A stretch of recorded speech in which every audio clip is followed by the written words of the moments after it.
You are no wonder fast. You are no wonder fast. Coming unstoppable.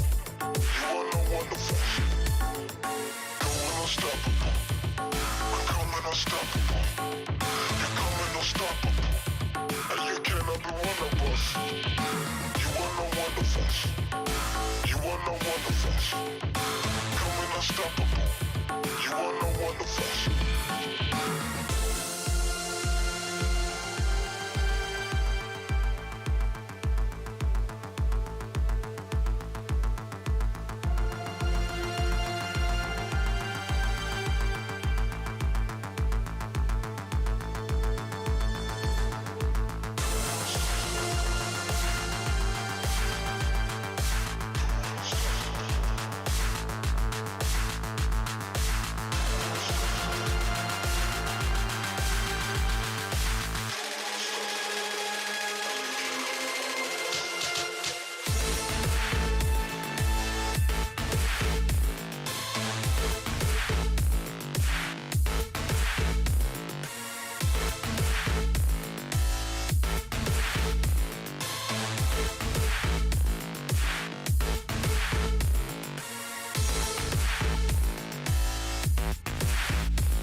after the game ends, it's really break our heart. Zeta Division will not be playing in Tokyo. We won't give up, we will emerge. Team Secret, Global Esports, Taiwan Esports, ESM가 저희 젠지는 for the power of friendship. 諦めないで勝ち上がります。もう一度チャンスがある大会なのかなと思います。Hello, Valoranters! We are live in Seoul, South Korea. You're watching VCT, Last Chance Qualifier Pacific. And it's going to be a really crazy day. We are finally here at the lower bracket finals. I'm Victoria, and at the desk with me, we got Paper Thin. And Jessica, you're back! I'm back! Hello. I don't know why they let me back on the desk, but they did, and I'm so excited to be back again. Pleasure to be on the desk again with Paper good to be Thin. back with you again. Yeah, What a throwback, but wow, what games we've had in this region thus far. To grace a desk with games this crazy has just been excellent. Oh, yeah. Oh, yeah. Yesterday, in particular, we saw the activation of two teams. To be honest, they were not the favorites to win necessarily, and something incredible happened. Zeta Division, for example, and Genji, both of them just rise into their full form here, and they were looking really good. Yeah, to just like really boil it down for Zeta, it was like they put the right pieces in the right places, right? They put the right people on the right agents. They picked a good map pool for this as well. Laz on the chamber.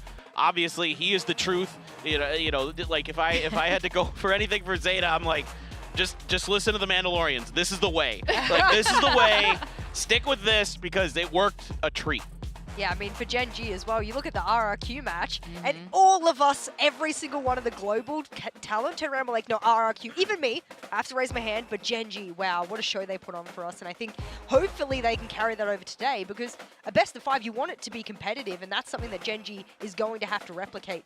2 matches in a row, it's not known for Genji, so I'm hoping they can break that curse. Yeah, that was incredible. Meteor definitely came crashing down. He looked so good on Ascent yesterday on that final map. And Zeta Division ends up securing their spot in the grand finals, and this could be it. This could be their step back onto the international stage. They've come so close so many times. But today, we've got, the lower bracket finals, so we're going to go through that. But let's recap a little bit yesterday. You guys gave a little preview. Those games were so good. Let's talk about Zeta and Team Secret. This was a very surprising 2-0. And again, I think you were so happy when Chamber came up on the screen for Laz. It was like this fusion moment, like him and like Laz and Chamber should be one being. Yeah, exactly. I mean, that's going to be the first thing that's going to stand out to everybody. Not only did he put up the best performance out of any player yesterday across both matches, it's just something that I've been calling for the last couple weeks. And, I've been on multiple podcasts and stuff just saying, like, I predicted Zeta to win this event. Why? Purely on the hopium that they would stick Laz back on Chamber at some point. They did, and it worked a treat. I mean, he's so good at, being that point of attack. He had a lot of first bloods. He was leading the way on a lot of their entries. He can cover the flanks just beautifully with whether it be with the op or just, with the Vandal and a Headhunter. So for me, it was really just so exciting to see Laz back on the stage. The most impressive part was that he was an attacking chamber as well. Like you usually think about the really generic defensive chamber, hold the line, have those power positions across the map. But my God, some impressive attacking halves from him. And for someone that maybe in scrims and whatnot, he's been back on it, but in officials, he certainly wasn't just yet. So him coming in and being very comfortable. You look at the map scores there and you say, okay, well, they were kind of close. Well, no, not really. If you go back and you watch the map, a lot of them were dominant rounds, and whilst the score did sort of attend to pick up there for TS in moments, it really was a dominant match, even though the score might not suggest so. I think it's worth pointing out too, while Laz was incredible on the Chamber, the first time seeing Chamber at all this specific season, they worked really well together. We were remarking about this on the desk a lot, how Zeta collectively came together. Yeah, it wasn't just Laz. I mean, obviously that's like the first thing that stands out, but the other things are Depp on the Neon doing a great job. Even though his stats aren't amazing, they're still good, but he's still opening the doors. He's still creating space. He's giving opportunities for the rest of his squad. And the guy who was picking up behind that, who was capitalizing on those opportunities, was Crow. Crow had one of the best days I've ever seen from him, period, end of story. And I'm so excited that if he can continue that level of play, if all of Zeta could continue that level of play, they should be the ones going to Champions in LA. I would actually I would say it's ridiculous not to predict Zeta at this point. I know they're in the grand final, so what? They've got a 50-50 chance if you really put it on paper. But I would say 50-50 really does not designate how well they played in that game. So I think for me, today especially, whoever wins this match really has to be so incredibly impressive in this best of 5 for me to even consider them going to Champions Los Angeles. It is going to have to be an outlandish performance from them because the grand finals are going to be way more difficult than this match today. I could completely agree with that. I mean, Zeta just looked incredible. Really good form, and they do make it to Champions looking like this. I think I have a really good shot. Now, we had another game yesterday, also very surprising. RRQ were the favorites to win, like we said. It was across the board. Twitter, all the talents were like, RRQ's going to win this, but Gen G was not having it. It was a 2-1 kind of day. What really sort of surprised me yesterday was not necessarily that Gen G won. I think Gen G is a team that can beat just about anybody in Pacific. It's the way in which they won. It's the way that they were really just being aggressive, kind of taking a lot of, angles and taking space that they normally don't. So I think it caught RRQ off guard. Throw the Lotus out the window. That was obviously not it. This Gecko comp just isn't working for them, whether it be on Pearl or on Lotus. But on the 2 maps they won, it was so dominant. I was like, is this April Gen G? Is this the Gen G we saw at the beginning of Pacific? Yeah. Today is the big test, I think. I think after you lose 6 matches in a row, and then you start going on a little bit of a back and forth win streak, you win, you lose, you win, you lose, at some point the winning has to come back to you and say, what are our win conditions in those matches where we're able to win? We know what the loss conditions were in the 6 matches in a row we lost. What is it that we're bringing back? And I think just like Zeta, it's this coordination, synergy, trading each other. Something that a lot of teams in pro play aren't doing these days is prioritizing fundamentals. Make sure you trade your player. Okay, make sure there's no man advantage. Make sure that first kill does not overwhelm you and put you in a man disadvantage continuously. This is things that Pacific and teams like RRQ, for example, they do a lot. They like to be a little bit, as the international scene says, whimsical, a little bit unpredictable. Get that first kill, get out a dip. For Gen G, they're trading that, and they're making sure that doesn't overwhelm them in the round. So I hope for today that they're able to keep those, what do you call it, Clint, protocols, those fundamentals? Yeah, keeping that tight-knit.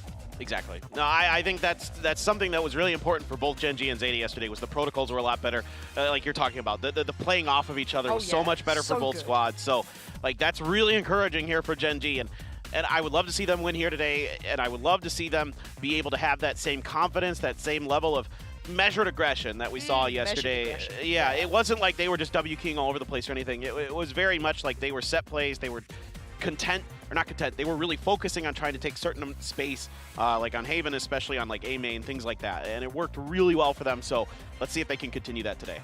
Yeah, I would really like to see that. It was almost like we saw the early days of Gen G in Pacific season, and it was really sad to send RRQ home, but I mean, they're winners and losers when it comes to these sort of games. And we're going to find out who is going to be the winner and loser in this lower bracket final today. But first, we're going to go on a commercial break, so don't go too far away. We'll be back in a minute.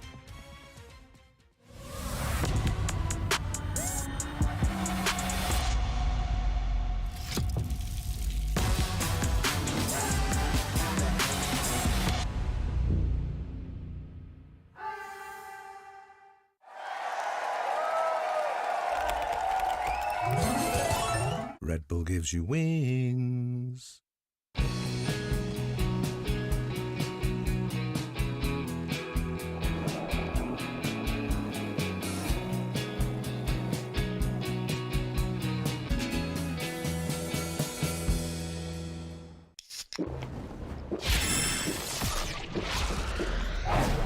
Red Bull gives you wings.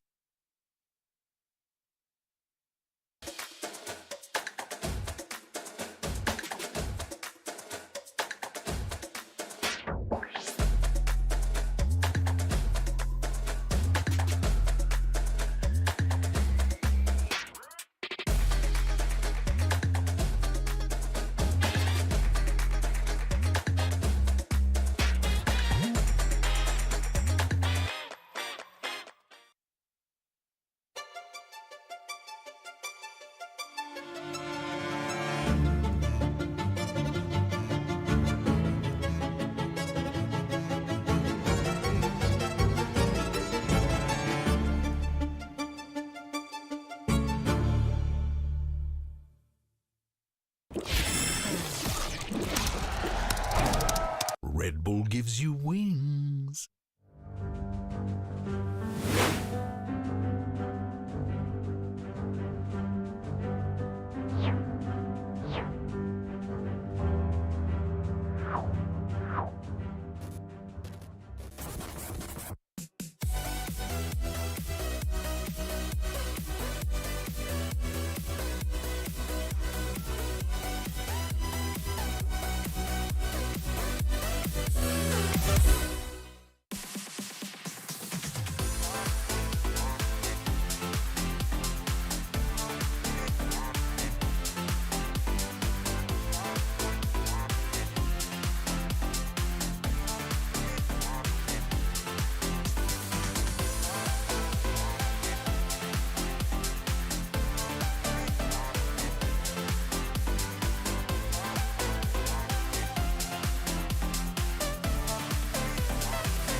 Hey guys, you are watching VCT Last Chance Qualifier Pacific, and we are down to the lower bracket final. I'm so sure the air is tense for both of these teams because whoever does not make it today, that's it. That's the last chance for them to get into Los Angeles Champions. And I'm at the desk accompanied by Jescoat and Paper Thin. We're here to see this very exciting game coming up between Team Secret and Gen G. Now, we were talking about these teams yesterday. Gen G did a very surprising showing, a surprising performance yesterday where they really stepped up their game. But first, let's also break down Team Secret. They had a really incredible run throughout Pacific, but then something happened yesterday where they were not on top form. Well, I think they got a little bit kind of blindsided by Zeta actually kind of going into this chamber comp with Laz and running the double duelist with 10 on the Rays and Depp on the Neon. So look, these guys are really good. There's tons of veteran presence here. When they're at their best, they can beat anybody. We saw it. They beat DRX during the regular season. I have no doubt that Team Secret could come through here today with a W. This is the scariest part about Team Secret, is I really do think that if I was in my right head as an analyst, I would predict them 9 times out of 10. No matter what team they're going up against in Pacific, you would be pretty safe to put them as a prediction. I've gone away from that today, and that's a huge risk. I think it's a huge risk not to predict them in this matchup today.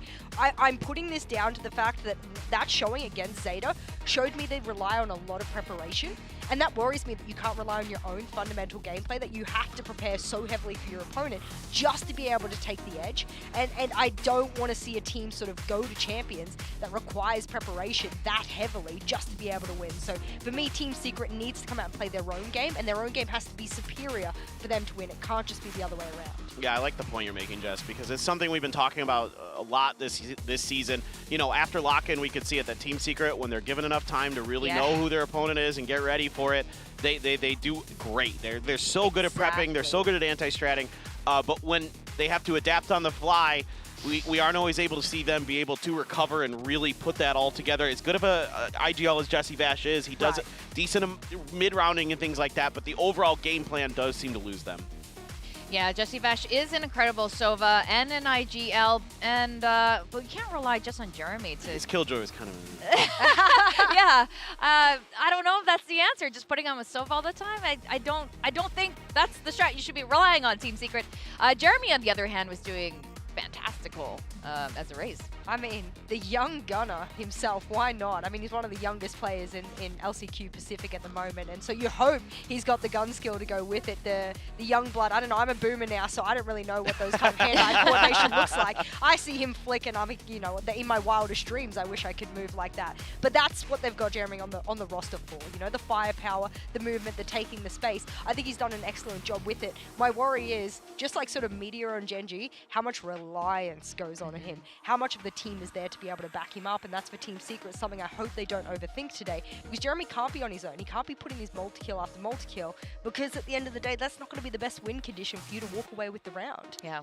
And Dubstep also, I would like to see more consistency Yes. coming from him as well Yeah. as a Jet. I mean, he had some great moments.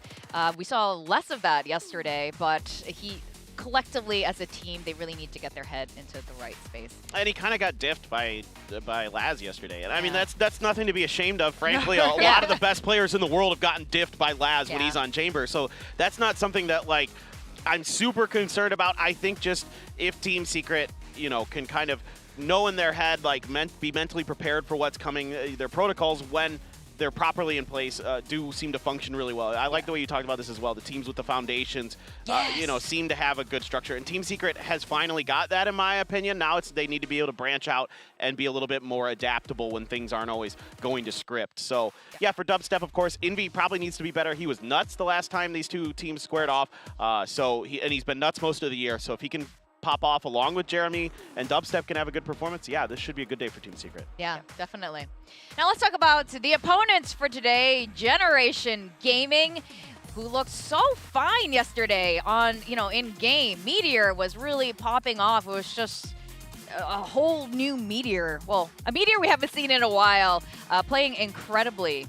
King as well really stepped up. Oh, Jess, you were really having your eye on King as a Sentinel, just doing a fantastic job. I mean, you turned to me and looked at me, because I was almost out of my chair just watching King in the first 4 or 5 rounds, and I was like, is this possible that a player who had a bit of a quiet one the game before just comes in, and he's not the duelist by any means, and he's already max money, his eco was just raining down on top of him by round 4 or 5, and I thought, oh, if you're an opponent of King right now, you're afraid. Wherever King is, avoid. And I know there's been many people in the past where they actually had strategies where they avoided Ye, for example. Oh, Ye's on A site, we go B. And I think to myself, today, if King's on it, I would actually, as a IGL, if I'm Jesse Bash, I'm going, I avoid him. If he's on B, I'm going to go A. I'm going to have a set strat. I'm going to fake B, go A, whatever it takes. Because, King, when he's on, he is on. There were moments where even if they avoided King, he came and found you. He did. On the other side. Yeah. He did. And clutched. Well, this is like this looked like the best King I've seen in quite some time. It reminded me of like 2021 Vision Strikers King, like where he's like able to lurk and side anchor, like do both these things really, really well. Is what makes him such a dangerous threat when he's at the top form like he was yesterday. So, and he really is one of the most competitive players I know in Pacific. This guy is so hungry to win. So yeah, I agree with you. I don't want to mess with King too much unless he's maybe having a slightly off day. Then I'm willing to try to push him, but otherwise, forget it. But the worst part about that is for Team Secret. Let's say King's having a good day. Well, then you got to deal with Sylvan, who's starting to figure it out as that side anchor, as the controller as well. It's so difficult. Him on the Omen, I was like, wow. Like, I said in the green room yesterday, I was like, we almost never speak of Sylvan, almost ever. And he was quietly putting up multi-kill after multi-kill after the spacing, the positioning, the game sense from him. And I was like, we're not even talking about him. We're talking about Meteor. We're talking about the likes of King. You know, Gordead had his moments, especially with the assists. The fact that I can talk about anyone on this roster and be pretty confident in what I say about them is great. But I need to be able to do that today as well. Again, you can hear the lack of confidence in my voice because I'm like, do they have that off day?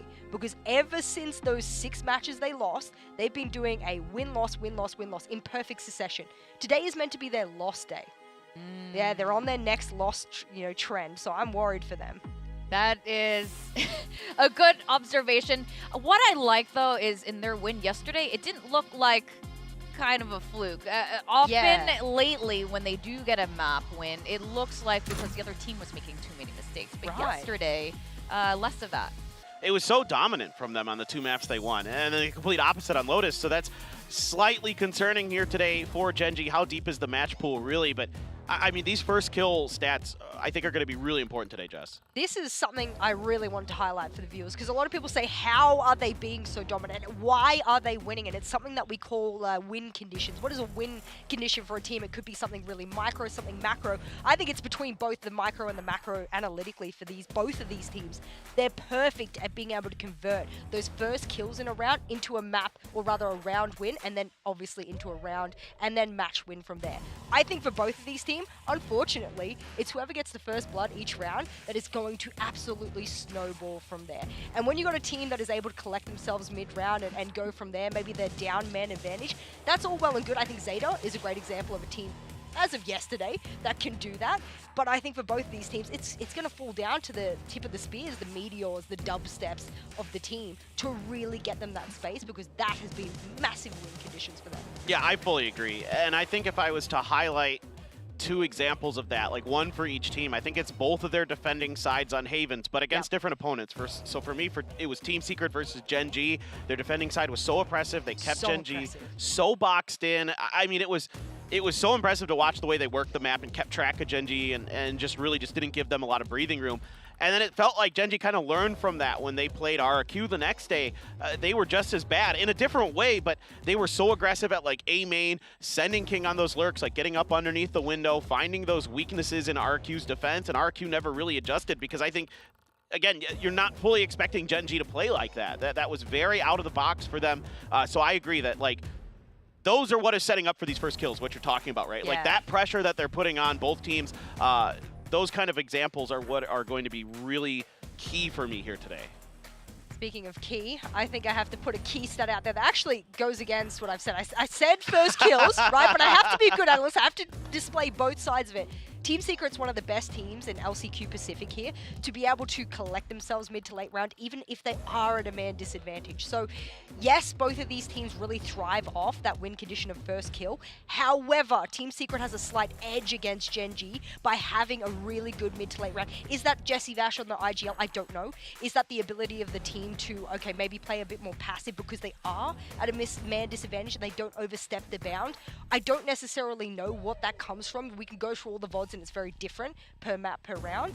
But I think Team Secret, if they are losing man advantages in the beginning, that's not going to worry them so much as it would for Gen G. So keep out that sort of early to mid round. Keep your eyes on the player count and how they deal with that. Yeah, I mean, I think for me, like, if I think about that, I think it's more likely that I think Envy's such a good initiator behind all of this. I think he can set up anybody. It's not like Gen G where it's like GodDead's almost exclusively setting up Meteor. I think Envy can set up just about anybody, and there's a lot of flexibility in that backline for TS compared to Gen G, which has been more rigid, but yesterday looked a little bit different, so I'm kind of curious about that. Yeah, I think it's going to be really tough today. The only stat that's even remotely kind of different here is like the pistol head-to-head win percentage between these two teams. That's it. Everything else is just slightly in favor of Team Secret, basically. So, yeah, I agree with you, Jess. I think Team Secret's just a little bit deeper. They're better at the first kill round to win percentage, and they're better even if they lose that first kill as well. Yeah. Now today is going to be a little bit different in that it is a best of 5 in this lower bracket finals, and we're going to look at their map win rate here. We haven't seen them play against each other in a number of maps, so I am curious what is going to be happening later on. So break this down for us, Jess.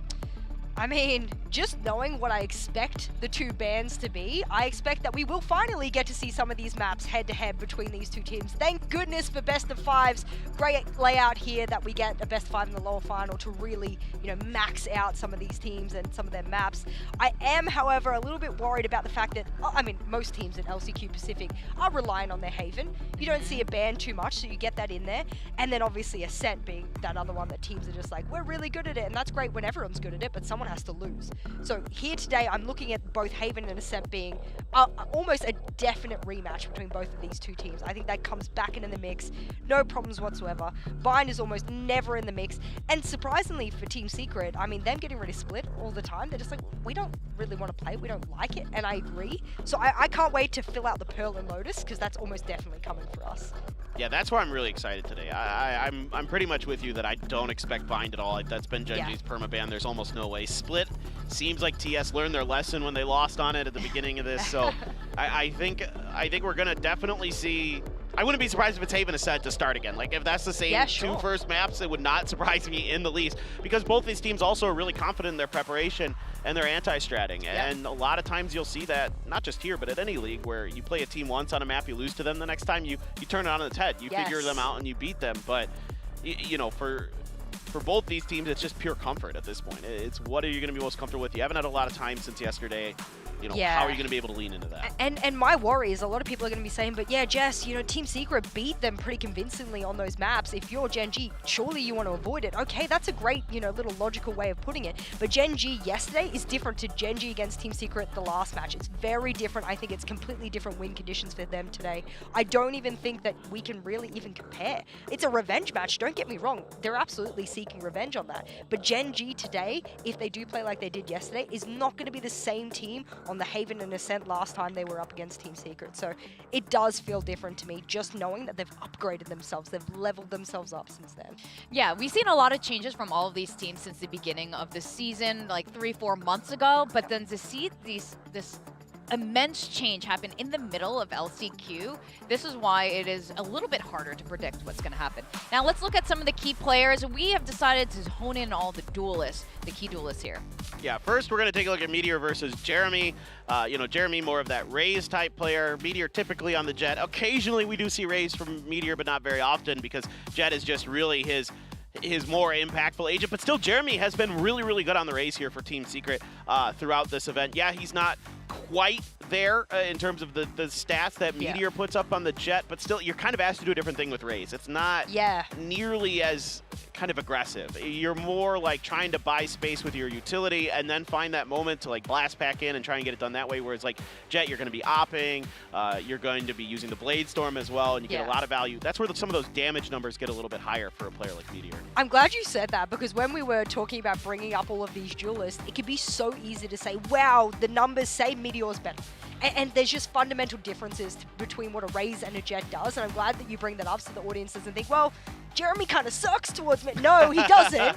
He just does a different job in the way that you can get value. I think Meteor, you know, makes extra value. I do have to give him credit there that he is one of those players that plays, what did I call him yesterday, the OG Jet style. I think he really epitomizes what Jet was originally and still brings it through to the modern day Jet. So I like what he does. Some people might say that makes him a one-trick Jet. Sure, no problems, but guess what? He's so valuable with it that if you got to be a one-trick Jet to do that, I don't care. I mean, your team's here in the lower final for a reason. Yeah, exactly. One-trick Jets are fine with me. I mean, like this whole thing, like if you're like, there are certain agents where you could absolutely basically be a one-trick and it's totally fine. Like basically like Killjoy, like if you're a one-trick Killjoy, fine. Love it. I have no problems with that. Same with Jet. Jet can basically find value on every map. Like Aspas, you know, with Loud. Like he finds value no matter what map it is with Jet. He's fine. So I think for Meteor, just stick him on the Jet, let him roll with it. He's clearly the most comfortable on it. And of course, we also got to keep in mind Jeremy does switch to the Killjoy sometimes himself. So that kind of impacts these stats a little bit. And we have to look at Dubstep as well. We mentioned him a bit earlier. You know, he's a flex player, but he does play the Jet as well. He had a pretty good performance the other day. Obviously, you know, he has on and off games the same way that I think Gen G has on and off games as a team. He's very much that kind of player that I think knows what he needs to do on the Jet, but he's a little bit more guarded than Meteor is. And I think that comes down to, you know, Paperthin's point about if Team Secret doesn't have the counter for their team, if they don't have the set plays ready to counter their team, it's almost like Dubstep doesn't have the script waiting for him. Like, I can't move into A main unless this, and this happens. It's a chain reaction that Dubstep requires, and he doesn't really step out of those bounds, whereas Meteor's like, I'm dashing in, I'm updrafting, I'm going into the sky. And I find that is a little bit of a difference. I will say that for Dubstep, he has been stepping out of those bounds in some rounds. I'd like to see him do that more across the breadth of the map, but at the moment there is a fundamental difference to how both of these players are utilizing Jet. He's more of a new form Jet, I would say. I would say new Jet is what Dubstep's doing, and Meteor's old Jet. And it's very stylistically different. I don't know what will reign supreme today. I fully agree. I mean, Meteor's got that Korean, that little bit of that Korean Jet in him. He's got that push space, hold W, you know, try to just diff your opponent with your natural skill. Whereas Dubstep, it is a team effort, and I mean, if you watch the way that team, like when I was talking about like the defender side of Haven for both of these teams, the way that they control the map is way different. Like Meteor is like pushing space with the op, trying to push sewer, trying to take that aggressively, whereas it's a lot more utility-based and timing-based with Team Secret. It's like playing around Jesse Vash, using the owl drones, using the recon darts, trying to just get the info before they start making these plays, whereas Gen G was playing a lot more confident. I think like it's all around that Jet, right? Or whoever the duelist is. In the case of Team Secret, it's Jeremy on the Raze, but like it doesn't matter like what agent, you know, that Dubstep is playing, he's playing with the team. He is. He's kinda a my very bigger big point. team player. Yeah. Yeah. So we will have to talk about predictions. Uh-oh. And not only we're going to talk about predictions, we're going to talk about what we think the score is going to be. Oh, they changed it for me. I was originally at 3-2 in favor of Team Secret, and Justify yourself, Victoria. Okay, all right, I'll do this first. I think Genji did fantastic yesterday, but it was almost like, can they continue to get over that mental hurdle that's been stopping the whole time? We're going to talk about this more. Let's go over the stage, see the players, Team Secret, and Generation Gaming.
This is the lower bracket finals of LCQ Pacific, and we are at the final series heading towards Valorant Champions Los Angeles before those grand finals tomorrow. And here, we've got the Philippines, Team Secret.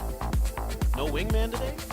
Oh, yeah. Where did little wingman go? No little homies today. You know what? Maybe they got rid of the little wingman. Oh, there it is. Oh, there he okay. is. He's Oh, already. oh, We're safe. You know what we're saying? They'll be going up against a wingman today.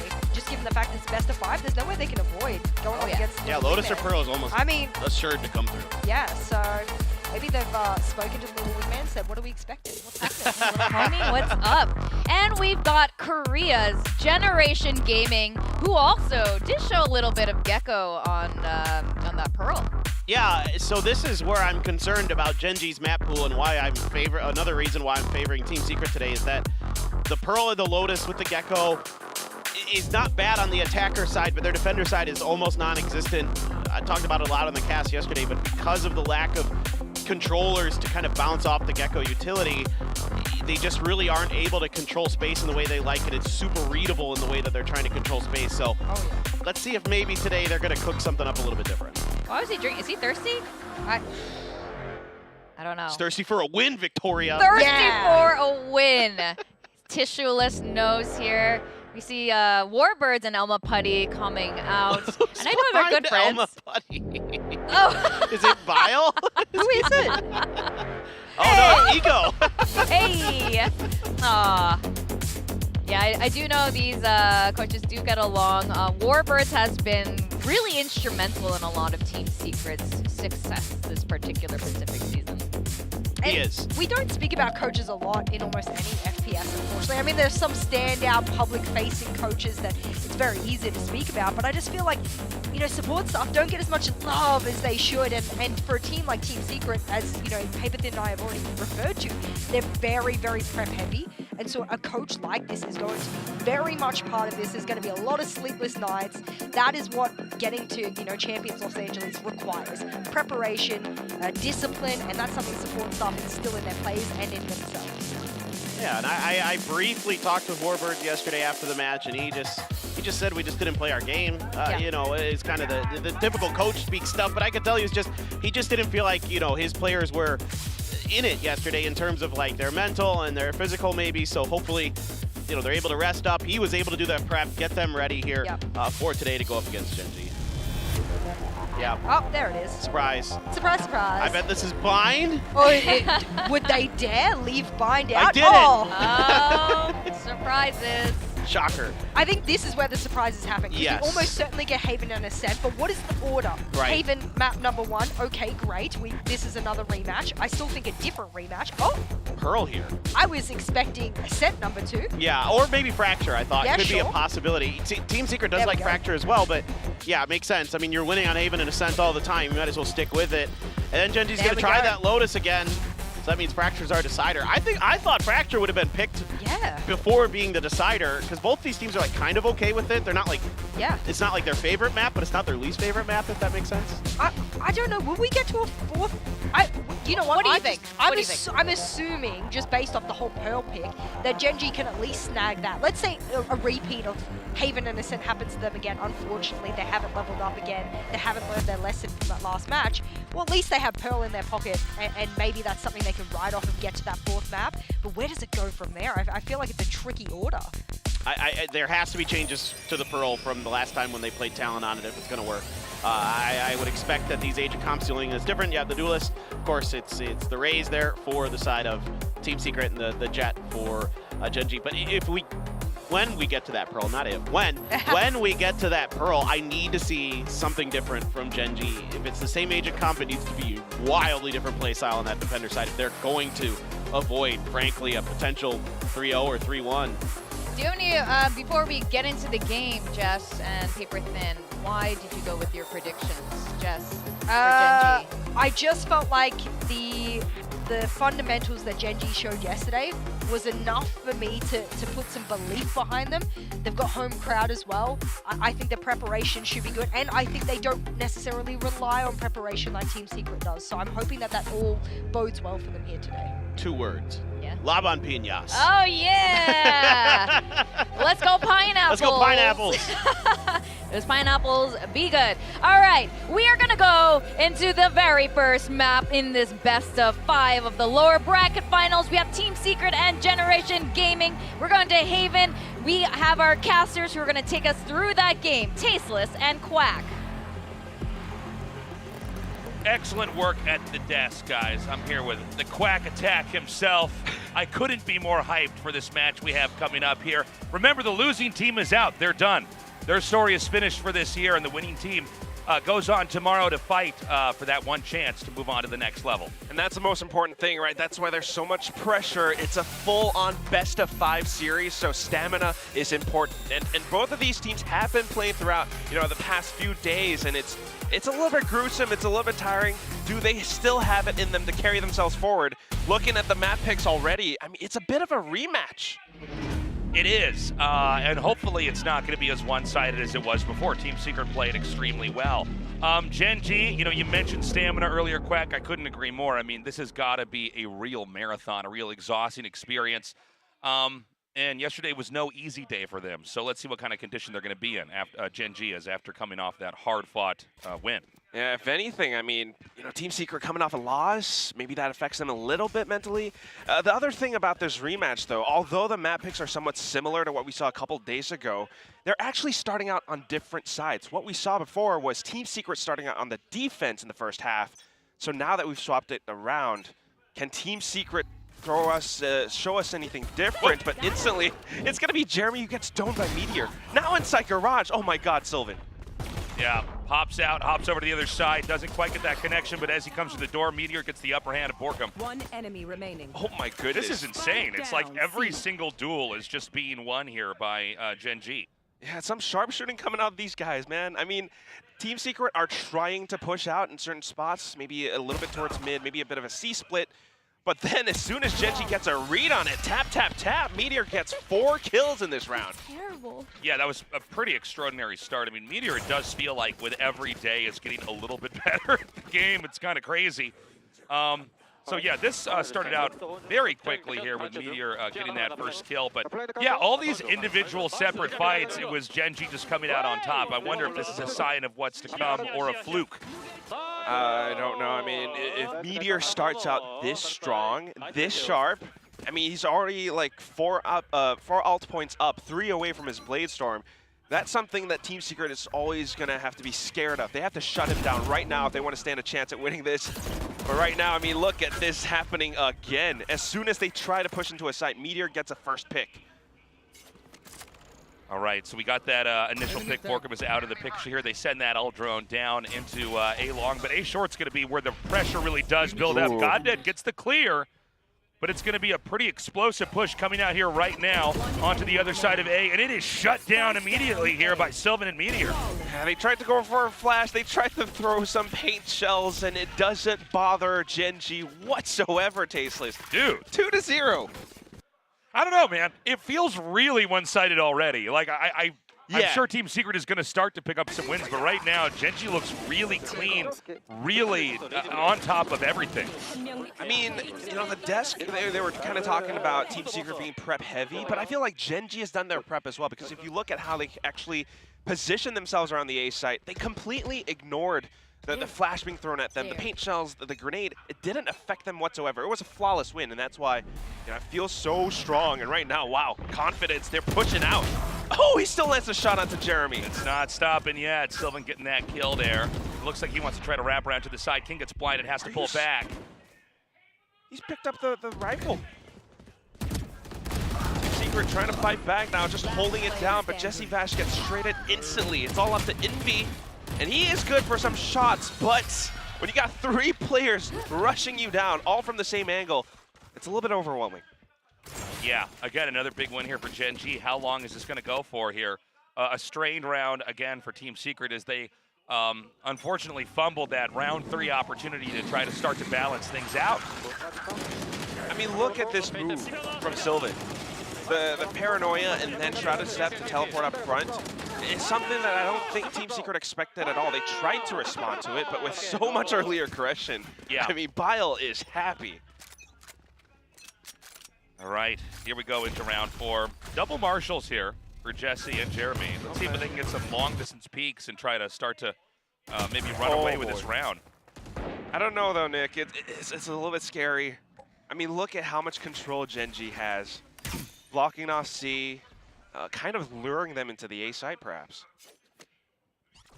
Yeah, A is going to be a tempting place. We do have, looks like it's TS actually tucked away up in heaven. I kind of like this. It's going to create the illusion that the site may be empty, and as they do start to spill in, he could actually whip around and try to get some kills. He pops out and does get Envy.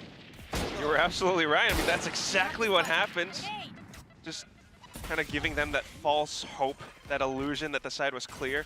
And then the shock dart, it tags on Borkum as well. Although the spike goes down, it's just such a daunting task of being able to win this round. Then again, comes down to how Gen.G comes in with the retake. All right, I mean, I don't know about the possibility of this retake. Let's see what Gen.G can do. Meteor spills right into the site. Oh, wow. Oh my God. Look at what is happening here, Quack. Gen.G is looking to be like the best iteration, the best version of Gen.G I have ever seen right now. Yeah, even compared to the regular season that we saw in Pacific, right? I mean, the way that they started, sure, they were strong, and then maybe they faltered a little bit towards the halfway of the season. But this right here, right now, look at this retake. First of all, you got the breach utility coming out from Goddead, clearing out Hell, a little bit of pressure coming out of A-Link, but Meteor and then movement.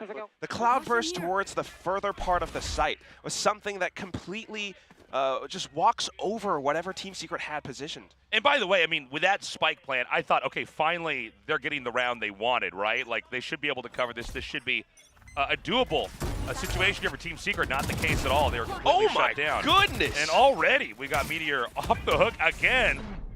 And he does it outside of Garage without much utility at all. I mean, just a tailwind and clean shots. The rest of Team Secret trying to keep up the pressure. They rush into the A site, but instantly stopped by, you know, the utility from the other Gen.G players. So, I mean, they don't make much headway over there into the courtyard. It's going to be A short where the action picks up. TS gets a swing. And it's a bit of a trade out, a 2 versus 2 now. Could go either way. Not too bad. Looks like Borkum's going to grab the spike, and they're going to tiptoe back out of A. Is it going to be trafficked up into B, or is this going to be a long shot over into the C? If it's B, there's a chance that I think Gen G can catch up to him. Yeah, it looks like it is going to be a B push. Possibly. But look at what Gen G are doing too, Tasteless. Oh my goodness. Yeah, I like this. I mean, that's what's so scary about the 2-on-2. You're never quite sure where your opponents are going to be. Yeah, and this is going to be an interesting setup. I think they just have to let Sylvan catch up a little bit, and they don't have... Oh man, okay, here we go. Right now, you know, Team Secret, they're thinking, okay, maybe they're coming from C-Link, maybe A-Link, because that's where they were on the A site. But there is that possibility they're going to come through mid, so the noise has been heard. And Jesse Vesh goes out for the peek. Borkum's going to come in here for the push. They get it to half. Oh my God! Gen G is sick, dude. That was such a huge win for them. I mean, Team Secret, they need to get this round win. That might have been the moment they would have pulled it off. But with really, really good gameplay, I mean, Gen G comes in and executes. Team Secret, unsurprisingly, calls for a timeout. They have to, Nick. I mean, 5-0 at the start, and with how they actually pull off some of these rounds, yes, it's a lot of early round aggression. Meteor getting that initial pick outside of Garage, and then falling back. Team Secret is always kind of trying to recover from some of these early losses. And then in that 2-on-2, I mean, you're talking about how well they played it. Just the way they kind of watch each other's backs, and then tap in the spike, and just kind of hiding inside of that smoke as well. Yeah. It's just too darn good. I was a little worried when Meteor got on top inside the B side. I thought, okay, he's looking the wrong way. But, I mean, talk about a crazy flick shot there, getting that kill. And, look, I mean, I believe it's possible for Team Secret to start to recuperate here. But it's also possible Gen G just keeps stacking these wins. I mean, 5-0, this is literally as bad as it could be right now for Team Secret. And sometimes, even if you get a team like Team Secret that can get back on their feet, that disparity is already too big to catch up. It is really, really daunting. And that's the other thing, too, because if you're talking about timeouts, yes, Warbirds gets to kind of talk to Team Secret, but Bile has some kind of game plan as well. For the first 5 rounds, we've seen a lot of early round aggression from Gen G. And if you're a Team Secret right now, maybe you're going for some kind of a set play, but Gen G seems prepared for this too. All right, they're going to push down into A. Again, these are not the ideal weapons to try to overpower A. Pretty retracted setup over here for Gen G. It's once again going to be TS inside window up in heaven. Yeah, you can see that Bile kind of actually anticipated it. They stacked up on C side first, and then if there's not much noise in the first few halves, they're going to kind of rotate over onto the other part of the map, and that's where the A site is. Jeremy in position with the judge. The spike has been planted though, so it comes down to the retake once more. All right, well, I mean, this is going to have to come down to that retake.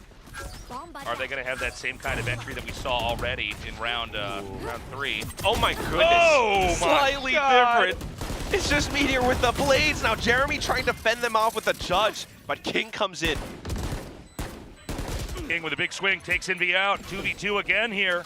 Is this going to be the time that Team Secret can turn it around, or is Gen G going to continue to dominate? Oh, the play's so far back because of the Hunter Sphere, but TS is so aware of this. Look at him. He's hunting down the Hunter. And then that's down to time. Unfortunately, the round will not be won by Gen G, but a good pickup by Team Secret. Yeah, a much-needed one. And I got to say, you know, King looking pretty damn scary there. Luckily, the Hunter's Fury basically ensures that a defuse is going to be impossible. But how are they going to do in round 7 here when they don't have those kind of tools at their disposal? Yeah, that's the thing about ultimates, right? You kind of need to cycle them through. You need to earn them with some of those out points, and it's difficult if you are only getting those points through round losses or deaths. Meanwhile, for Gen G, I mean, almost clean with how they actually came in off of it. The judge might have been something that they didn't quite expect, but Meteor with those blades, I mean, it's a different way of retaking the site, and it's something that Team Secret's always going to have to be thinking about. Now, they're going for a quick push into the B site, but you already have King in position around C-Link.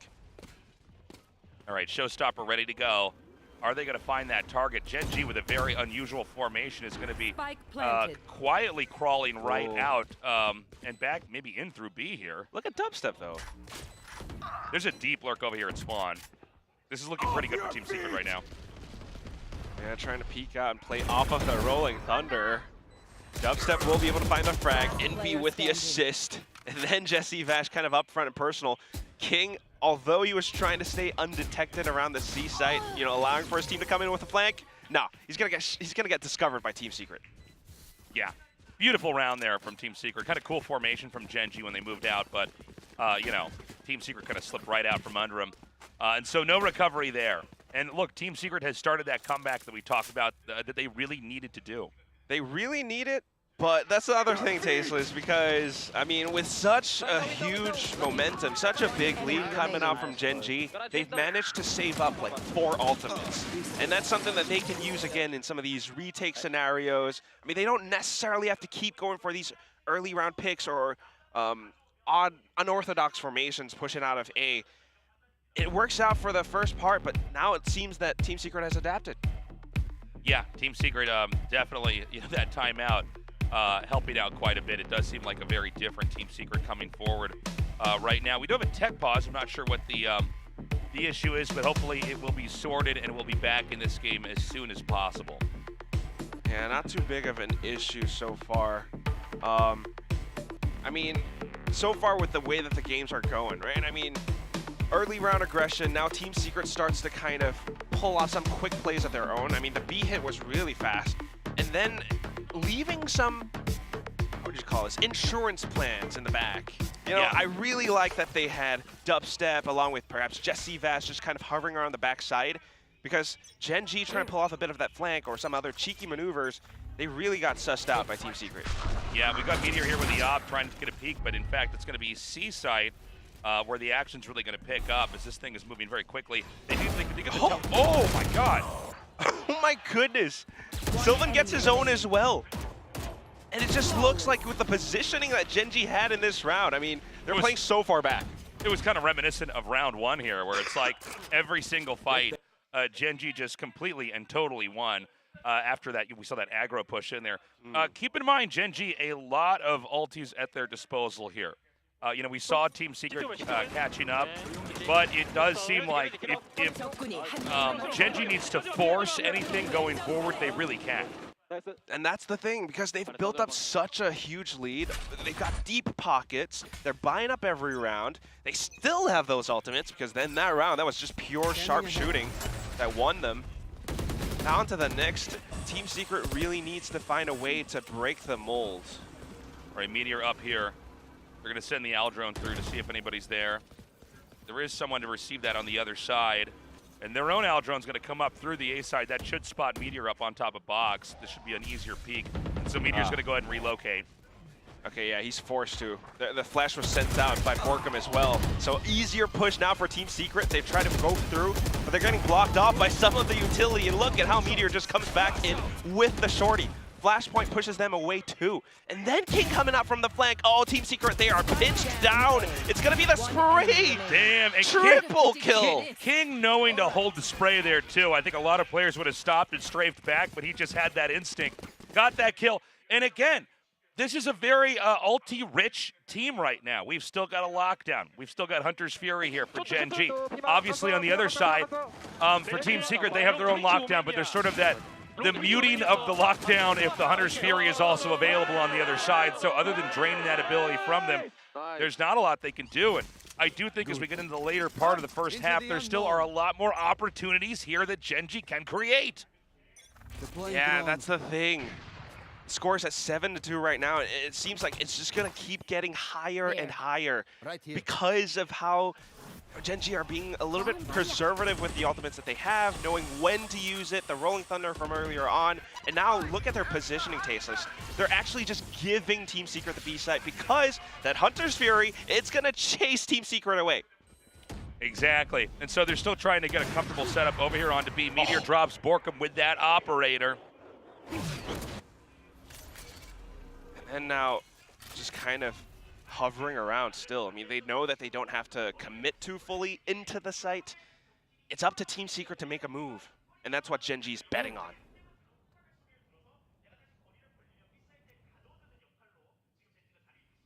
I mean, things are kind of at a standstill here, but it's going to be Team Secret that has to make a move here. They are not confident they can get that set up onto B just yet, and Gen G is more than happy to run the clock. Yeah, 40 seconds left. Slowly making his move now. Dubstep goes in for a bit of a peek, but oh, look at that. It's the operator again. TS on the other side too. Spike planted. Kind of sacrifice himself to get the spike planted. They've got that lockdown set up. Just about 3 more seconds before that expires. Another push is going to come through here. Whoa, 5 HP left there. One enemy remaining. Not like this. Oh my God, what a way to end that. I thought he was gonna go for a knife. Shorty is I think acceptable ending there as well. 8-2 now, only 2 more rounds left in this half, and things are looking so dire. We did have some of those ultis get drained out. Team Secret really needs to get a round or 2 here. Or I do feel like it's safe to say that the next half could be impossible. I mean, considering that, first of all, this is Team Secret's map pick, they were expecting a repeat of what they had a couple days ago, but right now, Gen G with a completely different game plan, a completely different Meteor, 15 kills and 2 deaths. This is unprecedented, and right now, Team Secret just struggling. Like you're talking about, they need some rounds, because if they start the second half like this, it's gonna be a rocky ride. All right, over here at C, it looks like the plan is going to be to try to set up a push. There's a lot of Killjoy util right around here. Looks like Jesse's going to send the drone out and try to get the initial read on what's going to happen. The Omen smoke comes out, and it looks like we're going to have Silvan just rotate to the side, but he can always teleport to the other side easily. Well, at least he's gotten the ping, and he's trying to secure a kill off of the ultimate, but it's being completely dodged. Sylvan's quicker with the movement. Jeremy's just going to create some pressure inside of Garage, but then the push coming in towards C long. It also is a sight line for Gen G to exploit. And King, so good on the defense. Look at how he's weaving in and out of cover, just keeping them on their toes. Jesse Bash will continue to push up front. Now Dubstep from behind manages to take out King and Goddead. Last player, and that's going to be Meteor. Now, Meteor, if he gets a kill, will have a Blade Storm available. I mean, I guess it's going to come down. Can he get that first peek? He can't. That's going to be it. And thank God for Team Secret, by the way. A much-needed win. I was a little worried there, even if it was just Meteor. Meteor's playing really well today, so it's definitely a good move. They got that kill on him. And now we go into the final round in this first half. No more. Can that game of catch-up continue on here for Team Secret? Or is it going to be Gen G getting yet another win here? Never quite know. I mean, although they did shut Meteor and King down in the previous round with, you know, some nice little flank maneuvers. I love that they went through C Garage, but Meteor now has an operator again and Blades. Jeremy's going to try to go a little bit faster with this blast packing into the site. Maybe he can catch TS, but no! Look at this guy again, the positioning. Stays hidden and then peeks out at the right time. All right, into A they go. But Gen G has always had incredible retakes on the A site. Is this going to be another one? Or can Team Secret turn the tide? They have to, but here comes Meteor. I mean, he doesn't care. Lockdown, but he pushes in anyway with the blades and then now backs off. Look at the That is insane. The amount of damage. He swings in, gets the kills, goes right back out. Oh! And just like a bit of a drive-by, he jumps up. Bullseye. All right, they're going to start the defuse. My God. Gen G's really on top of it. I can't emphasize how incredible that was. Seeing Meteor come through window, get the kills, dash back out. Initially, I saw him come in. I'm like, well, he might sacrifice himself, but I kind of get it, right? Let's sort of dislodge the position a little bit, but no, he actually had that down to a T. Here we go. Getting a shot of that now. Gets the kill. Covered. He checks a few of the corners remaining, and then goes right back out. And they are so elated. I mean, he's just like coming in. All right, I got what I needed. And then he backs out. It's those little maneuvers that come through that Team Secret don't seem to be really well prepared for. And in some of the post-plant positions, although you can see their idea in going for that fast A-site hit, the follow-through wasn't quite there because of Gen G and how much they had left in the tank off of that 5-0 start. Now, I mean, starting the second half with a Meteor that looks this awakened, I mean, tasteless. 6.7 KD. It's insane, man. I gotta say, Gen G looks really, really good today. As long as they can play a pretty solid game in the second half, I mean, especially if they get even like a pistol round, it's gonna be really hard here for Team Secret to get anything done. Not the back and forth I think a lot of us expected. And I personally thought Team Secret was favored here and that they'd have to put their work in, but they'd come out on top. But Gen G seems to really be clicking. I mean, this is the Gen G that, you know, Paper Thin, Achilles, everyone was talking about when we started Pacific. I mean, if they can really show us that this is what they have now, they fixed all their past mistakes, they're coming in with this new form. If they play the grand finals like this, that will be a really fun match to watch. I mean, right now, Team Secret's still trying to fight for their lives, and you're right, it all comes down to that pistol round. Yeah, this is going to be it, man. Team Secret, you know, they do have their moments of brilliance. My biggest takeaway from Gen G was some of these incredible retakes. You do not see retakes that fast on the A site on Haven. I mean, these are like record-breaking retakes. I'm really blown away. And so here we go. Halftime's up. Now we go into the first round of the second half, and fingers crossed for Team Secret because they need to start to get these wins or it's going to be over before you know it. Ooh. Well, Team Secret trying to pull out some early round aggression of their own, but, you know, Gen G just kind of ignores it all the way. But Dubstep with the classic right clicks. All right. Well, if things start to even out here, it's just going to be TS left over. And that's going to be that. Okay, nicely done. Team Secret gets another win. And is very much likely to get a 5th win here as well. Yeah, thankfully, I guess Dubstep was right around the corner along with Borkum to kind of assist around the B site. Team Secret's game plan at the start was to go for a bit of pressure towards A-Long, but as soon as Gen G, you know, kind of picked up the pace, Team Secret reacted just as fast. I mean, look at those shots. Yeah, that was a pretty incredible moment there. I think had we not gotten those classic flicks down there, it would have been a different story, but really impressive stuff. Well, they need that and a whole lot more. Dubstep, he's pulling out the judge, looking to lock down Garage. But Gen G just goes back to Old Faithful towards A. All right, well, Meteor take flight. Continuing to move out here. Enemy tagged. And we do get the tag there from Jesse, so this is kind of an awkward moment for Gen G. We'll see if they lurk around here, if they try to pull away. And kind of in a bit of a, it's kind of counterintuitive, but I like it. They just hyper commit, right? It's like, okay, well, you know, you're assuming we're probably not going to commit here because you saw us. Well, guess what? Here we come. And it's all 5 of them, too. If they can leapfrog off of each other that well, it could be good, but Envy's just a little bit better with the Bulldog. He's going to spray them all down. Dude! Damn! Envy! Oh, my God. That was crazy. Beautifully done. But, you know, look, that's a tough round there for Gen G, right? They have pretty scuffed guns coming into that. The real test is going to be in this round 3. See how they can handle this. But Envy, I mean, my God, these shots are wild. With 3 kills like that, round 2, not sustaining too much damage. They can still have a little bit left in the tank. Jesse Vash buys up a Sheriff. Envy's 4 points away from his ultimate. Gen G, they want this round, but how do you play it? Going through B. Right, we've got a dash in here. Wait, they're gonna be right on top of B. Envy's looking for him, he gets one. Ooh, and he gets 2. Now Borkum coming out from the other side. And they've been blocked off because of this smoke, but oh my God, trying to chase off of Jesse Vash's tag, getting a little bit greedy, thankfully. Just stabilizing for a second. It's gonna be Jesse Vash and Jeremy who tag them back down. Dubstep now with the judge. Oh my God, TS. That was legendary. That was wild. Patient. Doesn't quite get that spike plant at the very end there. Not enough time for that. But, I mean, that's going to be a haunting round there for Team Secret. That was definitely one they could have pulled through.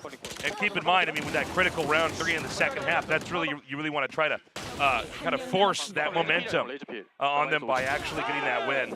Yeah, I think Team Secret kind of overheated for a second in that one. I think so.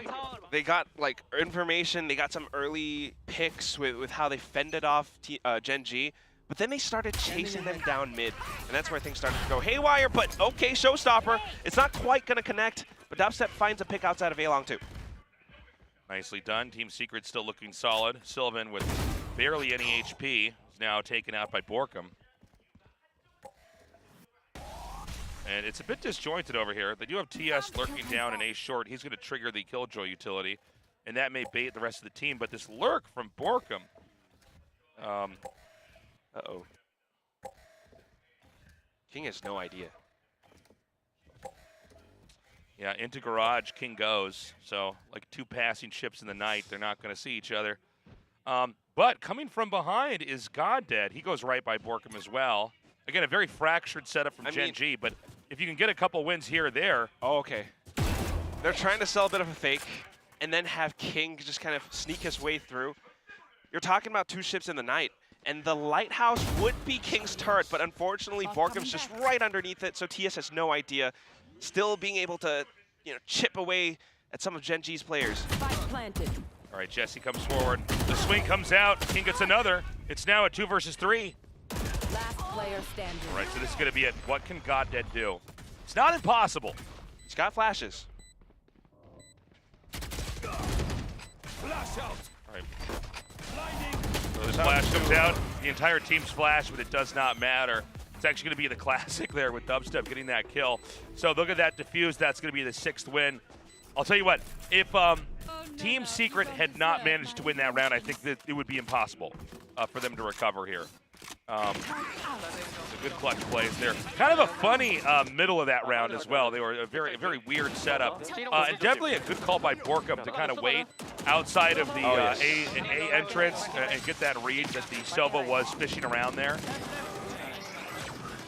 And thankfully, the whole team just kind of playing around it too. I mean, that's kind of what some of these rounds come down to, right? It's that mid-round adaptation. We say it a lot, but it's really how the teams adapt on the fly, because if a team like Team Secret throws a lot of wrenches in your plans, like early on, you start to lose some players, you need to find different ways to come back. And right now, Gen G are just deciding to play it just a bit safer because they've seen Team Secret push up before. Now they're grouping up, going in for that C push, and Borkum stops them in their tracks. The grenade's getting thrown out too. Whoa! Suddenly, Gen G's in a lot of trouble. Kind of a shocking moment to see that nade do what it did, and now King's stuck over here in the nook. He's only got a Sheriff too, so it's the 2nd nade that gets the 3rd kill. Yeah, I mean, Team Secret is keeping the dream alive here. Timeout for Gen G. I mean, they just need to figure out how to get across that finish line. But I'll tell you what, Quack, I'm really happy to see this is turning out to be a close map 1. I mean, surely we don't expect any less coming out of 2 teams of this caliber. I mean, they're so smart with how they actually go in for some of these plays. And Team Secret having that tenacity to not back down despite such a rocky first half, right? It was the 9-3. Right. And then they had some ideas to kind of turn the tables around. Yeah, and here we are now 7-10. That's way better than 9-3, or 3-9, I guess. And so we need to figure out what Gen G has to do to recover here, because right now Team Secret seems to really be, frankly, just more comfortable on this side of the map. I mean, what's worked before for Gen G, kind of anyway, not that they had that much success. Again, remember when they played this half just a couple days ago, Team Secret had a walkover. Team Secret, with the way that they picked them off early apart, Gen G couldn't quite recover. They managed to find, just a few rounds. I think actually it might have been the same score, 9-3 or 8-4, but that was about it. It's up to them to kind of figure out that answer, because right now, you could see, like, even in comparison to yesterday's game with RQ, Gen G, they love to go in for a lot of these executes and plays where maybe they find an opening pick, maybe they group up slowly, and then rush in a sudden burst of aggression. Especially with their B hit, Meteor going into A-Link is a very deadly tool, but Team Secret is prepared for that. Oh, right now they're going to use Sylvan to actually go deep behind enemy lines. Yeah, Sylvan is Gonna stay up here in heaven. And this is gonna allow them to, oh, hold up. Oh, Envy with a great wall bang. Uh-oh, he's tagged him. He's gonna dodge him too. Well, they just don't get any headway there onto the A site. Here. So Gen G, I mean, are they gonna double down on this, or are they gonna try to figure something else out? Because I mean, this is a crazy stack here for Team Secret. C-site is naked. You do not want to double down. Rolling Thunder, but look at how far back Team Secret are. Jeremy does not even get hit by that Rolling Thunder. Borkum from the other side now, they're all just chiming in. King is going to try to make use of the smoke to push out front, and he kind of makes it happen. Meteor from A-Long now, too. Yeah, another 2v2. Looks like Envy's going to get him now. It's just Meteor and Borkum. The duel is on. The spike is dropped, though. So Borkum can basically try to cover this area. That being said, there's a lot of different angles Meteor could try to come back in from.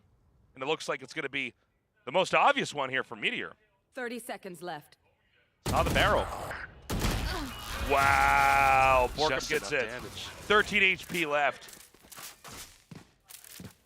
And it came down to the wire with that one. Yeah, I mean, you know, we had in the first half a couple moments where it's like, well, this could go either way. How is Meteor going to handle it?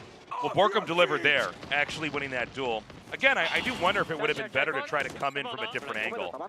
Maybe. Maybe to come in through a short or... Yeah, and because he was hugging the wall a little bit too. He saw the gun. Yeah, Yes, you see it right there. that's the main thing. So that's kind of what won Borkum the round. But apart from that, it's also a tiny bit of flaw in Gen G's execute. You can see that there was a tiny gap in which Jeremy was not hit by the Rolling Thunder. So like you mentioned, that stack worked out great for Team Secret. But right now, Gen G just going a little bit quicker back into the B side. Oh, but the blades miss. Meteor chokes. He whiffs the shot and gets punished. But they get the site. Yeah. Now they're on the site. It's a pretty compacted position. Oh my God! One enemy remaining. Not dead. Keeps going. Just dubstep left over. Gotta judge. Oh. Yeah, this is not a good weapon in this position. And they know where he is. Oh, he's gonna try anyway. Yeah, he's gonna go it's for not it. a Wow. lockdown. Turret down. What? What is happening right now? Why would you lock down and then pull your knife out for the kill? I think he thought that they respected the lockdown, so Oh, they and they got bailed. out of the radius. Okay, yeah. Instead of But he pushing was it. wrong. Yeah. Okay, that makes more sense. 11-8. Wow. I do wonder if that was a mistake with that lockdown there. I kind of feel like it is because It doesn't feel probably right? you want to save it for a later round. You only use it if you really think that you can secure this round win. But that said, with the way that Gen G are playing, I mean, having the confidence to stay within that lockdown. Yeah. Team Secret, it's a 3-round differential. Placing alarm bot. Okay. Got Jesse Vash coming around with that drone. It looks like they may still try to sell the A-side push. Meteor getting dubstep. Beautifully done. We're trading drones and information too. Now, off of that one kill, Team Secret's thinking, we got to reinforce C and Garage because this is the tiny gap that Gen G could push us from. But that is a bit of an over-rotation because now Gen G are using that to push into the A site. Borkum, though, on a bit of a flank. Yeah. It's lockdowns here. Jeremy's going to come forward. One player detained, by the way. That's a bit of a bait. Can Team Secret actually have the retake they need? So far, Gen G's really on top of it. Just a 3-stack here. Hate to say it, Nick, but it doesn't look like it. Now jumping up on top of the ledge. Meteor spots them out. Jesse Vash trying to trade for it, but Meteor is just incredible today. I mean, he's really on top of it pretty much every game. With the exception of the moment he lost that duel to Borkum, I mean, Meteor's really been on top of it. So Team Secret has to try to fight and figure out how to get into overtime. You know, I gotta say, I think it's gonna be a pretty dramatic best of 5 here, by the way. I think overtime is possible. There were some expensive and difficult wins that Gen G got. But I also think it's realistic that Gen G squeaks out with one more win. I think so. Looks like it. I mean, starting things out this way, this strong, they've definitely changed some things up. And just thinking about how they played this map against RRQ yesterday as well, they had such a strong performance. Team Secret hasn't really figured out a way to play against it yet. Now this timeout's being called, but you need 4 rounds to go into overtime. And the fact that Gen G looks this strong, it's a little bit poetic. Because you're thinking about this, it is a bit of that grudge match. Team Secret were the ones who knocked Gen G down into the lower bracket. And they made it look easy. I mean, it's one of the reasons why we had these expectations that Team Secret would just do it again, right? We got some support here for Team Secret in the audience. Hey, it's Borkum time. Borkum time. And Villain Honeyglaze, too, the Filipino casters on the Tagalog broadcast. Now, let's see what strats are going to be called here. Team Secret needs to have something really good. They are pretty broke, by the way. Not the most exciting buys. That being said, Showstopper's ready. Maybe they get creative with Omen's ulti. They've got Hunter's Fury as well. That's a great way to start. Fault line along with the Showstopper. That's ideal. And to get rid of King of all players is definitely helpful. They're pinging C here. But it's a pretty cautious Gen G. I think they're going to kind of roam in the back here and see if they can't get a pick. Still a good read from Team Secret nonetheless. But Jesse Vash did spend an owl drone just to check the C site. It's a good way to call that it's clear, but now you need to move to other parts of the map because Gen G are making some moves of their own. All right, well, they've got TS. He's going to walk into B here and try to cause a bit of a distraction. Oh, Jeremy gets another one. This is already looking pretty good here for Team Secret. This should be obvious to Team Secret now. First of all, they got the Killjoy utility, getting that pick outside of mid and pushing out just to check. They know that the hit's coming towards A. So it's all down to Dubstep. And then the rest of the numbers coming through too. Meteor going to get one, but then Envy comes in for the trade. The spike's down. Meteor's still alive though. 30 seconds left. What can Meteor get done here? They smoke it out. Obviously, they know he's got to be right around here. Oh. Yeah, nicely done by Envy. Envy really delivering here, by the way, for Team Secret. So they get one of the 4 rounds they need, Team Secret does, in order to try to tie this up. Gen G, look, I mean, they got that pick, the Showstopper pick right at the start, I think helped. I'm not going to say that that was all the ulti, but it was kind of a handy way to spend that. They do have a few more layups here with that Hunter's Fury. Yeah. Envy's got his ulti as well. 3 ultimates. But you got to think about it. They need 3 more rounds. That was off of Warbird's timeout. I mean, did he prep them enough for the next 3 rounds to push us into overtime? Again, it's the early round aggression. Jeremy peeks out, and then the Hunter's Fury gets sent through, but it doesn't catch anyone. Oh, actually catches Meteor. That was wild. Well, they're going to try to come into B now. Dubstep's going to be ready with the swing here. And they're actually going to go into A. I stand corrected. Oh, but look at how they're playing it safe. Just around the corner. Envy! Envy, what is going on? There it is. They get 2 more wins. They're almost to that 12. Gen G needs to stop this. We do see Meteor has Blade Storm ready as well. And there's going to be a timeout called here. So this is going to be a very round-specific timeout, right? They need to have a very solid strat to just escape into map 2 with a victory here. But that's the other thing too, right? Timeout at this juncture. Warbirds gets to talk to his team too, and they still have some ultimates left in the pocket.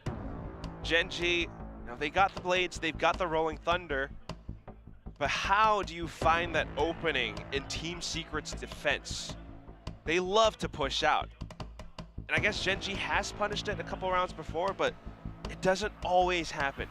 Another thing is, though, to note, Sylvan and TS, more likely TS than Sylvan, they are 1 point away from their ultimates.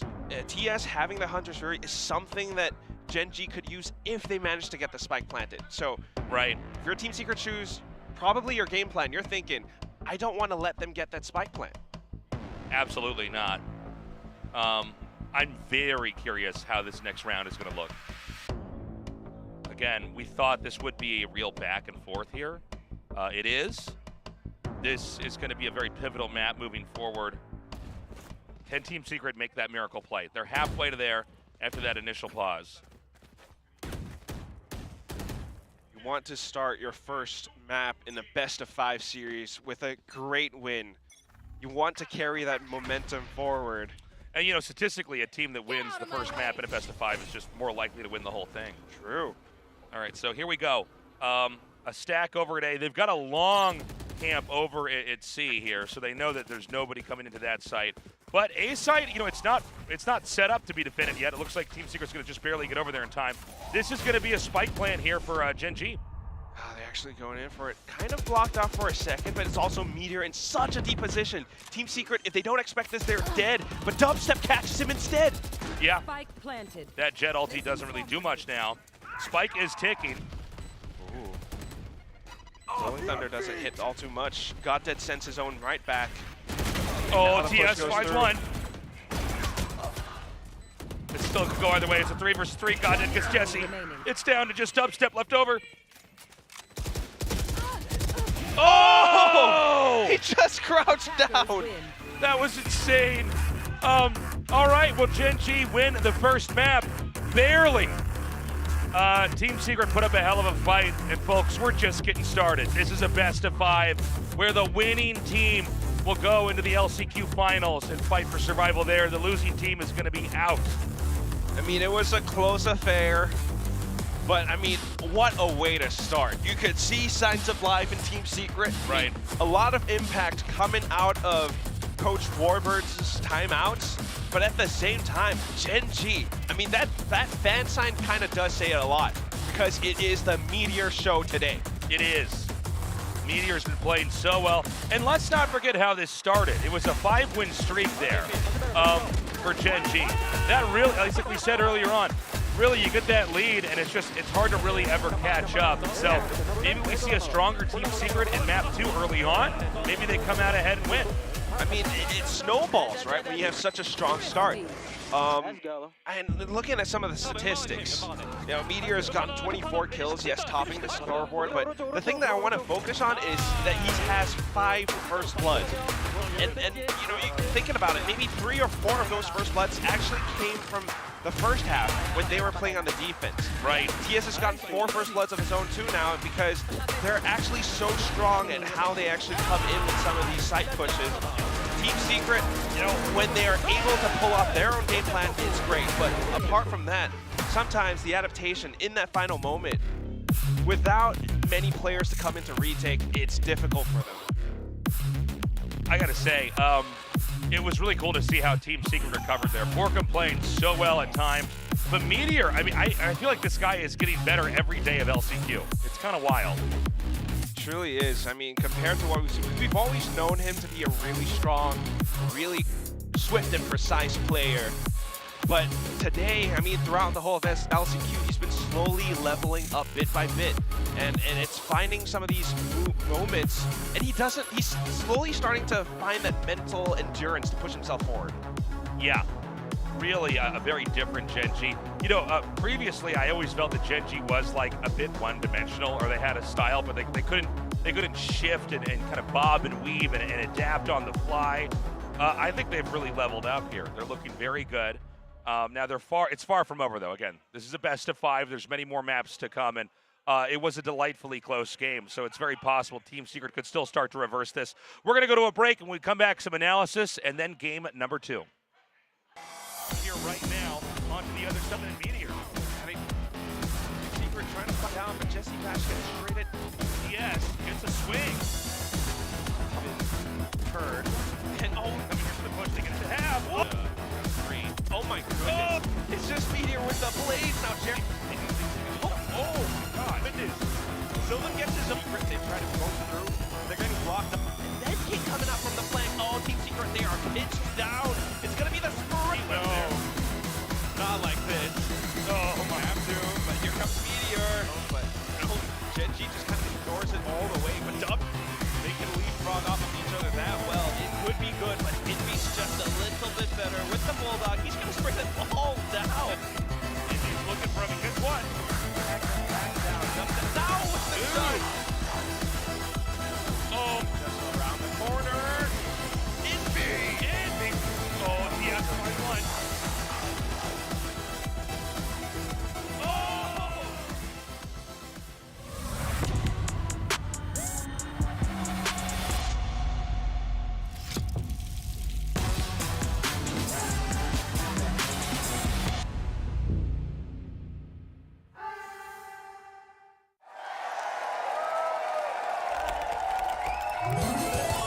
Red Bull gives you wings.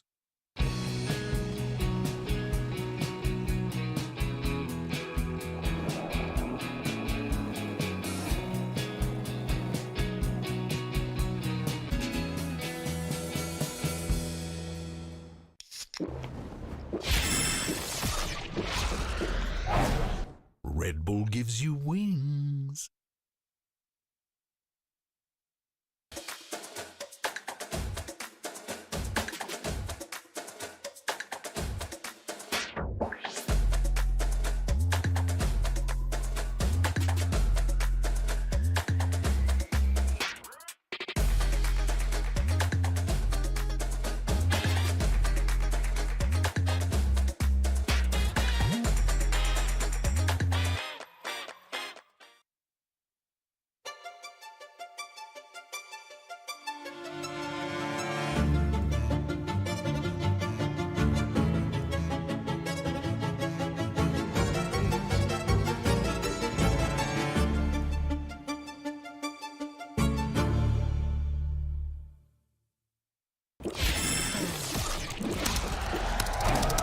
Red Bull gives you wings.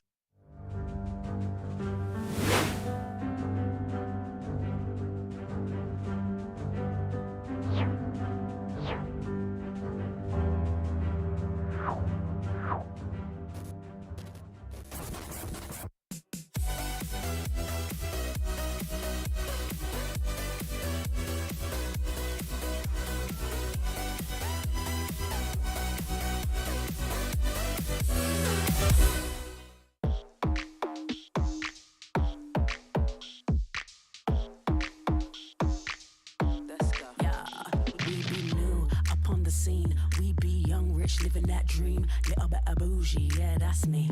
Little bit of old school, but unique.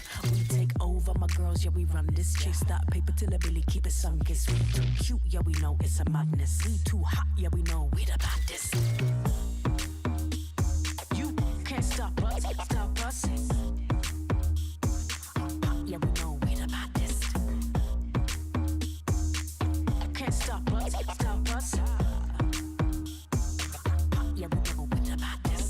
Me and my girls, yeah, we step up. Too slick, yeah, we know, do it better. Yeah, me and my team, we forever. Too hot, too strong, yeah, we better. Me and my girls, yeah, we step up. Too slick, yeah, we know, do it better. Yeah, me and my team, we forever. Too hot, too strong, yeah, we better.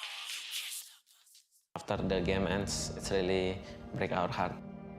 Zeta Division will not be playing in Tokyo.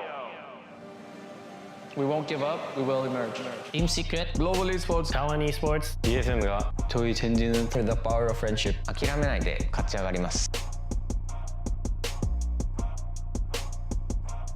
もう一度チャンスがある大会なのかなと思います。Welcome back to VCT Last Chance Qualifier Pacific. We just finished map 1, Haven. And it looks like Team Secret could not repeat their Haven performance against Gen G. And instead, Gen G is repeating yesterday's performance against RQ, having that full momentum, looking really strong on Haven. No, this was the Gen G we saw against RRQ for sure. And Team Secret is a very good opponent. They recovered as best as they could, but at the end of the day, Gen G was just a little bit more coordinated, particularly the post plants here, not only on their attacker side, but on their defender side as well. Gen G was really on point. Look at your screen right now. I'm looking. Yeah, look at the left-hand side. Okay. Who should have won, given these stats? Who should have won this map, given what we're seeing? Who not dominated, but won the first kills? Team Secret. Who had the thrifties? Team Secret. Who had the post plans? All of this is looking very one-sided, and I think to myself, okay, well then Team Secret should have walked away with the win. Yes, they also dominated the first kills, which we spoke about in the pre-desk. So much went in the side of Team Secret, and Gen G just managed to dig deep every single round, mid to late round. It's like they took a page out of Team Secret's book, like, ooh, you guys mid-round really well. Let us do that. I thought TS in particular, not the team, the player, was making really good decisions here on both sides of the coin. There were a lot of times where he just would get a one and done and leave his, wisely leave his position quickly, avoid a lot of the utility from Team Secret, kind of get ahead of them. It was just a really stellar performance here from the Gen G IGL, not just in the stat line, but also in the way he was calling the game. Obviously, Meteor's nuts. He has not let go of the gas pedal since yesterday, that's for sure. Just don't know how much gas he can have in the tank. This is a best of 5. So, Yeah. maybe I'm throwing all of my eggs in one basket and I go, oh, wow, Meteor's going to just run away with this. I mean, we still have many more maps to go, so I have to be careful with how I sort of, say about this. Maybe but he's this a is hybrid. good sign. Like, he's yeah. so fuel efficient, you know? The Tesla of Valorant. Yeah. See, Gen G here is still looking, despite their win, looking really serious. I love the Cypher Cam thing. This needs to be a permanent mainstay here in Pacific. We do have the best production. That We is actually really true. do. I can say this confidently because I've been in many other productions. This is an incredible production. Like, mine's not biased. I'm just like, yeah, this has been fantastic. I love it. Here at Pacific, we just pat ourselves on the back all the time. This is not to say we don't love what the other regions. We definitely do.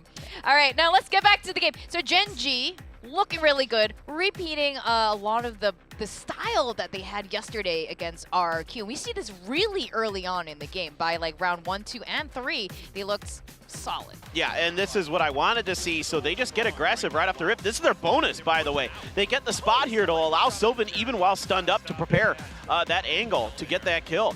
And they're just continuing to push base. Even with this utility, they have enough room to back off. Now, Borkum tries to make a counter flank here. A pretty decent idea. Jesse, kind of aware of this push, trying to hold the angle as best he can, but they're able to clear Borkum out in the back and leave Envy with this really difficult, 1v3 here. But the bigger point of this round is that this is what we saw yesterday from Gen G against RRQ. Being aggressive on their defender side, pushing advantages, trying to trap the players in their spawn, basically.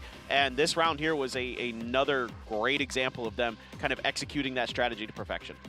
That's right, and directly, right after this round, round 4, Gen G continues with this very coordinated post plant retake, and they just, you were there. I remember that you were like, if they do this, I want to talk about it. She was yelling louder than the coaches like for the other teams. Yeah. Look at this retake. 3, 2, 1, and go, boys. It's like the coordination is just so key. Everyone has the utility in hand, and they go, okay, we're going to go, and we're going to go together. And when we go together, we are going to overwhelm them. Yes, okay, the weaponry is much different, and of course, you expect them. But in a retake like this, post plants are won more than 80% of the time in Valorant by the teams who've planted. So this win condition for Team Secret is diminished almost instantaneously by the coordination from Gen G. I love it. I was a little surprised, not because I thought that this would be won necessarily off of gunplay, but I'm surprised at that level of coordination and retake. I actually think the retakes won Gen G that map. I actually think it would have gone into overtime if they hadn't have been able to get the 2 retakes on that map on the defensive side. So they won based off 2 retakes, in my opinion, which is, it's kind of fickle, isn't it? It could have gone this way or that way. I mean, to your point, we saw a bit of that coming from Team Secret, and we thought this might have even been a turnaround point for them. And they were climbing a bit, but exactly with Team Secret having excellent post-plant play here. I think the big thing about Team Secret is they've got good ideas. I like what they have to show. This is one of those good ideas as well. I mean, it's a post-plant situation. You can't see the plant. You can see it going down, and you're probably wondering, okay, but why is half of Team Secret in a post-plant all the way over towards spawn? It's because they didn't want to give away the space in that post-plant. They wanted to make sure that they were playing for it. They were hunting them down. We couldn't even get Gen G even close to the site in the post-plant because they just suffocated them over towards window, suffocated them over towards that sort of spawn area. And for me, I just think to myself, how could Gen G have known this is how this post-plant would have played out? How would they have known that kind of utility would be used? Team Secret is a great team. They showed in that round. It just wasn't enough to be able to push them through the end. That's right. Now, we have to talk about key player. It's going to be Meteor again. You know that song, like 24, like whatever? We're like, a broken record. Yeah. It was 24 kills dropped on this map. Incredible.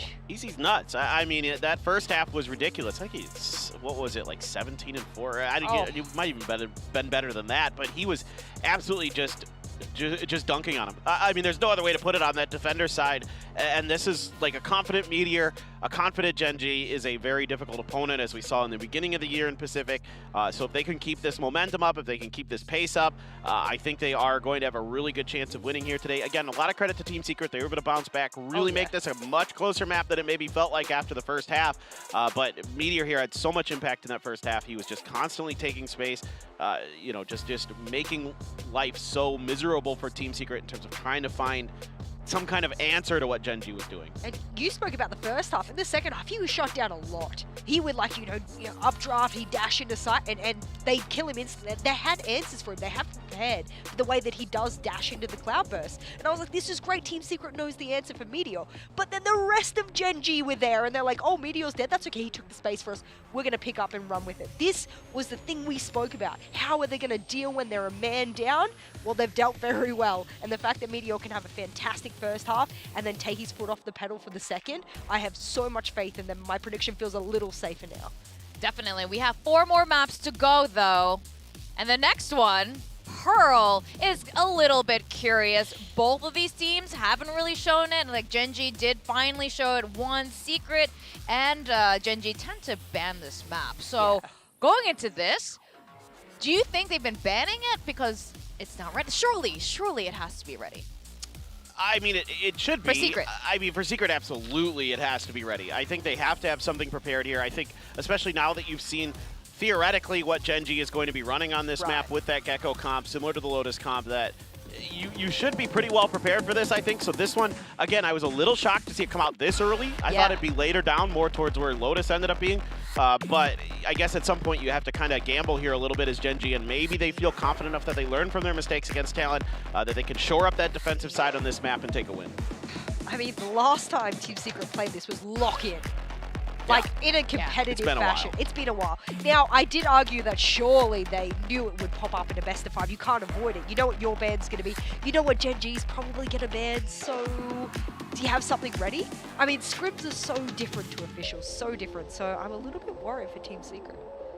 I could be worried, but you know what? I choose faith today in the Pineapple Gang. The Pineapple Gang? The Adobo Pineapple Gang. And I'm sure... I think of anything, they might have an advantage because Gen G has nothing to work off of. And we got a double duel Phoenix on Pearl. What? What? I am shocked here. We've never seen Jeremy play the Phoenix, I don't think. Not that I'm aware of. It's mostly been Killjoy Raze. So, but like, also, why Phoenix? Well, trying to imitate Jing, Jing which makes is it work. Yeah, I don't know if many people can imitate Jing, to be honest with you. I'm super curious about this. I thought maybe you could go double controller here, throw in a Harbor, and you can pretty much really stymie this Gecko comp, but this is interesting for me for Team Secret. I have no idea what to expect. Well, I think Gen G also won't know what to expect precisely either. Like we said, Secret has shown this map 0 times since lock-in. And with this comp is going to be a really exciting game coming up. We do know what Gen G's done with Gecko against Talon, and that looked really good on the first half, but can they continue that? Can they remain unpredictable and remain in control of the map? I mean, this has to have been scrimmed.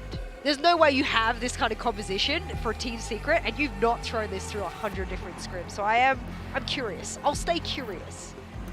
Well, I'm excited and curious as well. I think we all are, and I'm sure the casters are as well. We're gonna go over to Quack and Tasteless as we go into map 2 in this best of 5. Nothing but curiosity and excitement here at the caster's desk. We've got Gen G with a 1-0 lead, but Team Secret with a really weird comp. What is going on here? Are they going to be able to pull this off? I don't know if they can pull it. We haven't seen this before. This is the first time we're seeing Jeremy play this Phoenix. We've seen the comp before. We've seen some other teams other than PaperX do this before, actually, also, by the way. Scars, for example, during Ascension Pacific. Crystal was one of those Phoenix players who actually makes that comp work as well in a slightly different style. So if they can do it, maybe Team Secret can as well? We're going to find out. It's going to be Gen G here on the defending side. Team Secret ready to plant that spike at A or B. Again, it was a real close match in map 1, although Gen G did kind of get that momentum with the 5-round wins at the start. Let's see if we have a cleaner start here from Team Secret. And if we do have one, if they can kind of maintain that and actually even this out 1-1. Yeah, it's not going to be easy, though, again. Yes, we've been talking about this Gen G composition. The Gecko, maybe it's a little bit odd at times, but they did end their first half against Talon with a 9-3 scoreline. It was only on the attack that they started to falter a little bit. So now that Gen G are starting on the defense, it seems likely that they should be strong. But that depends on how Team Secret plays this as well. Now we're starting things off just a little bit slow and safe. Yeah, a pop flash there, but they don't find anybody to blind on the other side. A double stack over here onto A with the Gecko ready to wrap around there and reinforce. But for the start of this game, it looks like they're just doing a little bit of orb farming. They're going to take that orb over there on the far right side of the map and then seesaw back over to the left. Yeah, I don't mind that. Play some Pac-Man. You know, Yeah. you take those orbs, build up towards an ultimate. Especially for a Phoenix, 6 points is all you need, which is a very useful tool to clear out spaces, get information. But look at how Team Secret are maneuvering across. At first it was A main, and with that noise, now suddenly going into a B split. They're going to try to come into B right now, and it looks like we get Meteor with the first kill there on a dubstep. King finding Envy. Jeremy fights back, and we're now down to a 2v3 here, 2v2. Yeah, the wingman just claps at him. But the good thing is for Gen G, although he's sharp, I mean, Team Secret, Jesse Vash coming around the back was something that he did not know. So Team Secret now picking up the pistol win. Yeah, a very important pistol win there. Could have gone either way. They did get that spike plant down there as well. And so now we got to see, you know, can they just keep this momentum built up? Again, Dubstep ran away with the show at the start of map 1, but I'm relieved to see Team Secret actually getting that pistol round win. Very clutch there by Jesse. Yeah, it's just smart positioning with how they actually moved around.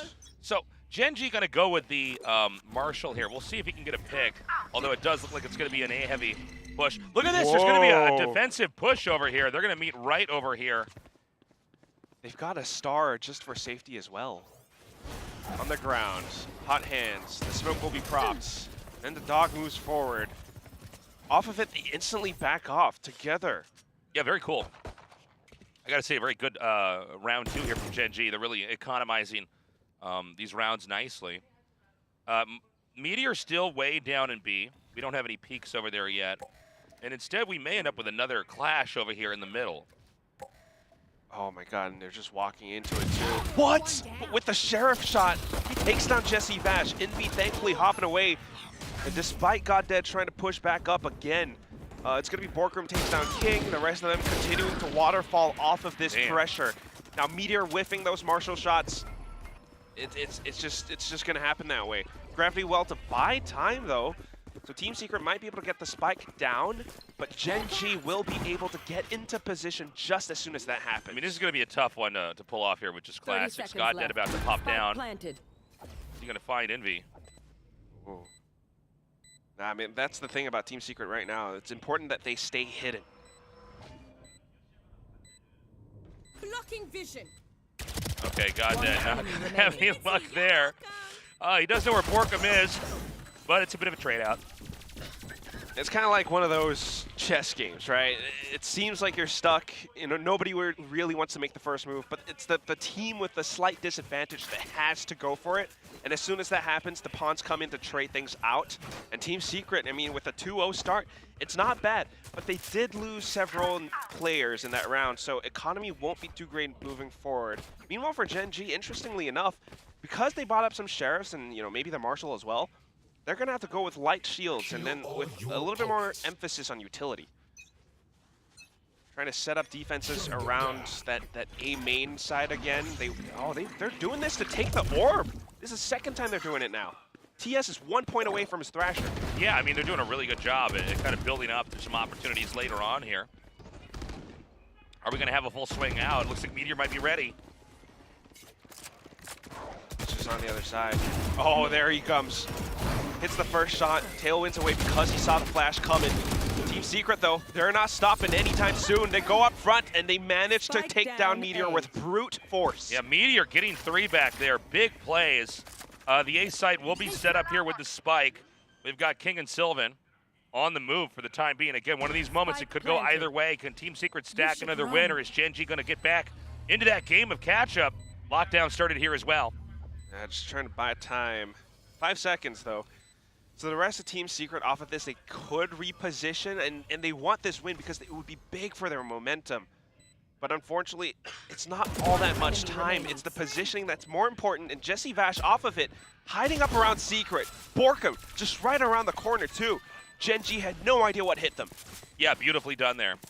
I mean, that was a big kill there from Borkum. And look, I mean, we may have a mirrored situation to what happened here in Map 1. I mean, Team Secret is really crushing face, and so far they don't seem to be stopped. I will point out Meteor is playing out of his mind, but it seems like the rest of Gen G might need to play a little bit of catch-up here. Yeah, what I really like about this win, I will say, our desk was kind of talking about it. You know, this map isn't something that we see a lot of from Team Secret. In fact, they never played it at all during Pacific. But it's clear that they know how to work around whatever Gen G tries to throw at them. Sometimes it's always this early A main pressure coming out just to take the orb. But Team Secret, with the hot hands, with the utility that they have, they just come back in slowly to actually take down some of these Gen G players. If they can kill Meteor again, that would be huge. But oh, look at this guy coming out from behind. And then the shots down Arts. It'd be so good. All right, Dubstep going to push right through this, not wasting a second. Oh, Gen G are just hiding, tucked away inside a Secret, as well as Dugout. King, again, on the defense. This is his domain, his territory, and you will not plant your flag down. Yeah, I mean, that's King for you. It's always hard to get into any site. It's the way he's able to use the Killjoy utility, swing out, get these hits, get a read on how the site itself is being entered and where he needs to try to take those picks at. Yeah, I'm glad that you mentioned that Killjoy utility too, because, I mean, some of these Team Secret players, they lost quite a bit of health as they tried to push into this position because of that Nanostorm setup from King. It burns them down, and all he needs at that point is, you know, 1 or 2 Sheriff shots, and it does the trick. A thrifty win for Gen G. Now their economy is good. Meteor buys up the operator. Okay, so a little bit of tension built up over here at mid. Are they going to actually? They are going to push out here. Just Dubstep with a beautiful shot takes King out. Ooh. Meteor dropped as well. Team Secret is off the hook. And with that, they have the site. Now Jesse Vash on that bit of a lurk comes back in, does a bit of damage, allowing for Dubstep to get the trades, but TS now playing off of it. He takes down Jeremy along with Dubstep. Back to a 2-on-2. Okay, could go either way. Gen G hungry to catch up. Are they going to be able to get into the site right now? They don't have a ton of time with how slow they're having to push and be quiet. Nice cross setup over here. We've got Borkum and Envy on either side. Borkum gets God dead, and that leaves just TS. Now it's down to a 1 versus 1. Envy. Oh my God. Yeah, he can use the little guy to defuse. He gets it to half. The peak. Oh no! Is there enough time? Is there enough time? There is. Oh! Less than a second left over. Gen G with the clutch. And a big fumble there from Team Secret. I can't believe that happened. They picked up the operator off of Meteor's cold dead body, but then just not quite able to use it. That weapon is cursed if you're not Meteor. And now coming out from the other side, TS, what an unbelievable clutch, just because, yes, using the wingman, and then having that ice cold nerves just to tap off the spike at the last second. Probably would have been wiser to not peek out that second time around. There's a way to economize that diffuser. You probably don't. That spike goes off no matter what. True. You know? All you had to do was literally stay behind that wall for, 1 second more, and then you peek, and then it's impossible to get that diffuse off, unless you were to miss with your operator shot or something. But yeah, so a timeout's called. I think they might be. Well, I don't know what's going on with Gen G. I mean, they are playing well. This is becoming so close. I mean, each of these rounds. Again, that round back there, I mean, on paper, that looks like it should have been another Team Secret win. So a big victory there for Gen G.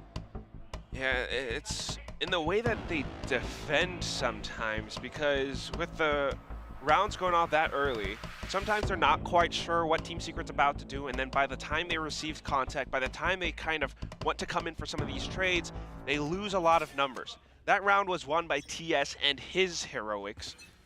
So I guess maybe Coach Val just trying to tighten up some of the ideas that they have. Coming back to it, it's another A main push coming up from Team Secret. But here he is. It's going to be King's domain. All right. I mean, King's going to be ready. We got to see, can King get the drop on a couple of them beforehand? They do have Meteor just outside of sight, so he could come by here and maybe try to get some operator picks. Wow. Oh, my God. Above two. Stops over there, Shorty. Close range. Snaps down dubstep. And then TS coming out as well. This one position out by Art wasn't blocked off, so it comes down to individual shooting, and Envy able to get two. Puts all the weight off the shoulders onto Borkum. 1-on-2 now. Borkum does not have the spike. He's going to grab it. There is enough time. Maybe he could back out, or will he commit onto A? If he commits, I mean, there's a pretty good setup here from Gen G. Slowly inching forward. Oh, Looking this for is the bad. head. But just seeing the wall bang, it's easy for Sylvan to swing off of it. Yeah, exactly. So 3-3. I will say Envy is playing so well. Envy is, like, in some ways playing better than everybody else that's in the game right now, but the rest of the team isn't able to kind of deliver the same way that Envy is, it seems. Yeah, at By the way, times. I thought Meteor was going to get killed the moment they pushed him. When I saw those cloudbursts come down, I thought, okay, they're going to lose that operator. This is going to be a huge disruptive force in this round, and instead they clutch it. And here we are with Gen G maintaining that streak. A lot of ultis is available here as well. That's great that you bring that up. It's one of those things thinking about Meteor, because in the past, maybe a little bit of nerves, he might have cracked under that pressure, but today, he recovers so quick. And it's up to Team Secret to find their own recovery as well. They're trying to go fast in towards the B site, blocking off Connector, but they have to work against Goddead. Dubstep tries to stay alive, floating upwards, but here he comes. Oh, it's the flash, and he misses his knives. The rifle from Goddead. Yeah, Goddead really picking it up here. Envy's still on the loose, though. Enemy remaining. Question is, can Envy do what seems to be impossible here, a 1 versus 4? Only a Sheriff in hand, not even full HP. I mean, ideally, you could even get a spike plant, and that would be something, right? But how far can he go? 50 seconds left on the clock right now. Oh. He's found him. Oh, God, and the Thrasher. He's run out of bullets. Managed to dodge it, but the walls are closing in on that round. Gen G with a 4th win now. And Team Secret, I mean, unsurprisingly, they're going to call a timeout. And they need to figure out exactly what's going wrong. I mean, that round especially, when we saw that Meteor got gunned down almost immediately, I thought, okay, well, this is going to be your opportunity now to try to start winning some more rounds again, but not the case at all. Goddead, so good. I mean, finding his own form of stability as well. Sensing that push coming through, right? But then just coming back to it, the flashpoint.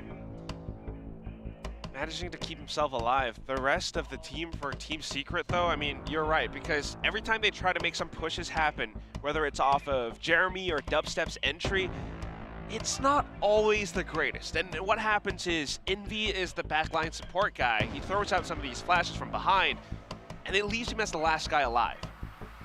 Yeah. Yeah, I mean, it is a bit surprising to see Gen G has stabilized so well. I mean, if you're just now tuning in, this has not been like a back and forth with round wins. It's like streaks. It's just streaks. It's Team Secret gets their streak in, and then Gen G gets a bigger one in. When I watch this back and forth, it does seem to me like we're watching each of these teams rapidly adapt to each other. Gen G comes in with new ideas. A few rounds later, Team Secret figures them out. Team Secret starts to run away and get those wins, but then Gen G has reinvented the way that they're going to approach this. And that's why these timeouts are so important, right? Because the coaches have that impact. So we need to see Team Secret now figuring out how Gen G just reinvented themselves. And it's going to be Gen G with that operator, Meteor on it again. But this time, he's not towards B. It's not where most operators would be. In fact, he's actually pushing up A main. Trailblazer are going to suss him out, though, and he has to back off. I've got your trail. All right, Seekers are out. That's going to drive Meteor back here. Meteor still kind of able to escape and find a new position. Not a lot of headway made by TS, but they're going to come dive in now. Ooh, it's going to be Goddead with the spams through the smoke, though. Cosmic Divide of their own now blocking off the rest of A main. Team Secret knows that the site isn't safe to plant in, so they're going to try to rotate back, perhaps. There are setups over here, though. It looks like Sylvan could find him immediately. Oh, he's waiting up by water, too. Team Secret are trapped, Tasteless. Yeah, this is a very awkward position here. Doesn't mean they can't break out of it. We're going to have to see what the next pick looks like. Obscuring vision. All right, Borkham starts it. Recovering it. Just being a little bit patient. 30 seconds left. I think they could come into A now and actually set up the plan. I think that's probably their only choice, to be honest. Wow. Yeah, nice jump. So Envy's going to get that plant off. Going in for the stick. Meteor, though. Oh, my goodness. And an escape into the cloudburst. Well, Envy answers right back. Now Meteor still presence aware. Sylvan trying to go for some peeks now. He's got those stars and he wants to figure out where these guys are. He wants to block them off. They're going to try to flush him out with the. Down. Yeah, what are they going to do? They've got to move. Uh-oh. Last player standing. Now they're moving, but at this point, time's been spent. Spike's getting stuck. It's halfway. Yeah, too late. And he's going to go for the run. Just try to get that right for the next round. Genji's on the 5th win in a row, Quack. That's what we saw happen in the previous map.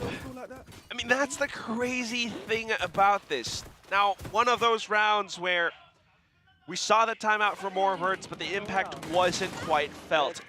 And the reason why is because of Meteor and this operator, and also how Gen G really pushed them back on the site. First of all, Goddead spamming through those smokes, actually catching onto one of the Team Secret players, and then the Cosmic Divide to block them off even further. Team Secret are looking really uncomfortable. All right, well, once again, A seems to be the place to be. Pure Team Secret pushing on this map. They're going to at least try to get the orb over here. And probably actually commit down to A. And A is pretty wide open. They just got Goddead covering it, who, by the way, Goddead has really, in the last couple of rounds, delivered. He's repositioned this time as well. I mean, talking about randomization, now he's back towards Art. He gives them the site. He knows that they don't really have the guns, so just going for some clear retakes, they should be able to take this. They're going in for a bit of a flank, too. But Jesse Vash has got this.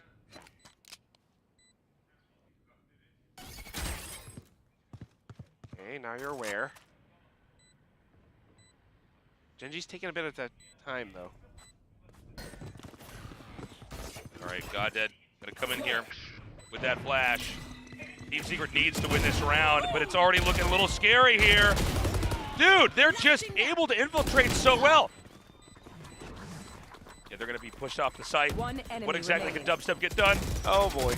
I mean, I gotta say, man, I really thought with that setup, that was gonna be the one where Team Secret's gonna get that 4th win.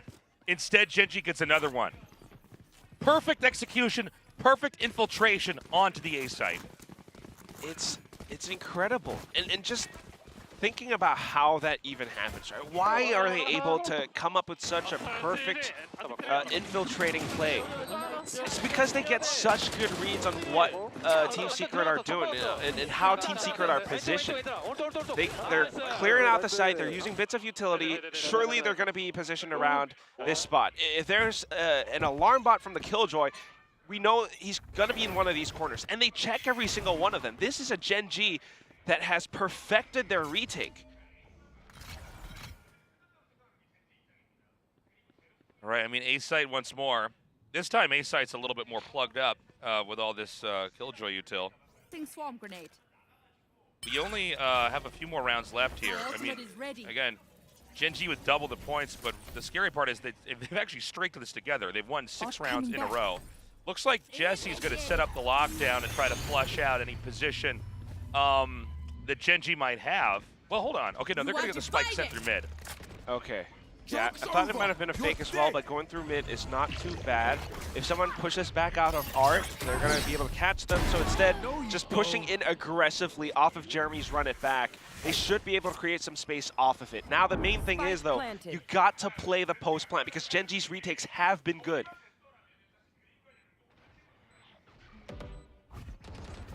Meteor's still on the hunt. Whiffs those shots. Okay. Envy gets one, is completely blinded. Things fall apart around him. TS is the last one left, and at last, Team Secret finally gets another win. Much needed too. And round 10. First of all, making off of Jeremy's run it back, getting that pick towards Secret created a lot of space for them, alleviated some of that pressure. Getting the spike down afterwards was how they started to go in for some of these post-plant positions. Slightly different this time. Meteor trying to go for that updraft, perhaps something that they anticipated, so just playing around that A main spot, and then Envy anchoring down on the site.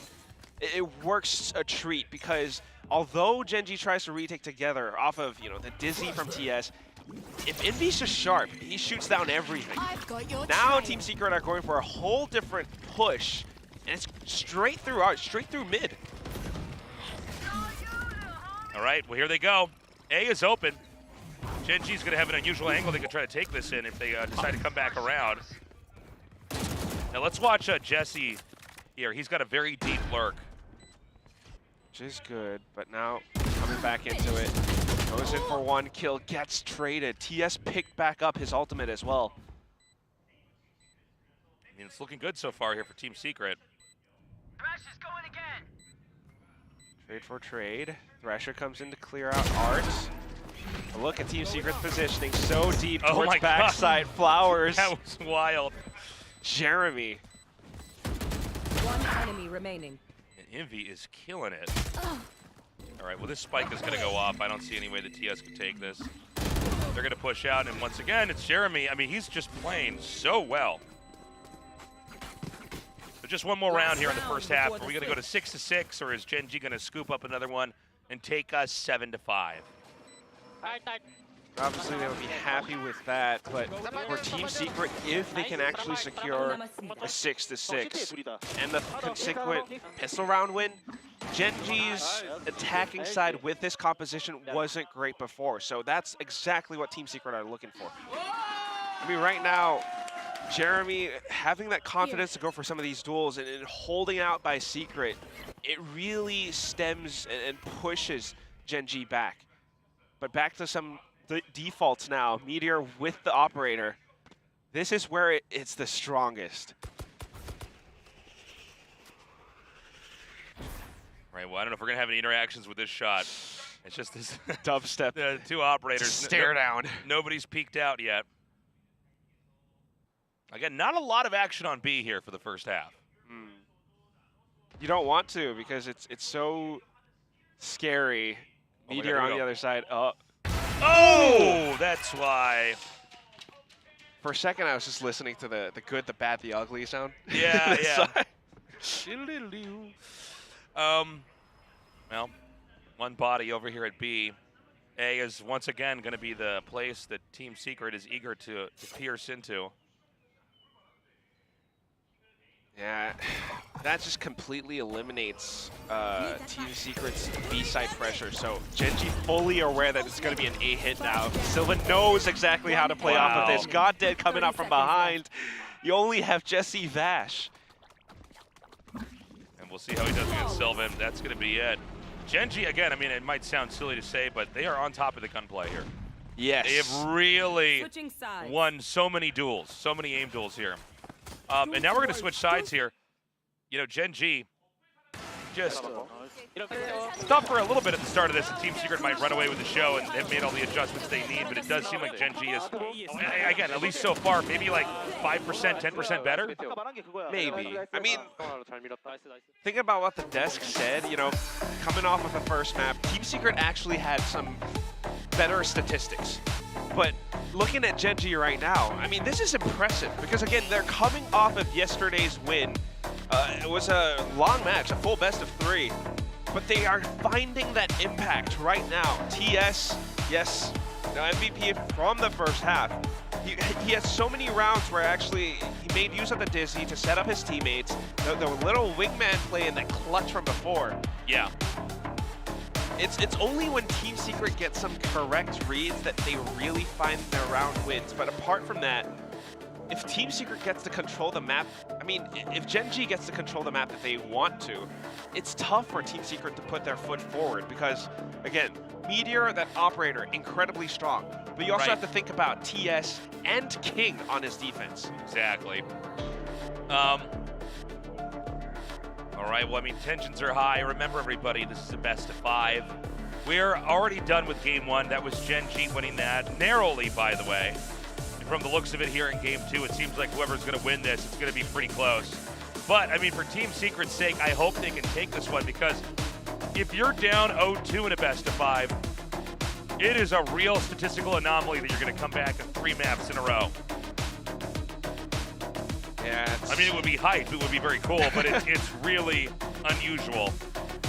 It's really hard fought, but again, I mean, in a best of 5 lower bracket final of the last chance qualifier, again, their last chance for this year's VCT. If Team Secret doesn't do anything now, I mean, when can they really do it? The next map, perhaps, but it's difficult, right? It's going to be labored, Tasteless, and they have to start. Going up with this pistol, it's aggressive. All right, we're getting right into this, man. Both sides contesting for that ult orb, and Wingman just being cute as ever.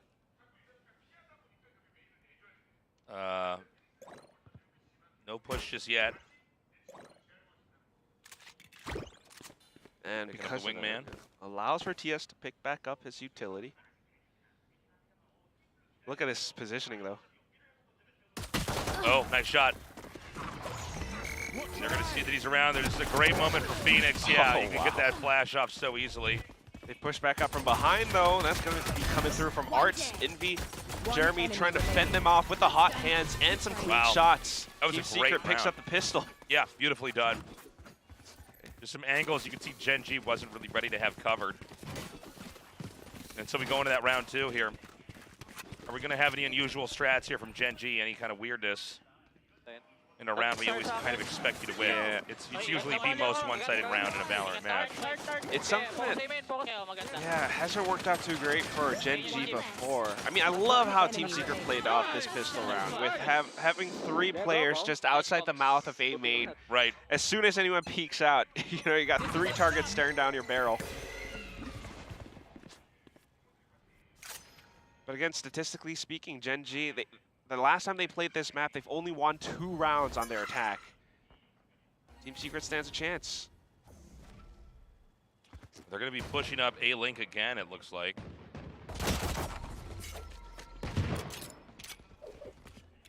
The spike is way back here. They're not committed to any one location. It seems like they really want to see if they can just get a pick here or there and then loosen up Team Secret's overall standing.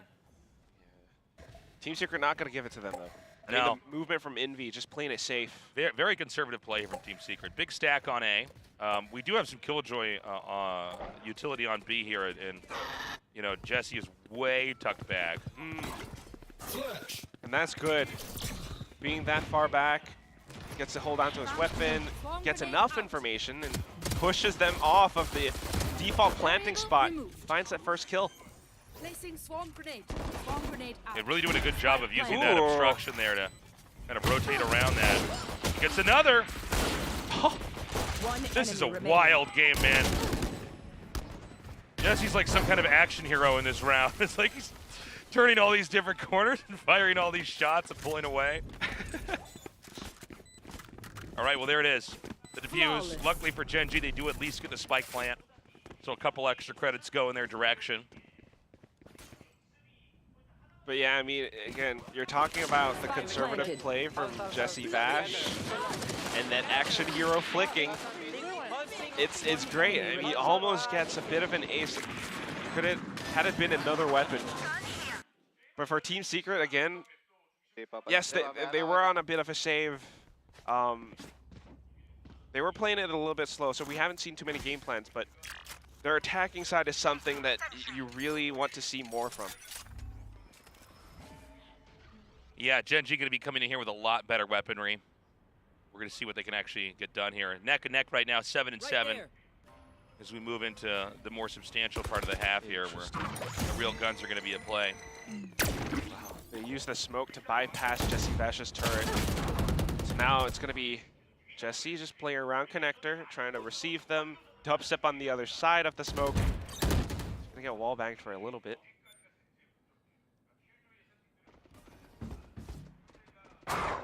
Well, they're going to send the dog out there. I don't know if they get much information. This is kind of an interesting push from Team Secret. Just trying to make sure that they're kind of aware enough of where Gen G are. So they know they're kind of around mid, and that's why they're positioned around this spot. Pop flash from Envy. Good wall bang there from Borkum. I thought he wasn't going to get him at the very end, but he does. B is going to be the place to be, it looks like. Yeah, because of that initial push, and now Sylvan just kind of always hovering around B long. Calls for that push to come through. But the thing is, Team Secret are prepared for a dubstep with a Marshall. Get some flick shots off. Spike is down. And Jesse Vash. This is going to be difficult. Not impossible, though. They only have one angle they have to worry about. But if he peeks like this, I think there's a real chance, yeah, the Killjoy can find him. He sees him out of the corner of his eye. Ooh. Was trying to slice the pie, but now they're defusing right now. I mean, I think that's just going to be it. All right, nicely done there, Team Secret. Getting that spike defused and getting that 8th win. They're back up in the lead at last. You have enough numbers, you have enough players, and just having that firepower coordination to come in with a retake. First of all, information game coming out great from Team Secret. They sense that utility towards B-Link and mid, and then they instantly position themselves around it. You know, the little pop flash from Envy getting that first pick was huge. And then with the push coming through from Gen G towards B-Long, Dubstep already knew it was coming, so he had his crosshairs zeroed in onto that one spot. Next round for Team Secret. I mean, they won the bonus, so they're flush with cash. All right, we've got Dubstep here with that operator, looking to get some picks. Unfortunately, no one's going to be at B. This may be just a map where we don't have a lot of operator hype clips on. Because everyone wants to avoid them. But if they avoid that, then they're going to be walking into an A site that's heavily fortified with all of this utility from Jesse Vash. Ooh. TS, though, sets up the Thrasher to push off of. All right, here we go. Stack here for Team Secret's pretty good. Can Gen G actually break this wide open? Oh, here they come. I mean, the little land shark doesn't find all that much, and as soon as it expires, Team Secret comes out with the best timed peaks. Yeah, I mean, they are just playing so well. You see King at the very end puts up a decent fight, but it's not enough. And a very fluid Team Secret so far here in the second half. And with that, it's 4 wins in a row now.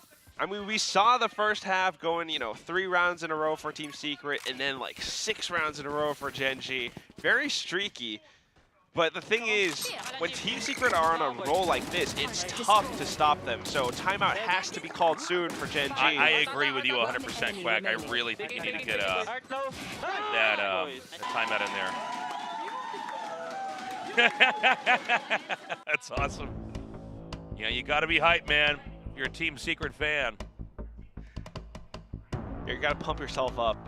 But I mean, for Gen G as well, because they got to think about what's kind of going wrong for them. And sometimes they're playing into Team Secret's utility, playing into Team Secret's information.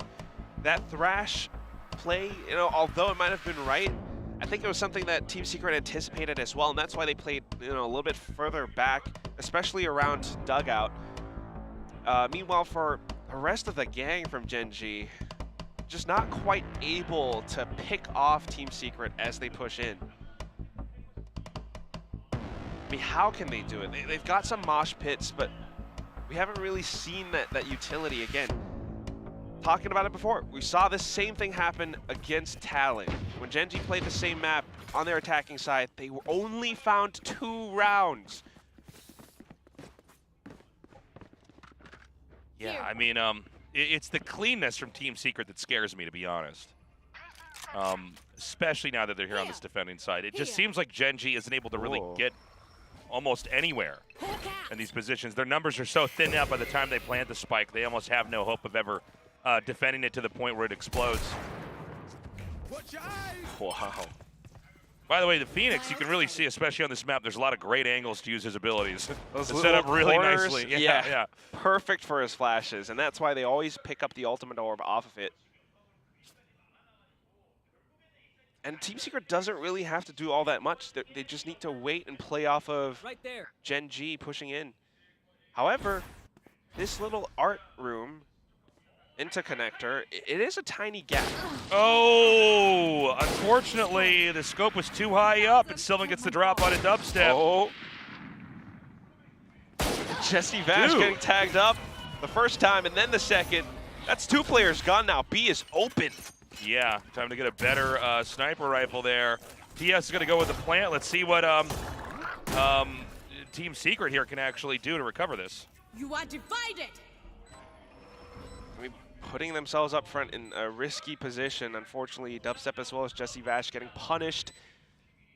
Now, just being held off by the Cosmic Divide. They want to go in for a bit of a retake maneuver, but they're not quite sure. I mean, I don't think they know that there are some Guardians on the other side of Gen G.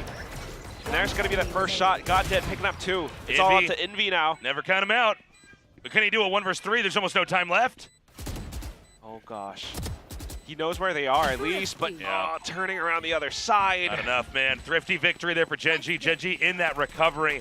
But again, a lot of that came down to, you know, the scopes that were covering B losing the duels. And that's just Sylvan. I mean, somehow making use of that timing to actually sneak down in towards Pillar. Dubstep had no idea, and that's why he was still looking up towards the top of B-Long. An unfortunate mistake, but such a good capitalization coming out from Sylvan. And once again, that's why Gen G puts this guy back on that controller. As the Astra, you know, maybe making use of some of those star recalls, he sneaks forward. So off of that little, shall we say, blunder, Team Secret now fortifying the B side. It leaves A somewhat open, apart from, you know, the smokes coming out from Borkham as well as Jesse Vash's utility. But Gen G are just exploring the middle ground. Okay, a little bit more creeping over here in mid. The intel sent out here from the sky doesn't get any, they don't see any movement over there. I think they're going to go back up into A now here for Gen G. It might. Oh, but some shots fired. It does tag up Jeremy. Looks like they might try to sell a push into B, but A is where it's going to be at. Wow, it forces Jeremy to actually commit his ultimate. So now they're going to be pushing over onto the A side. Question is, are Team Secret prepared enough to receive this? So double lockdown. Lockdown Venn diagram. Go, go. It's 30 seconds, Tasteless. Yeah, they need to hurry. We can't do math right now.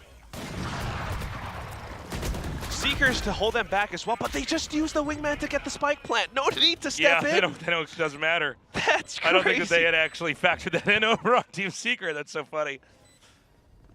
All right, well, we've got a pretty wide setup here. King getting dubstep. No need to worry about flanks anymore. The Fuse gets to half. They spam through. It's hiccuped. They start it, but it's a fake. Meteor gets that kill, backs away. And that is going to be that. Wow. 9-9.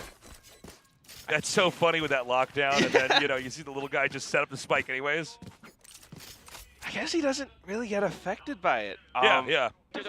Unbelievable. I mean, that's something that I didn't really factor in I either. had not actually thought about it until we saw it happen, and I'm like, oh yeah, I guess that's... Because it's just enough space that Team Secret has to back off because of the lockdown. Yeah. And yeah, it's free spike plant. It's out in the open. If Team Secret wants to defuse it, you know, although they might have gotten it to halfway, yeah, it's still easy for Gen G to just spray them through. I gotta say, this is such a neck-and-neck match. Gen G has really cleaned up their play, though. Definitely, I think a very cautious Gen G, more cautious than in the earlier part of this half. They seem to be overstepping and kind of bleeding off team members to the point where they weren't able to really do much. But I think with this kind of dialing back and a more conservative movement from Gen G, it's really paid off. Yeah. And a lot of times they are able to figure out, okay, here's a duel we can take, like we saw with Sylvan just 2 rounds ago. Yep. And then we create an opening. And then from there, if they have enough of their team there, or even if it's even, it seems like they can cover that spike and let it go off. That's the thing, because sometimes it's like, it's the repercussions of some of the previous rounds that affect how Team Secret wants to control the map. And it leaves gaps in other spots. And Gen G is doing a good job of trying to read that. If they can find that opening again, it's going to be tough for Team Secret. But thanks to this, it was a timeout from Coach Warbirds. It's going to come in to fix things. It's going to be pushed out from Team Secret towards middle. Yeah. Now the middle push here is set up for Team Secret. It's not going to be very helpful. I think this is really set up to interfere with an A side attack, but they're going to be diving over onto B. And it's going to be another situation I think could fare very well right now for Gen G. Yeah, they have the spike planted already. And then the Thrasher. Oh, man. King is just murdering here. Only Envy and Borkum left. And with 2 players remaining, I mean, they have to go for the save. Yeah, I mean, there's nothing they can do. This means Gen G is going to get ahead. 10th win here. Not a lot of rounds left either. A different story from that Talon game, I'll tell you that much. Yeah. I mean, first of all, now we're starting to see some of that Gecko utility. But again, it's the implications of the previous rounds. Off the timeout, you know, maybe slight misread, Team Secret thinking to push out mid instead, like you mentioned. Yeah. It was meant to, you know, disrupt A pushes or something else, but it leaves B completely open, right? And the whole team just marches down, and because they're using Wingman to secure the plant, they can stay fluid with how they set up some of these post-plant positions. It's like a 6th player. And with that, TS actually gains his Thrasher, and it creates so much space, so much chaos around this B-Link spot that, well, Team Secret has no choice but to go elsewhere. Now economy broken, they're on shotguns. 1 Guardian on Jeremy.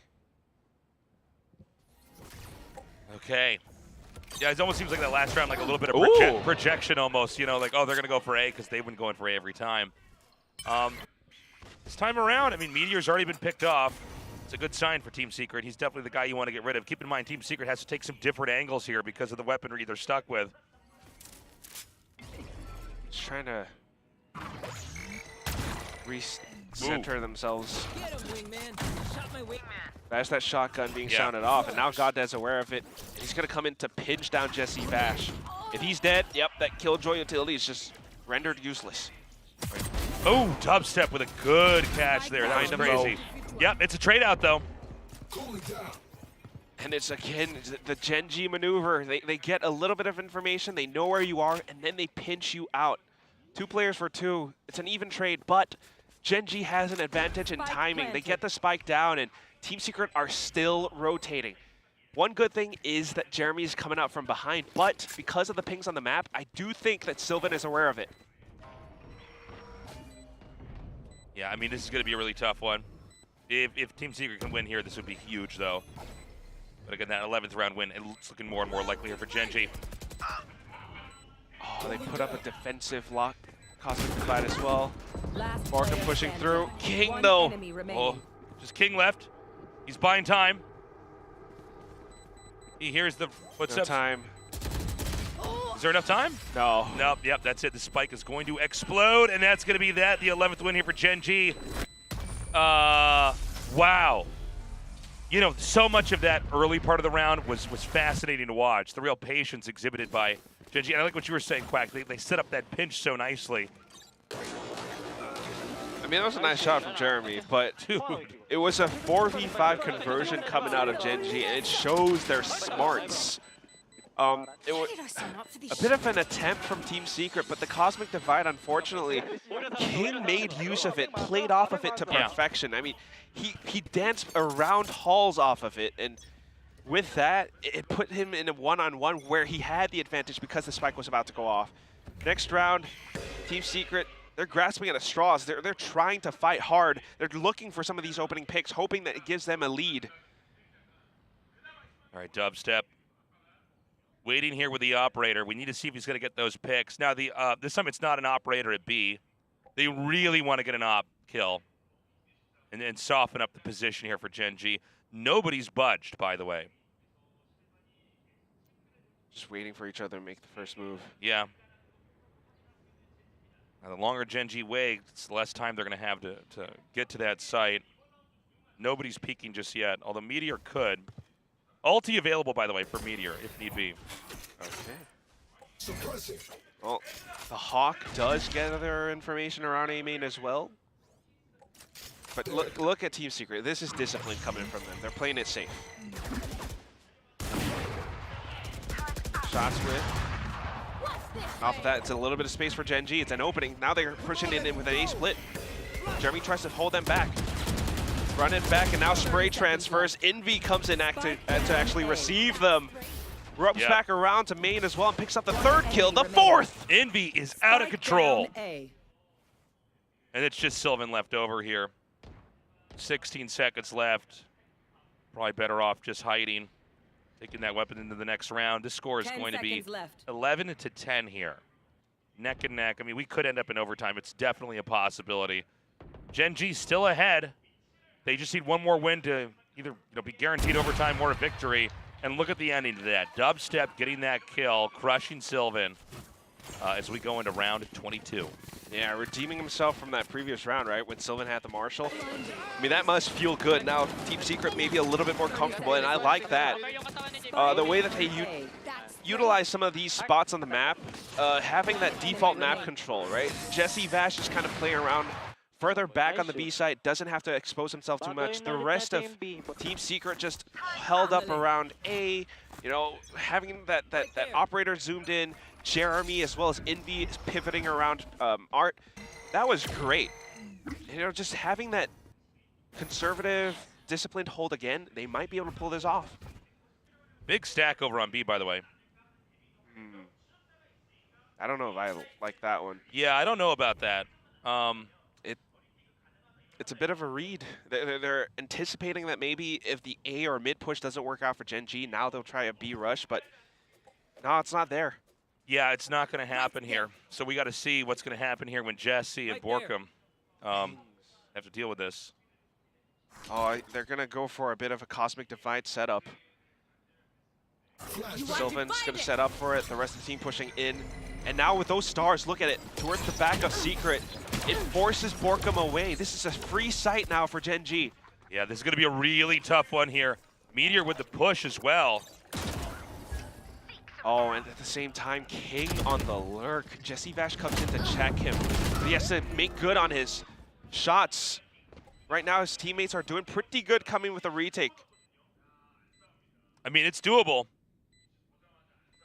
King, he sees the shoulder of Jesse Voss. Wow. Jesse fires back immediately. And I don't know that TS can really do much right now. Yeah, okay. Just going for some spams. Yeah. Unfortunately, he doesn't quite have the right lineup. That's going to be it. Wow, 11-11. This is hype. I mean, it's an intense fight. The pressure between these two teams is immense. And right now, I mean, both of them just trying to make sure that they can get that map in this best of 5. It means so much. Both of them not wanting to get eliminated out of this last chance qualifier. Yeah, again, we have Gen G. It's 1-0 right now. Team Secret desperately needs this. It's neck and neck. It could go either way.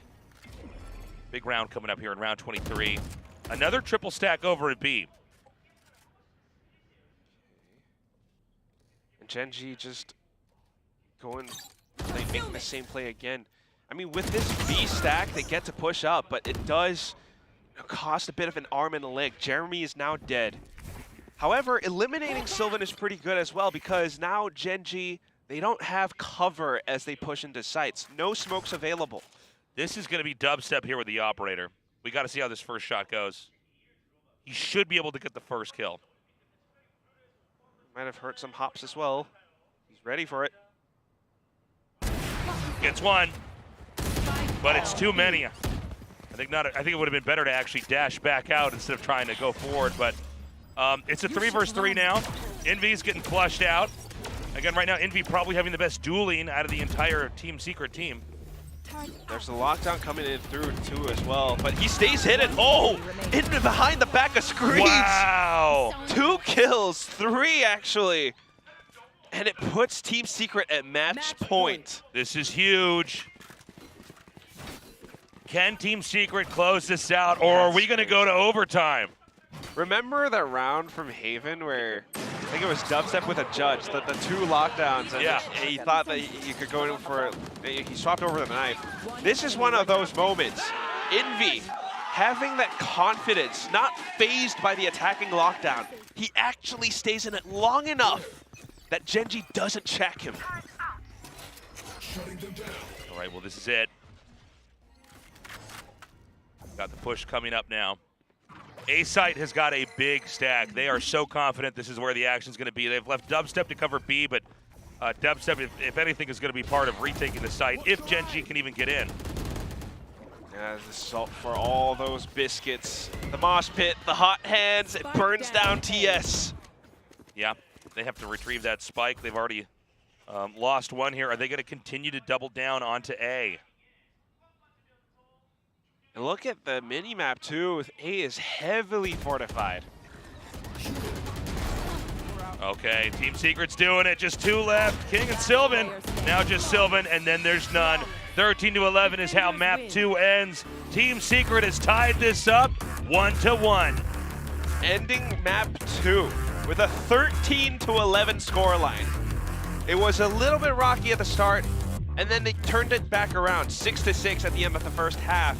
But as we move over onto Team Secret's defense, looking at how they control the map, Genji tried to go for some pitch maneuvers, but apart from that, after some timeouts, they really recovered. Team Secret, it was close. It was. It was a great match, honestly. I mean, Genji really put the work in. I gotta say, Envy, man, was playing out of his mind. Envy was so good. There were so many moments where Envy gets like 1 to 3 kills and pulls through. And so we got ourselves a series now. Oh, yes. I mean, apart from that, just looking at how some of Genji's players have been playing still, TS finding that impact with the Gecko, it's something that we've been wanting to see.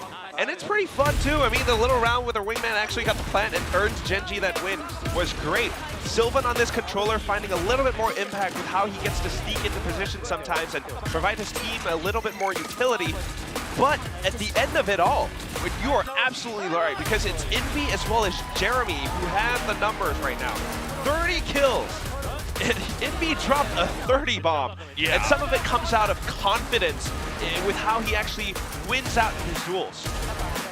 Yeah, great map there. You know, I think Team Secret could breathe a sigh of relief, but that means whoever's going to win this, it's going to be a long road ahead. We got some Team Secret support here in the audience. I like the flag. Yeah, we got to see what's going to happen now in map 3. I mean, someone's going to take the lead here, but I think if anybody says they know for sure who it's going to be, they're crazy. This could not be a closer series. I mean, that's another one of those things.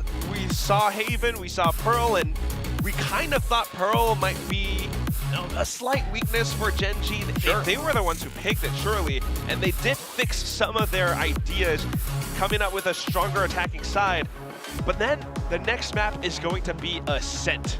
And we know what this map means. It's your old classic. Everyone's very used to it. Yeah. And that just says to me, I mean, we could actually go the full distance here. I think so. I think we're going to get an overtime, too, coming up here. We should have an overtime with how close all these games are. I don't want to jinx it, but it does seem like that.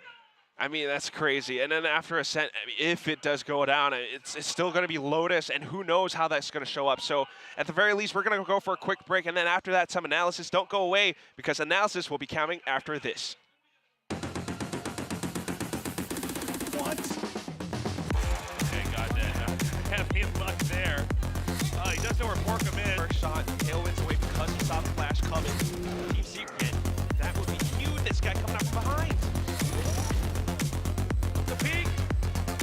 Oh, no!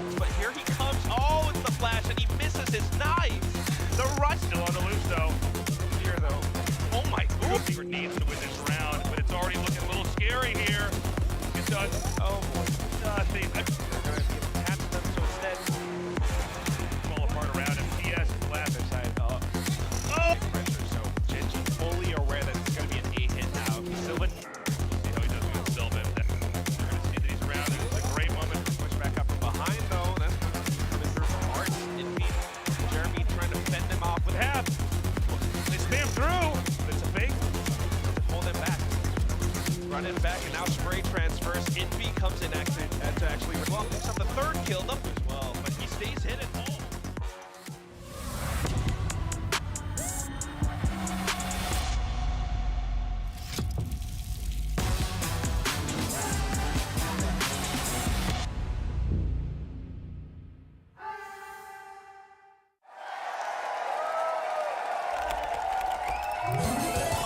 Red Bull gives you wings.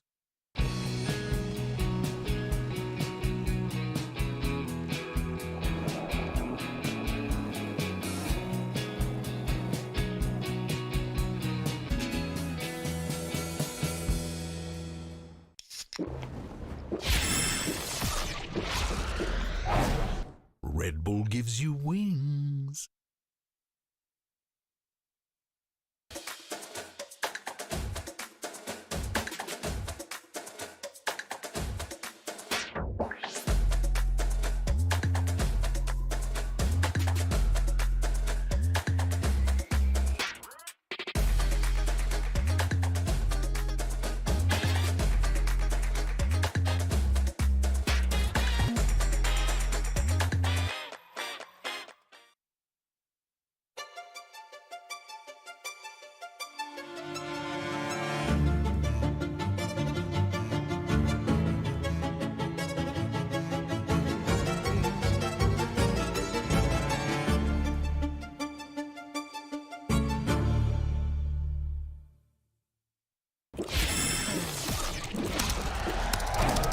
Red Bull gives you wings.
After the game ends, it's really break our heart. Zeta Division will not be playing in Tokyo. We won't give up, we will emerge. Team Secret, Global Esports, Talon Esports, DSM가 저희 젠지는 for the power of friendship. 諦めないで勝ち上がります。もう一度チャンスがある大会なのかなと思います。Welcome back to VCT LCQ Pacific. We just finished map 2 Pearl. Gen G was on a pretty good trajectory on the first half, but going into the second half, they did not seem to be able to penetrate on the attack side. They couldn't really figure out Team Secret until maybe a bit too late. It's the same thing we saw before with this comp on Pearl against Talon. Yeah. Even though they went up against a very different comp from the side of Team Secret than what Talon ran, it still is kind of the same results, and so this is kind of concerning here. There with this Gecko comp with very small changes between here and Lotus, that you're seeing similar results, so they can only really get it done on one side of the map. And I mean, this didn't really come down to kills at all. I mean, it was a lot of patience from both teams. I really like the way that Team Secret waited and baited. I think that's going to be the key term I use for them. Wait them, bait them, see if they'll throw anything, and they did. There were a couple of first kills there that really were just given for free for Team Secret. It wasn't necessarily a map of first kills like it was in the first, but I think this map was really well thought out by Team Secret, and even though we haven't seen them play this map since lock-in, they looked way more concerned and better map knowledge than we saw from Gen G. So I think for Gen G, I would throw this map, out over the shoulder and just go, this is not one. I didn't expect them to win map 1. I expected them to possibly win this one, so it's a little backwards in my head, but there are so many more maps to go in this series now. Yeah, I mean, now I'm expecting this to go pretty deep. Yeah. I think, again, like, if Team Secret had ran like another smoke in this comp, I think it even an Omen or something, like, which is way off base for Pearl. But I mean, that's what I'm saying is, like, it can be any other controller in this comp, and I think then Gen G even gets shut out even harder. Oh yeah, it's just so hard to get value here with Gen G because you're trying to stagger the utility with the Gecko and with the KO and things like that, but you don't have a lot of cover, and so much pressure is put onto Sylvan, who had a pretty good map, to make sure that he's not only covering the flanks on their attacker side, he's constantly the one over on B, but then he has to be the one that's getting called to pop his smokes on the other side of the map to cover for TS and GodDead to make sure that their utility is getting value. And like you said, Team Secret kind of figured it out and just played back and played anti-flash and kind of shut him down. Nice bit of Team Secret to be able to understand, especially from a utility standpoint. I think this just goes to your point so well. They said if we peak, Meteor is going to take advantage of that, decimate us, we're going to be down man advantages, don't peak. Let them waste their very minimal amount of utility in the early round, and then when they're kind of done with it and they've got nothing in their hands, that's when we'll come out in Storm. So for me, I think Team Secret read it. This is the Team Secret we know and love that has preparation ready. Do I think they prepared necessarily for Gen G specifically? No, but I think they understood how Gen G would play the map, how the composition, whether it was played by Gen G or another, would sort of officiate throughout the match. And I'm a little worried now that Team Secret's got their stride and they go, oh yeah, if we just don't peak and we play our time, all of a sudden we're given all of this room to work with that we haven't been given room to work with. Oh no, my predictions feel a little icky at the moment. Little icky. I don't know, I got the ick from it now. Oh no. It's giving me not good vibes. Yeah, I mean, I changed from a 3-2 scoreline to 3-0. Obviously, that is completely out the window now. I think we're going to have a long night tonight with the teams going back and forth like this. And you really don't know how this is going to go into Ascent because both of these teams are have shown strengths on both sides. Now let's talk about round A. You were talking about Clinton earlier. Gen G really had Site A prepped. Like, they looked good in the first half. Yeah, their defender side is really good, and they've got a good read on how to handle these situations. So kind of expecting this aggression. This is right after a timeout towards A. And even though the 0 point doesn't catch anything here off the rip, nobody really moves too heavily initially until they start making contact here with Meteor, especially the double sky. The double flash here definitely starts swinging some help from the side of GodDead and stuff, but then they just peel back because they realize they don't have the proper utility in place to really help deal with this. GodDead able to find a kill through the smokes. Then they throw up the Cosmic Divide to make sure that these rotations come through, and that scares off Team Secret a little bit to buy some time here. They try to check through mid-connector to try to see if anybody's going to be lurking. This Cosmic Divide is really smart because it buys a lot of extra time for Gen G here and forces Team Secret to try to spread the map to figure out what's going on. Now, they do find the pick onto TS, which is nice. And also there was some early utility here before the Cosmic Divide to buy a little bit of time as well. So this is just kind of delay.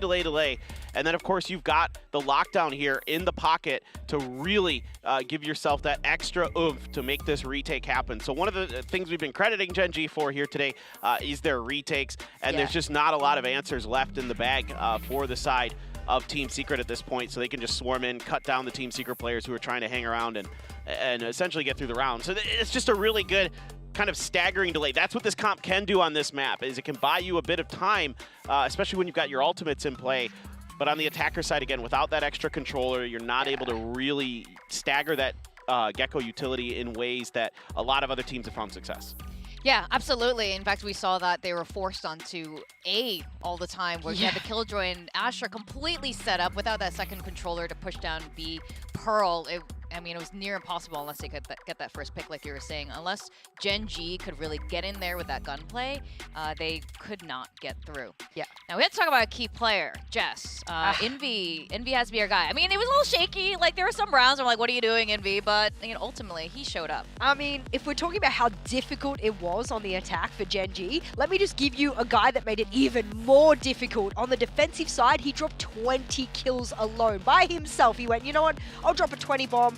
Most of them were multi-kills, by the way, so it means his positioning was quite good. He was untradeable in multiple different areas, and he had quite good crossfires.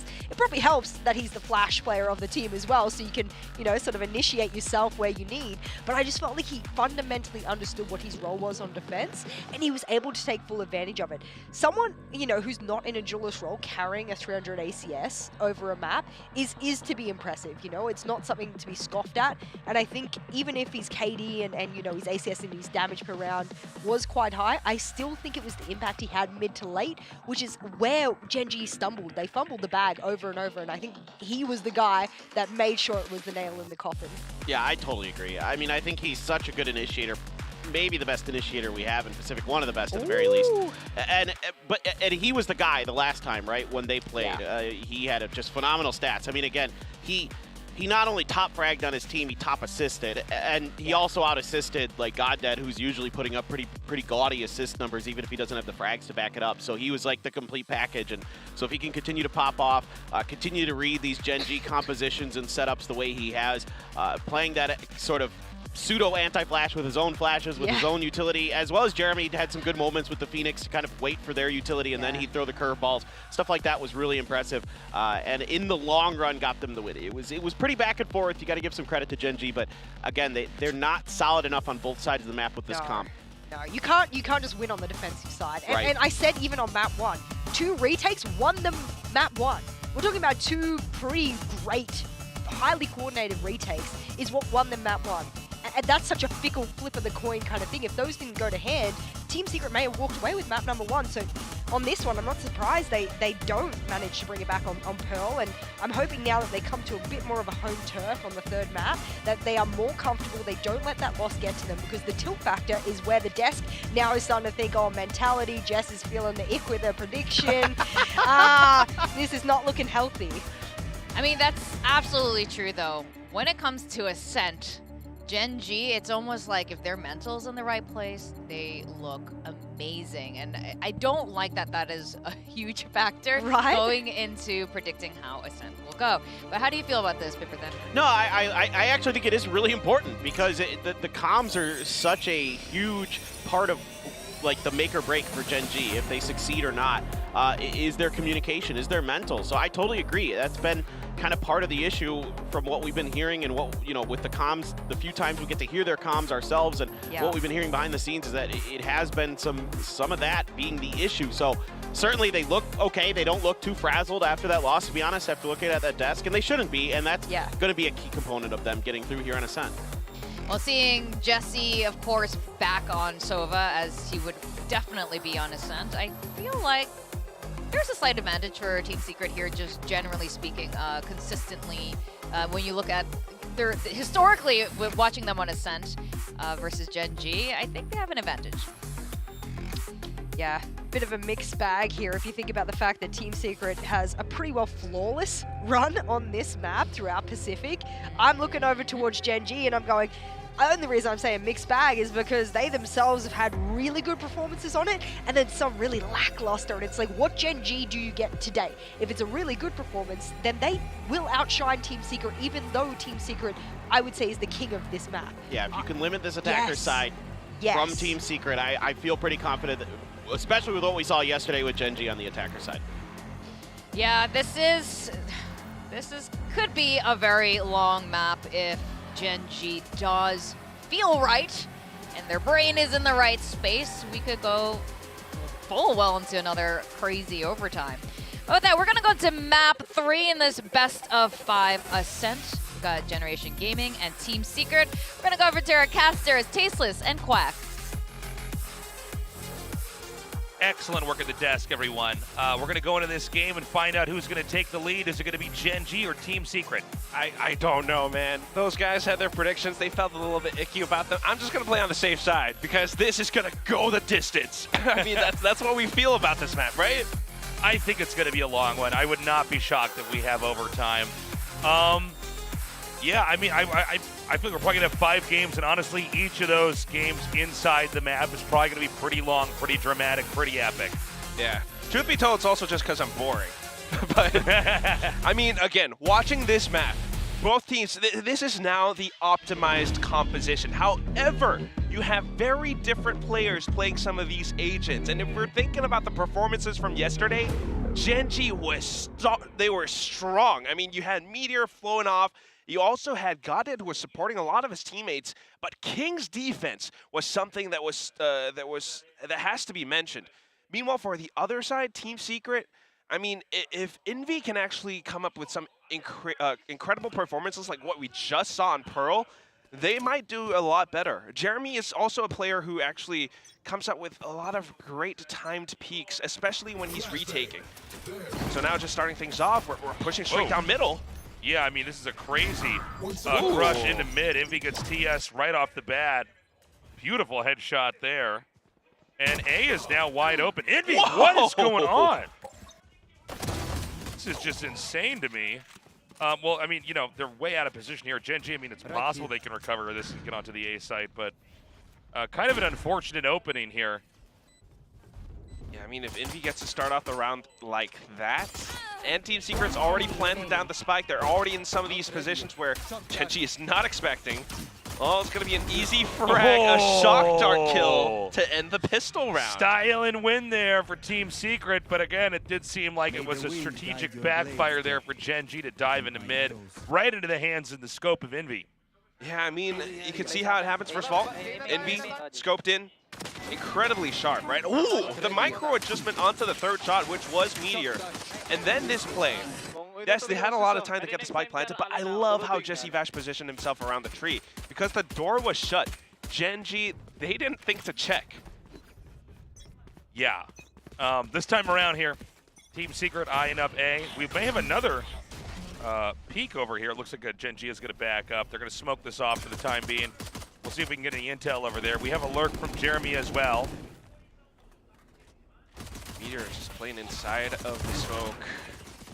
Doesn't find anything. And it actually invites Dubstep in to go for some blind sprays. Yeah, nicely done. Bit of a duel over here with the Killjoys outside of B. But it looks like, you know, with that, there's going to be a full wrap around here. Team Secret going to quietly try to squeeze into the A site now. Yeah. Just waiting for that smoke to dissipate, really. As soon as that goes down, I mean, we see some flashes coming out from Envy, maybe Borkum. The rest of them can just flood into the site. Dubstep already starting things off with the Spectre, able to take down Sylvan. Envy coming in with the trade now, but it's going to be Meteor, well, trying to pull off some hijinks, but it's not going to happen. King, yeah, I don't think he's going to be able to do all that much. No, I think this is not going to go well. They're going to hear him with the window break, and I'm just not sure there's a whole lot else to say here. Team Secret, I mean, really on top of it here to start this off. And that's, again, why Achilles always talks about it. The pistol rounds are so important, and counting the wins from the previous maps, I mean, Team Secret has gotten 3 today already, 4 if we count this one. Yeah, that's a very good point. It's a very strong lead. Now with the guns that they've got, it's a fairly clean round as well. They're upgrading everything. You've got some rifles carried over into round 3. If you can win this one as well, man, Gen G are in for a rough ride. Yeah, I mean, this is, it is impressive to see just how solid they are when it comes to the pistol play. They just always seem to be able to come out on top. Gen G, you know, they have been mixing it before. Let's see if they can stabilize here when they have that bonus round on their hands. A very retracted setup, by the way, minus the peak over here from Meteor. Way further back. They want to make use of their current buy. They don't want to give it up too early. But this gives a lot of space for Team Secret. Yeah. Look at how they're just putting their boots down onto the B site. I mean, they're just going to full stack over here. And it's going to be a headache for Gen G to try to pry this open. Partially comes out because of Envy's null command as well, so they want to let that burn away first. Now they've got some utility to retake with, but but they need information as well. Coming in with the L drone, they clear out the site. Now pushing up front. The pop flash, unfortunately, doesn't work out too well. It works better for Dubstep. Yeah, so far the duels are looking good. Borkum comes out on top for Sylvan. Jesse Vash now pushing out of stairs. That's crazy. I can't believe he did that. He's going to be able to get out. So GodDead and TS are going to try to hide and save their weapons. Yeah, just trying to keep those for the next round, save it for a rainy day. But that was crazy. I mean, you have the smoke, right? Why not run and gun and put yourself in another slippery position where your opponents aren't going to expect you in? It was kind of crazy. I mean, the way they were able to just ice them out of that position entirely was huge. Borkum gets TS at the very end there, only adding an insult to injury. And so we go into round 4 here. Gen G tightening their belts. This is eerily mirroring map 1, only the roles have been reversed. Possibly. I mean, Team Secret also did win out round 3 on Pearl, but who knows what happens on Ascent. I mean, great start. Now it's going to be a Gen G with the broken buys. Some of the rifles carried over from the previous round, or at least just one of the rifles. But, well, Team Secret, I actually like this. They're taking it slow and steady. Yeah, really taking their time over here. They do not want to overextend. It would be a duel with versus Meteor over here with Sylvan. Okay, so we're going to have that flash come out. Scanning ahead. And they have checkpoint too. Oh my God! Good Fantastic. instinct there. Dubstep wipes Sylvan. And a peek from Meteor forces him back. They're going to push regardless, and in they go as Jesse gets that kill. And now at this point, you have the site, plant down the spike. Everyone else from Gen G just looking for picks or at the very least just some exit frags. They've managed to retrieve GodDead's Vandal. Been rough on Kingman. He's not getting a whole lot of action in this game. And by the time it's his turn, the rest of his team's already been wiped. So just TS remaining here. Yeah, too far off too. You know, it's always a tough round 4 when you've lost the first 3 in a row, but I mean, Team Secret is just always able to win these duels. And that has been the trend that we're seeing, at least for this best of 5 series that we have at our hands.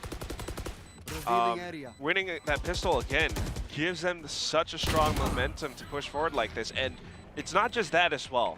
Watching the way that they actually push out A main, being that careful, like you're talking about, right? They checked Wine. They made sure that Sylvan, if he was there, he would get struck down. And it's because of that sense, that instinct. It inspires confidence in how you watch Team Secret and how cautious they're being. All right, well, I mean, at this point in time, Gen G really needs to recover. They're going to put Meteor down to scope out through mid and see if they can get a pick. We'll see if Dubstep does decide to appear down there. We might have an engage. Otherwise, there's going to be a lot of tension building over here at A. Oh, hold on. Push up through tree. Got to smoke it off, though. Oh my God, he wins the duel. He just walked in. He just walked in and killed him. What? These rounds are going by very fast, by the way. I mean, the confidence in some of the fragging from Team Secret's players now. Gen G are not prepared for it. We start the round always with the same default, the 0 point, just to check and ensure that nobody comes out with any crazy early A main presence. But off of it, you know, because Gen G are playing a little bit further back, Dubstep just says, hey, I'll just walk in then. So they're just going to save here. Sylvan wants to bring this operator into the next round, but this is going to be the 5th win here for Team Secret. When is Gen G going to get around? Well, if we saw it before on Haven, round 6 would be the opposing team's round. And it should happen off of a timeout, but right now, it's just going to be TS and Sylvan. Yeah, saving it. Economy still okay because of the round loss bonus. Not perfect, but timeout being called by Coach Bio. Okay. Well, I mean, I don't think this needs much explanation. Right now, Team Secret is they're looking stronger and stronger with every round here. It was funny, we didn't really capture it inside the last round because we were actually looking in on the A site, but the fact that Dubstep just pushed and got the kill and Meteor was wiped out immediately, it's a bad sign. Especially for these two Jets. I mean, yeah, first of all, we know how flashy Meteor can be. Dubstep a little bit less so, but he's here as that little bit of that alternative duelist. Because normally you would have Jeremy on a bit of a raise or whatnot, but because Jeremy doesn't like opping, Dubstep steps in.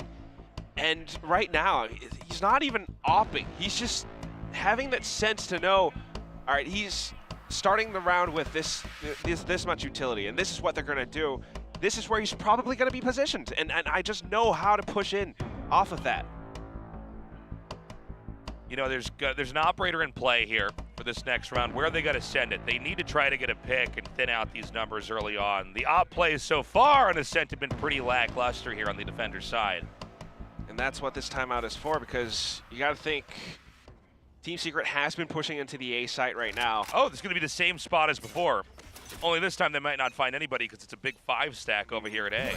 Well, it starts off with GodDead's 0 point, right? Oh, but look at the speed. Dubstep instantly tailwinding in. That Envy leapfrogging off of that. Meteor holds the off angle, but now is smoked off. Ducks back in for cover. Problem is now it's difficult to leverage the operator in this position. No one's going to go expose themselves to the door. Okay. So we almost have a repeat of what happened in the last game.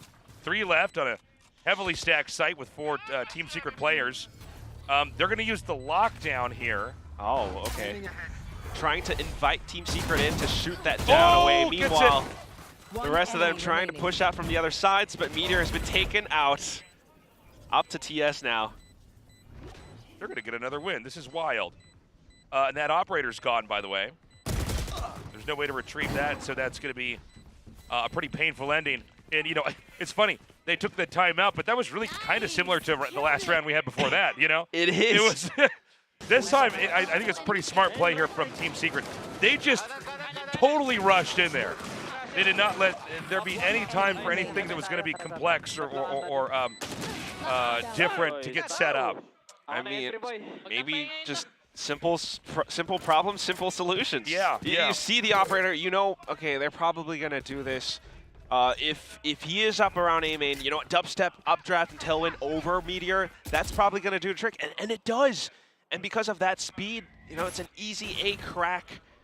Meanwhile, at least in this round, it's going to be that Eco coming out, Meteor on the blades. And finally, Gen.G puts up a deeper dark cover to deny that A main presence from Team Secret. Oh, but they don't care. Oh they don't God. care, Tasteless. All right, well, Sylvan already gets nuked. It's going to be A once again. Well, Bladestorm could be used here for Meteor, but I mean, how are you going to, again, get into this position? Yeah, not to mention the null command as well.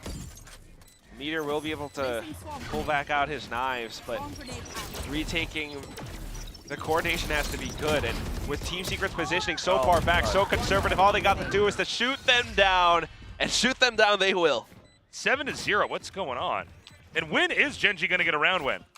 You know, by the time we had the 5th round win, I thought, okay, but you know, eventually they have to be able to take this. I feel like it's just no matter what the casters say or the people at the desk say, then it's like, oh, well, is that what you want? Well, expect something completely different. We're over here being like, well, this one might be the map that goes to overtime. This is definitely going to be the close one. And then here we are at 7-0.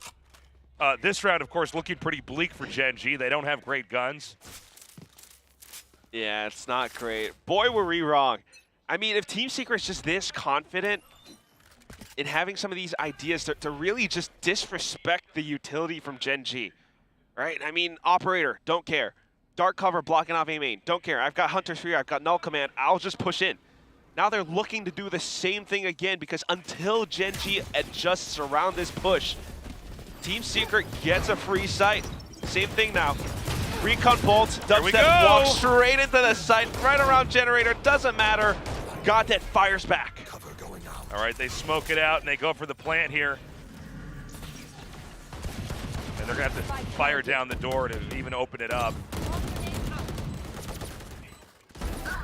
Oh my, you see Jeremy. What, the turret? I was very confused. We saw it pulling away for a second. Yeah, the turret actually gets the kill. That's a humiliating moment there for Gen.G. As things just keep getting worse and worse.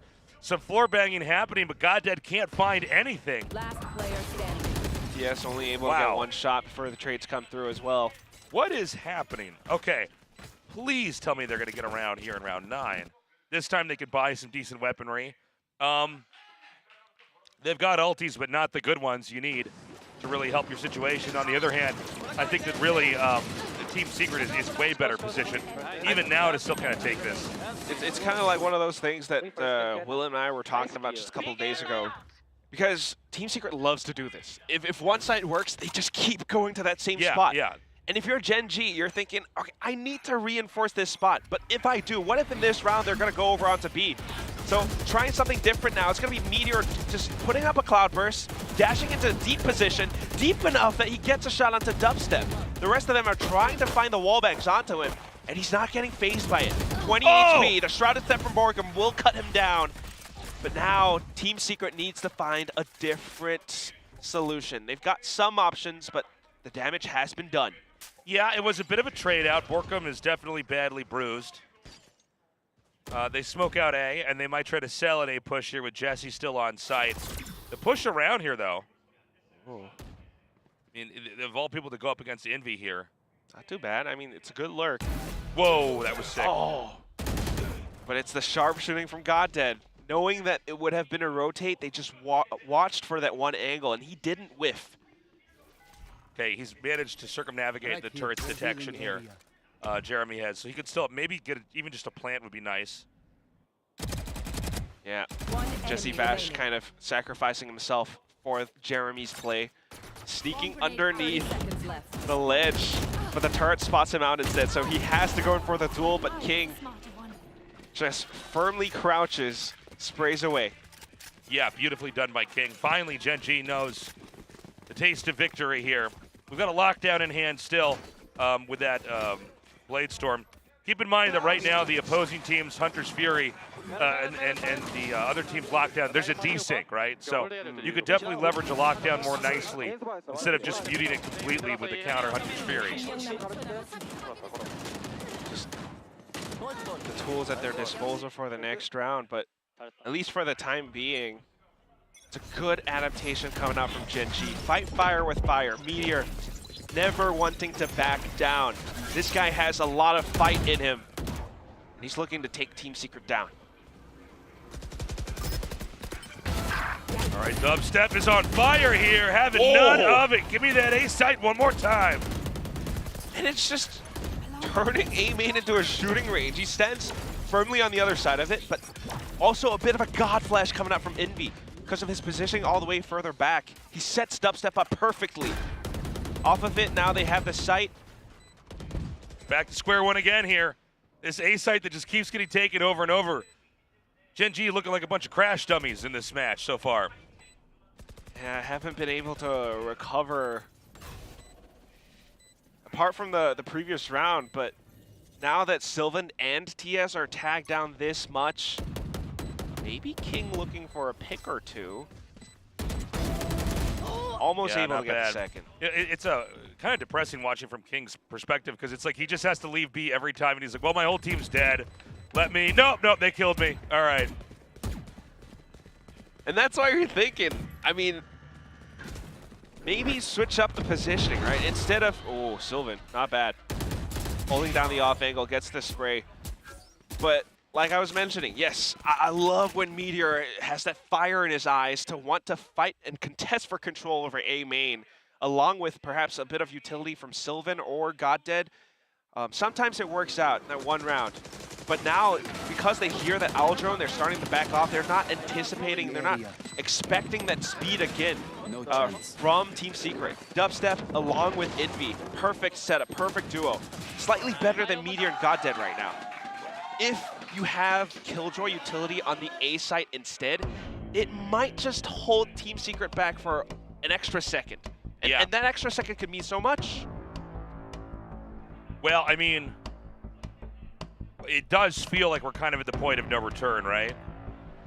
Yeah, 9-1. It's Coach Bile at the timeout. And it's the same site, man. We know Team Secret's favorite letter in the alphabet. It's A. Hey, they did that before taking against A over DRX. and over. What's the rest of the alphabet? Who cares? We like the letter A.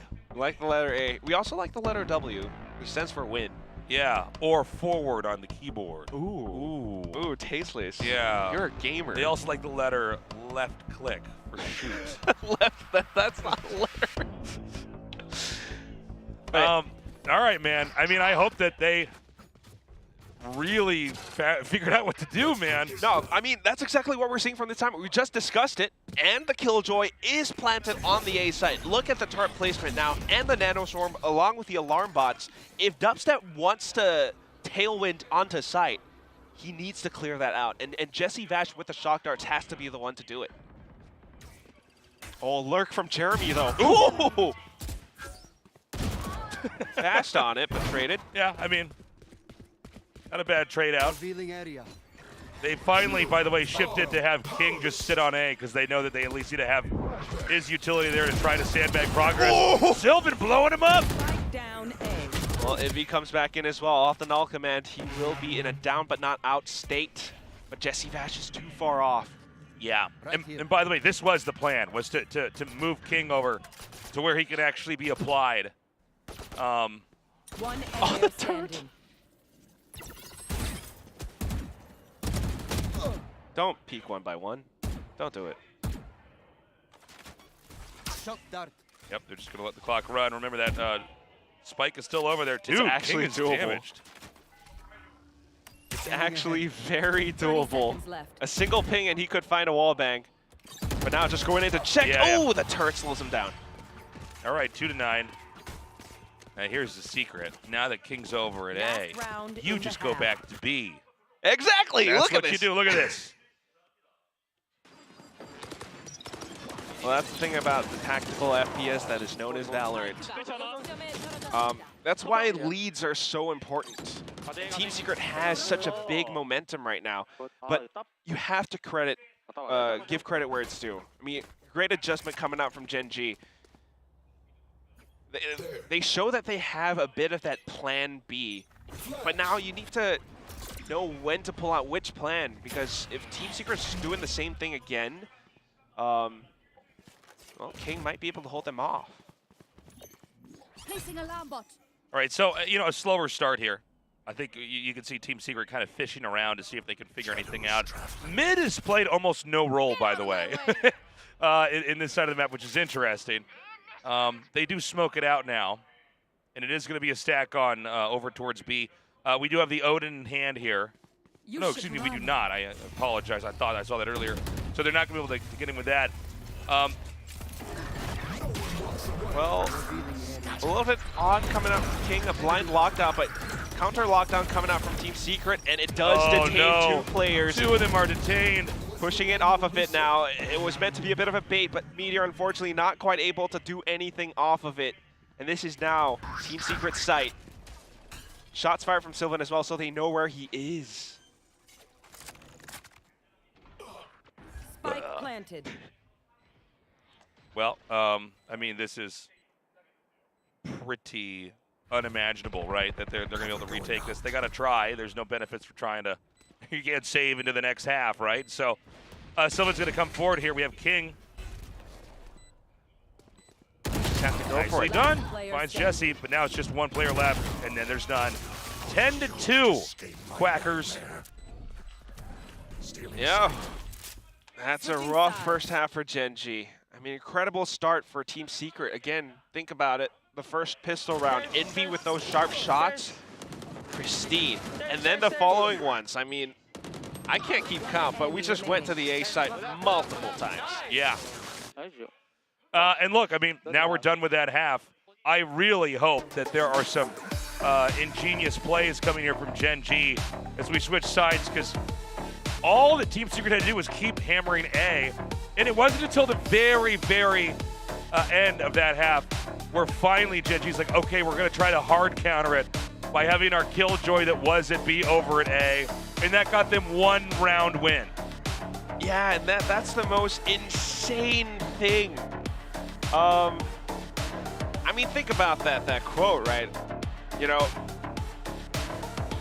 insanity is defined by like just doing the same thing again and again, expecting different results. And It's just Gen G trying to defend it. Maybe they make some minor adjustments, but it doesn't quite go their way. And if Team Secret are just playing this, like, it ain't broke, don't fix it. I'll just keep going to the same site.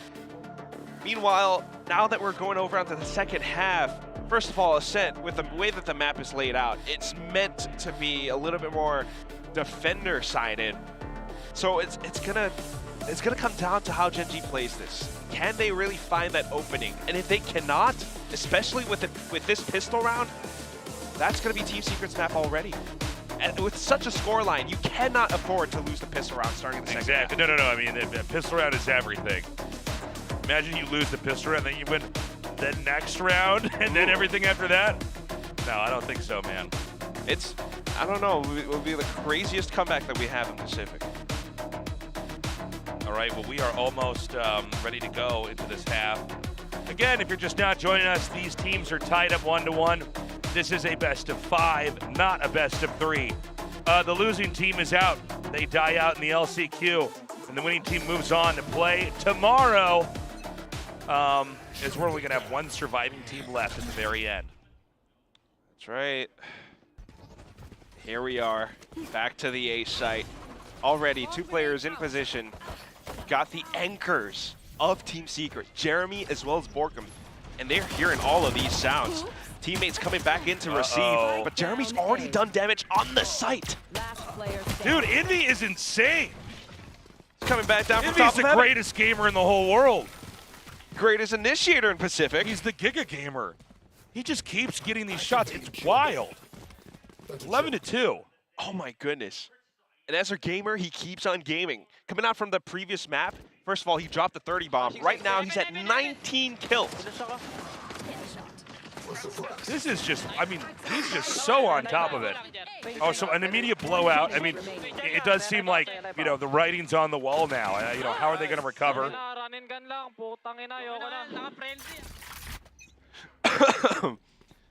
Yeah, 19 kills and 8 deaths. Gen G, of course, they're not going to try to, you know, save. They need to do everything they can to win every single round here. Well, we'll just save and win in overtime. Okay, not too bad though. It's a bit of a trade. Now Team Secret wanting to, you know, watch this spot and make sure that Gen G doesn't retrieve the fallen weapon. Does create a tiny bit of a gap. Yeah. Take flight. Still got Envy back here on B. And about a minute left here on the clock. It does look like B is where they want to go. There's going to be a wraparound now. Jesse's going to come over here. Ooh. They smoke it out. Good call here. Good instinct. Good timing, too. Just looking at, keeping your eye on the countdown timer. Jesse Vash getting that drone information and then blocking it off. However, TS, it's right around. Yeah, and so they know that they're there. So what are they going to do?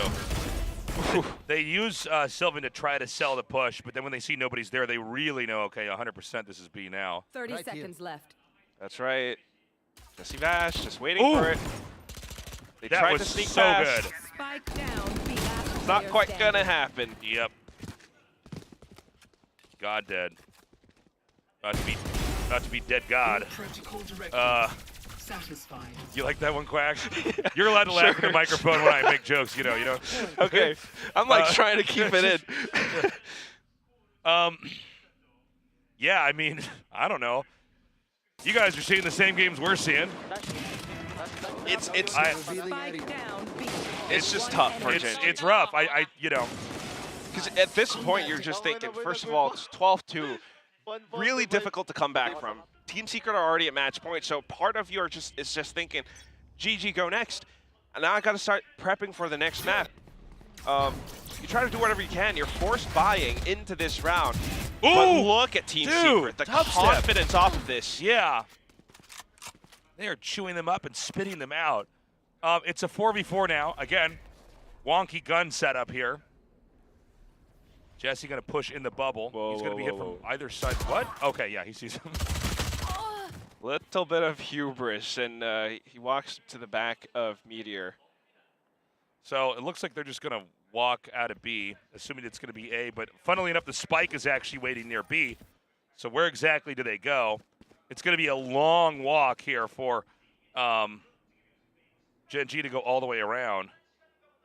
And they're actually waiting for the spike to come through. Meanwhile, Borkum could find him, but yeah, now he's watching the wrong spot. Timing a little bit miscalculated, and TS, I mean, being undetected for so long, he's already made his way through attacker spawn. Up in heaven is Envy. Oh, it's a pretty good position to be in, too. Yeah. So he's going to hear the sound of the entry on the site. He's not going to give himself away just yet. Watching the angle. Borkum's buying time for him. Now he hears him below, gets the first shot. Oh my God, swings on to the Envy next. is insane. And that is going to be that, 13-2. Team Secret dominates and leads 2-1. 13-2. Such an incredible scoreline, a phenomenal performance coming out of Envy. Man, I mean, it was neck and neck, back and forth at map 1 and map 2, and at map 3, suddenly Team Secret is looking untouchable. And it's such an incredible score as well. I mean, insane stats coming out of Envy. 23 kills, 9 deaths, sure.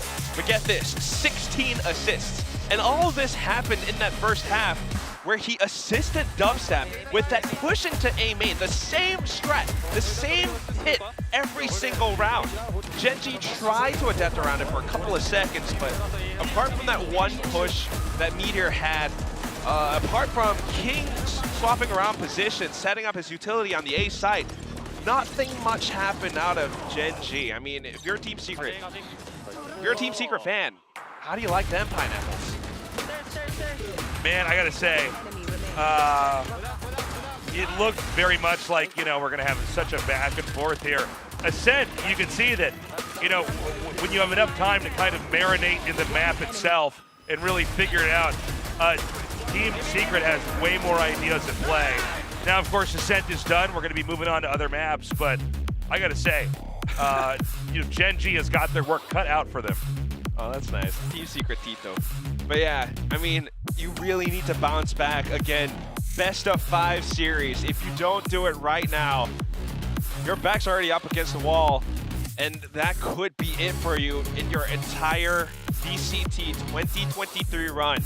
It is the last chance qualifier. We're in the lower finals, and Team Secret are waking up. They are. They are on point, and a humiliated Gen G now has to come back. Because if they can't, it's going to be over for them.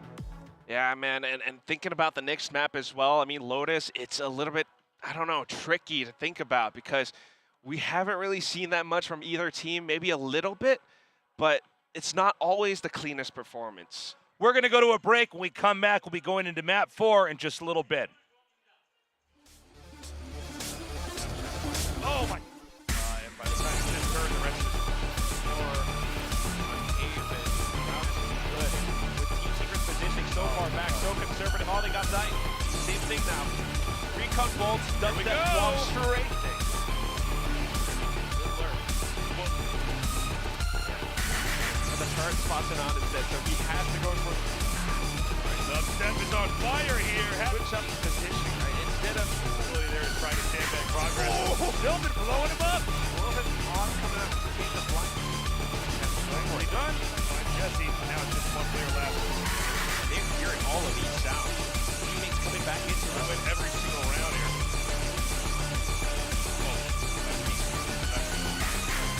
Now here's the below, get the first shot. Oh my God. Switch on to the next. Insane.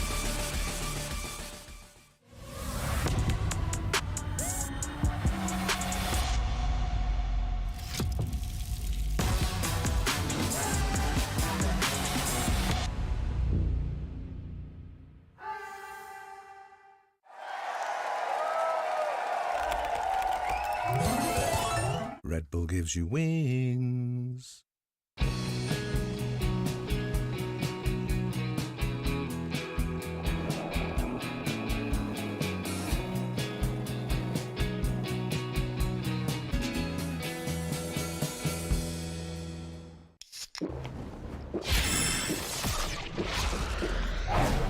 Red Bull gives you wings.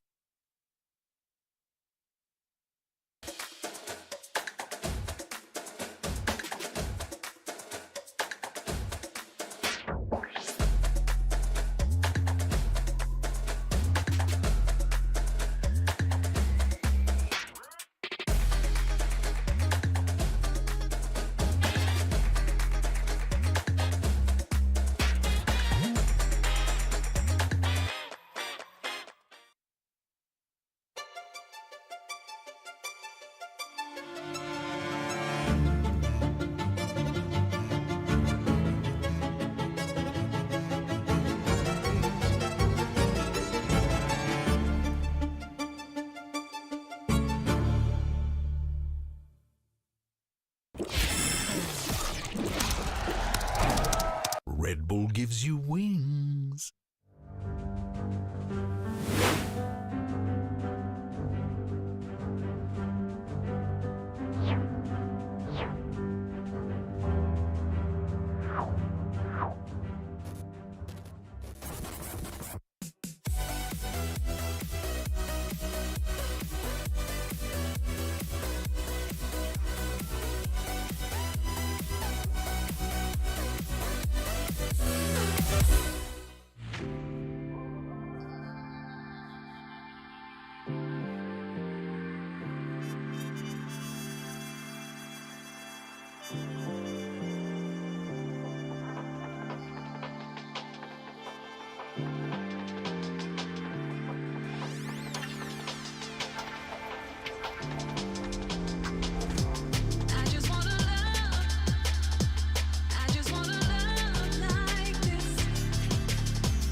me looking like steel, now I never break.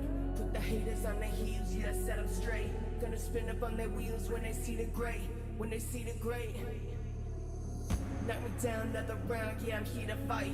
About to blow, let them know someone hit the lights. Turn them up, get it done, ready to ignite, ready to ignite. I bring the heat, I bring the heat, I bring the heat. I bring the heat. Knock me down another round, yeah, I'm here to fight. About to blow, let them know someone hit the lights. Turn them up, get it done, ready to ignite, ready to ignite. I'm unbreakable, can't hold me down. I'm unstoppable, I feel it now. Nothing can stop me, nothing can stop me now. Nothing can stop me, I'm unbreakable. After the game ends, it's really break our heart. Zeta Division will not be playing in Tokyo. We won't give up, we will emerge. Team Secret Global Esports, Taiwan Esports DSM가 저희 젠지는 for the power of friendship. 諦めないで勝ち上がります。もう一度チャンスがある大会なのかなと思います。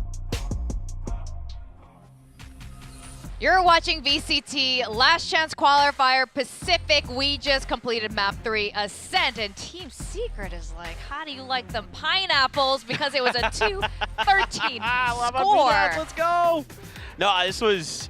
There's no other word to describe this but dominant. I mean, this is just. I mean, we knew Team Secret was good at this map. Oh, yeah. But I don't think any of us expected this. I don't think there's any more brutal way to go into a best of 5 than getting into the third very crucial map. This is where the tides turn, all right? We're making waves in Pacific, and Team Secret's making tsunamis. They're just like, good night, we're just going to crush the opponent. And I just think for Gen G, I said I was feeling icky. I said the mentality for them would be down. I didn't think it would be this far down. My God. I mean, we did. Exactly. When we mentioned it, like Gen G's mental's on the right space. Team Secret is gonna steamroll, and you're right, it in this fashion is absolutely brutal, and we're gonna break down a little bit more why. But Paper Thin, you were making a really astute observation. You know, throughout this entire series, every team has been winning their bonuses, mostly. Yeah, this is wild. So, first of all, Envy, once again, absolutely nuts. Almost 400 ACS, just absolutely destroying.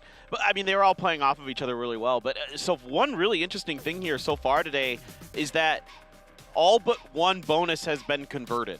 So if you win your pistol today, you are very likely to win your bonus as well. And so that's putting even more pressure on these pistol rounds and things like that. But, I mean, it's been so streaky, and Team Secret here was able to really like extend this streak more than we've seen so far today. But it has been a very kind of odd day overall, and this is just, you know, as close as the first two maps was, to see this one be this one-sided was frankly shocking.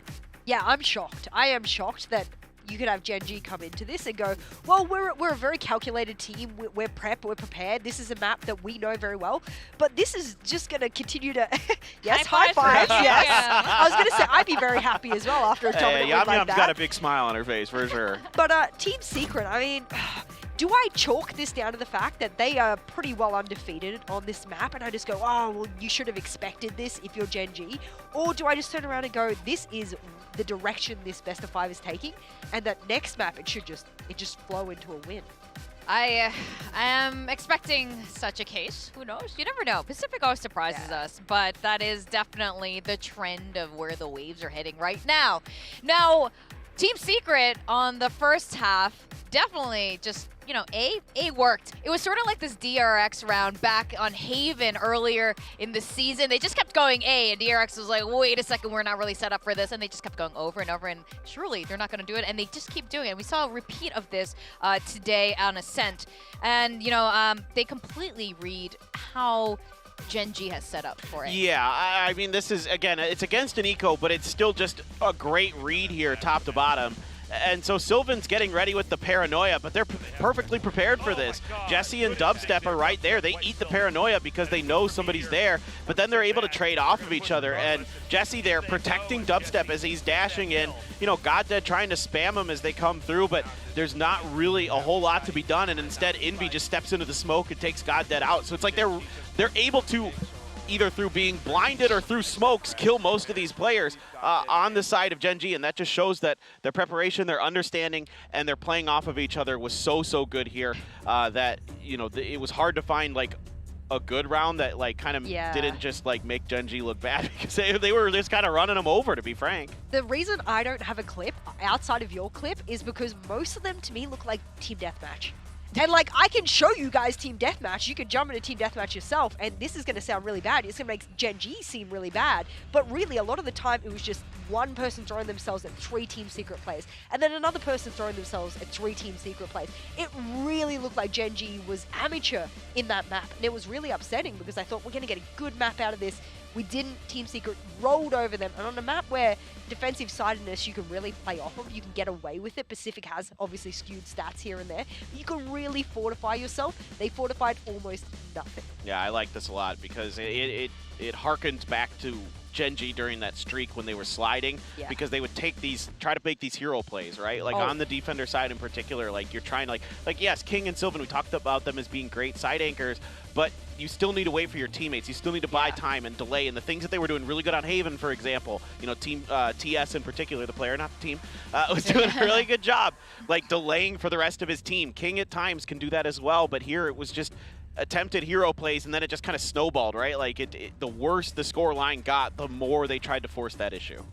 Absolutely, and you know, props to the team in general, Team Secret and Warbirds, for really setting up that A site protocol every single time. Going into that A entry, they knew exactly what they needed to do to throw Gen G off guard, and you know, it kept working. So, look, before we even talk about the next map, which is another doozy over there, I want to talk about Envy again, because Envy has also completely shown up. Like, you guys saw a little preview of his stats earlier. He was just on fire. Yeah, I mean, this is someone who really epitomizes the aggressive initiator. Someone who understands how to play.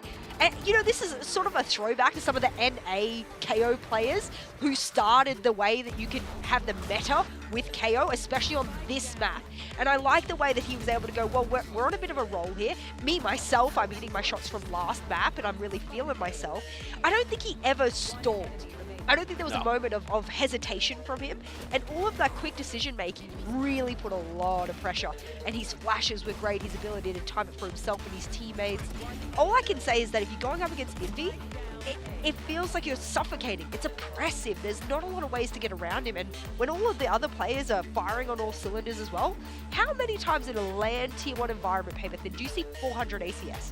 And it's not even a duelist. We're talking about an initiator here. This is a very impressive score. No, absolutely. Maybe once every 20 maps, if that. It might even be lower than that. I mean, look, you were talking about NA KOs, like Tens is dead to me. I heckin' love Envy. All right, that's this KDA is insane.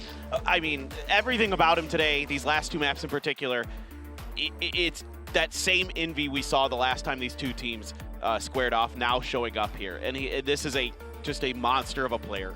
The ability to frag, the ability to assist, the ability to take over rounds when he needs to bring you those huge multi-kills like you were talking about earlier. I mean, he is the complete package. Definitely, and I mean, two maps in a row, Envy just showing up like that, I think it's a really good sign for Team Secret.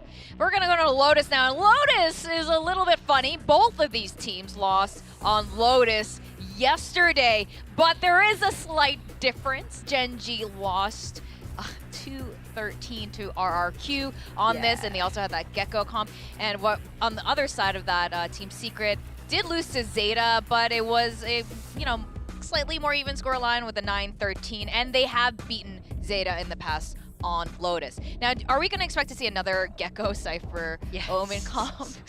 Unfortunately, yes. I would love to say no, but yes has got to be the answer, and it pains me because everything is pointing towards failure for Gen G. Not only did they lose very dominantly on this map, but their opponents only lost slightly to an incredible opponent. So if I was ELO ranking it in my head, I would say the loss is super big, for the side of Genji and not so painful for the side of Secret. In fact, kind of a win because they got such a close scoreline. So I'm sitting here thinking the comp's not very good. You ran a Gecko before and you just showed us that it was really painful on the other map. So I'm not putting any pennies in the side of Genji anymore. My prediction is wrong. I accept it. TS is almost certainly walking away with this. Yeah, it almost feels like if you've got pennies, you got to throw them in the wishing fountain. Yeah. Like, to get a win here for Genji, right? Like, just real quick, I want to say, like, the thing that concerns me the most here for Genji is their mental after coming out of that map.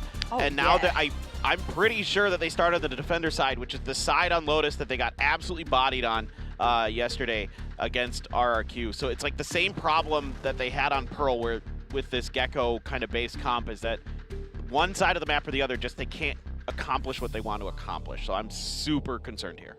So let's make some theories here. Team Secret also didn't look great yesterday. They were making incredibly horrible mistakes against Zeta, just reading them all around, not doing basic things like covering your flank. Does Genji really stand a chance, even with this comp? I'm worried any that hope for them? Genji does one or the other. They either go hyper aggressive because nothing else is working for them, or they go super passive. Teams do this in every FPS I've ever been in.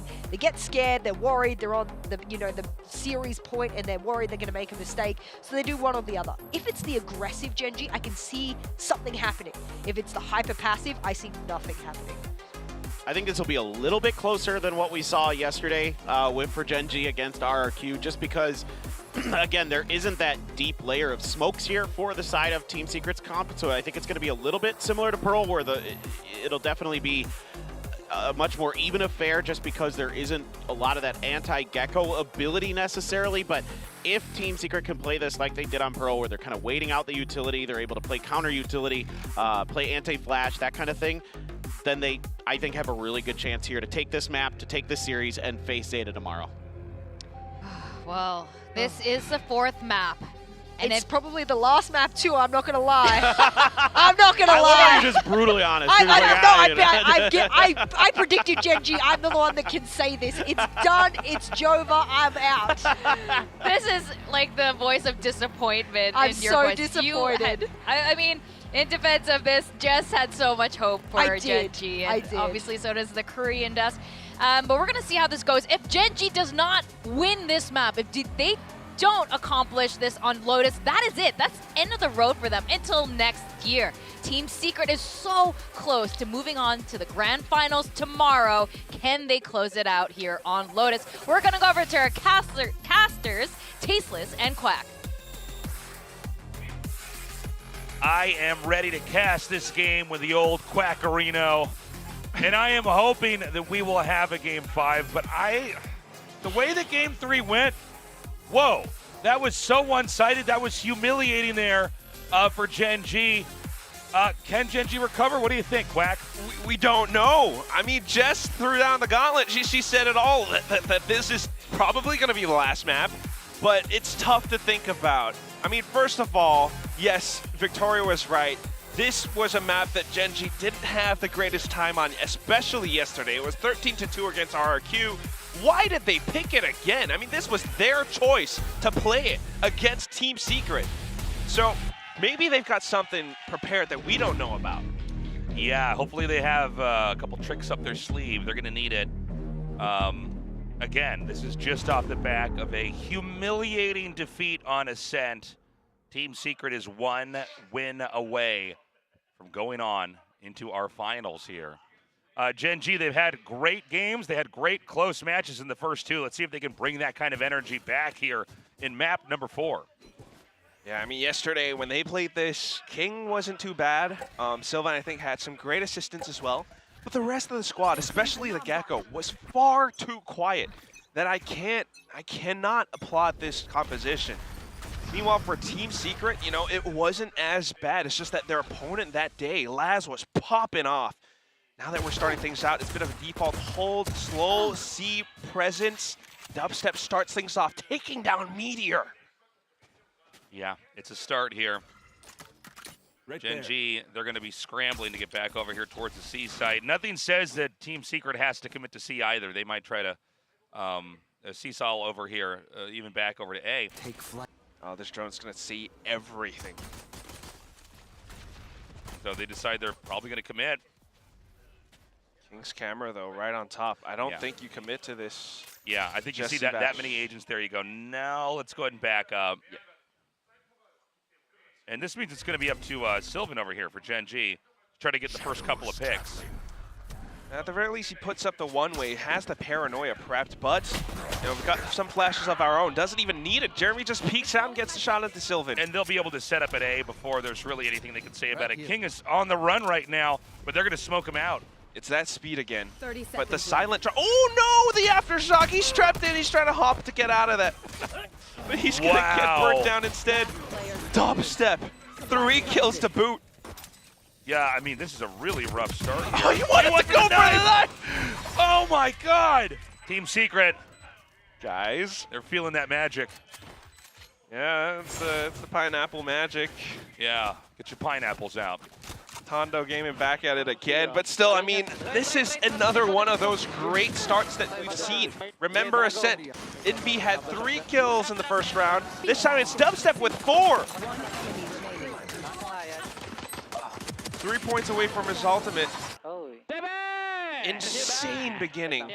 You can see how relaxed Team Secret is right now. I mean, they're still feeding off of that energy from map 3. Oh God. By the way, 3 Sheriff buys here for Gen G. So they're really eager to try to get a pick somewhere here. It's a very compacted position here for Team Secret. Right here. Expecting Gen G to push out. I mean, Jesse Vash going for that wallbang. I mean, that was the spot that we saw from yesterday with Flips and his Odin. He spammed through and caught TS or Meteor several times. Gen G, I mean, they've learned from their mistakes, sure. But now, slowly peeking out. Meteor's going to get a lot of information off this, but Jeremy's still watching the flank. Spots him out. Push going towards C. Take flight. Okay, they come in here. Cypher Cage is set up. Goddead's trying to come into block too. Ooh, throws good out shot a couple by of King. flash points, but there it is. Yeah, I mean, they've almost got into C here. It looks like TS is going to be coming just around the corner, right through the smoke. Doesn't see anything to his right. It does get that insta-kill on it, Jeremy. Okay. Spike plant. Last player standing. I got to say, man, I mean, when it comes to the gunplay, it's just Team Secret delivering. I don't know if Gen G is a little bit shaken. But look, I mean, that was not a full-on save round there for Gen G. I mean, they did buy a little bit into that. Let's see how they do in this round. Just mentioned it. I mean, when I was casting on Paper Thin yesterday as well, I mean, he talked about it. One of the things that Gen G really needs, they need to keep themselves in high spirits. When they feel good, they start to communicate a lot better. Everyone is a little bit better coordinated as a result. But if you're, down in the dumps just because of a bad game, a bad map, you don't reset, it's tough. Great start this time. Oh, I mean, here we go. They're starting it. Sylvan just keeps finding them. Just Envy left over. A soon-to-be-delivered much-needed win. But again, I mean, of all the people you don't want to be going up against, it's Envy. He's been playing better than all the players we have here today. That said, I mean, he is alone. Only 1 flashpoint, 1 aftershock. He's rotating straight into King's crosshairs. So, flawless win for Gen G because of that A setup that they had. Yeah, beautifully done there. And now we go into round 4. Right there. I mean, just thinking about the replays, because the way that they position themselves around it. First of all, Sylvan, Shrouded Step super deep in, but then you also have Envy, everyone throwing all that utility at them. Flash is coming out from Goddead too, and Meteor has that additional firepower. They managed to out-frag Team Secret in this one spot. Now we're going for the same hit again. Okay. Pressure builds up at A. We do have Sylvan and Goddead wrapping back around in case they need to come in for that retake onto A on that side. Sylvan's going to be the first one to push in. Oh, it has to be Dubstep, but he's hit by the paranoia. The rest of the team pushing through tree, though. Dubstep gets the first pick, and then Envy as well. Really good blind shots here. Envy takes him out. Here comes that spike plant. TS so low. Borkham in a really good spot. He's going to see the gun and get the kill. Now up to Meteor and King, and they're probably going to save. Losing 3 players in that clean a fashion, they have no choice. I mean, starting things off, you already had Dubstep with a slightly different maneuver this time. Cloudburst in front of Rubble, and then the Tailwind in. The rest of the team is just following through in such a coordinated fashion. Gen.G, they backed up too far off of it, and they weren't quite able to hold the side afterwards. I mean, the paranoia from Sylvan was nice, but I mean, Dubstep was just a bit better. All right, well, this spike goes off here. Team Secret continuing to mount that lead here. And, you know, it does sound a little bit basic to say, but it has to be pointed out. They're just better and quicker with this gunplay. They seem to be very on top of their peaks and everything. Right now, absolutely. You know, we're not far enough into the half where there's like a lot of utility to be used, but yeah, I mean, right now, when it comes down to it, Team Secret seems to have very good peaks. They've got good instinct when it comes to smoked out areas. They're very good with the spamming. And that's the thing. I mean, sometimes these, you start to feel yourself because of that previous game. Yeah. All right, you know that song. It's the technical pause music. Sweet. Yeah. I've got this at home on vinyl. Do you? Oh, yeah. You like listening to it? Well, only when we need to buy time, yes. Okay. So it looks like we have some issue with one of the players' gear, maybe a mouse or a keyboard. We can get this fixed pretty quickly. The staff at the studio is usually very much on top of stuff like this. But if you're just now joining us, we've been watching what was originally a real back and forth here with Team Secret and Gen.G, only to discover in Map 3 that Team Secret had the ability to completely wipe Gen.G. In Map 4, we want to see, can Team Secret, rather Gen.G, can they actually come back and deliver something a little bit better? It's still early on, but right now, I got to say, Team Secret is still looking very strong and very threatening. Yeah, right? You're talking about their gunplay, and it is sharp. An audience member throws in his own prediction that it would be 3-2. It could still happen, but it's got to be a better map here for Gen.G. The Ascent game was just so humiliating. There's the bear man. Does that bear have a name? Tactibear. Tactibear, I knew that. No. He's a Tactibear, but is he named? Is he like, no. I'm Bob the Tactibear? Bob? What Yeah. what other name would he have? I'm not aware of it. Dwayne? Dwayne? I thought maybe like John. John? No, his name's not John. The most basic. All right, sorry if there are any Johns out there. Sangam Coliseum. So good to see people filling up our stadium here at the Sangam Coliseum. And you at home can come when we have events here in Seoul. It's definitely worth it. It's super hype watching these matches already, but to watch in person with a big audience is just next level. That's a drawing of you, Quack. No, it's not. That was you over there. That was you casting Paper Rex. He's saying Gen.G should There go it to is. LA. Let's find out Paper Rex lost. No! Is that what the sign says? Come on.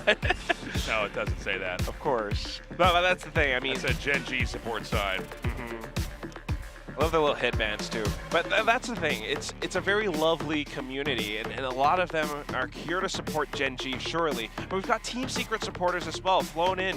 And I mean, you're just watching these games play out, and the players who are on the stage right now thinking about everything. Gen.G needing to go for that reset.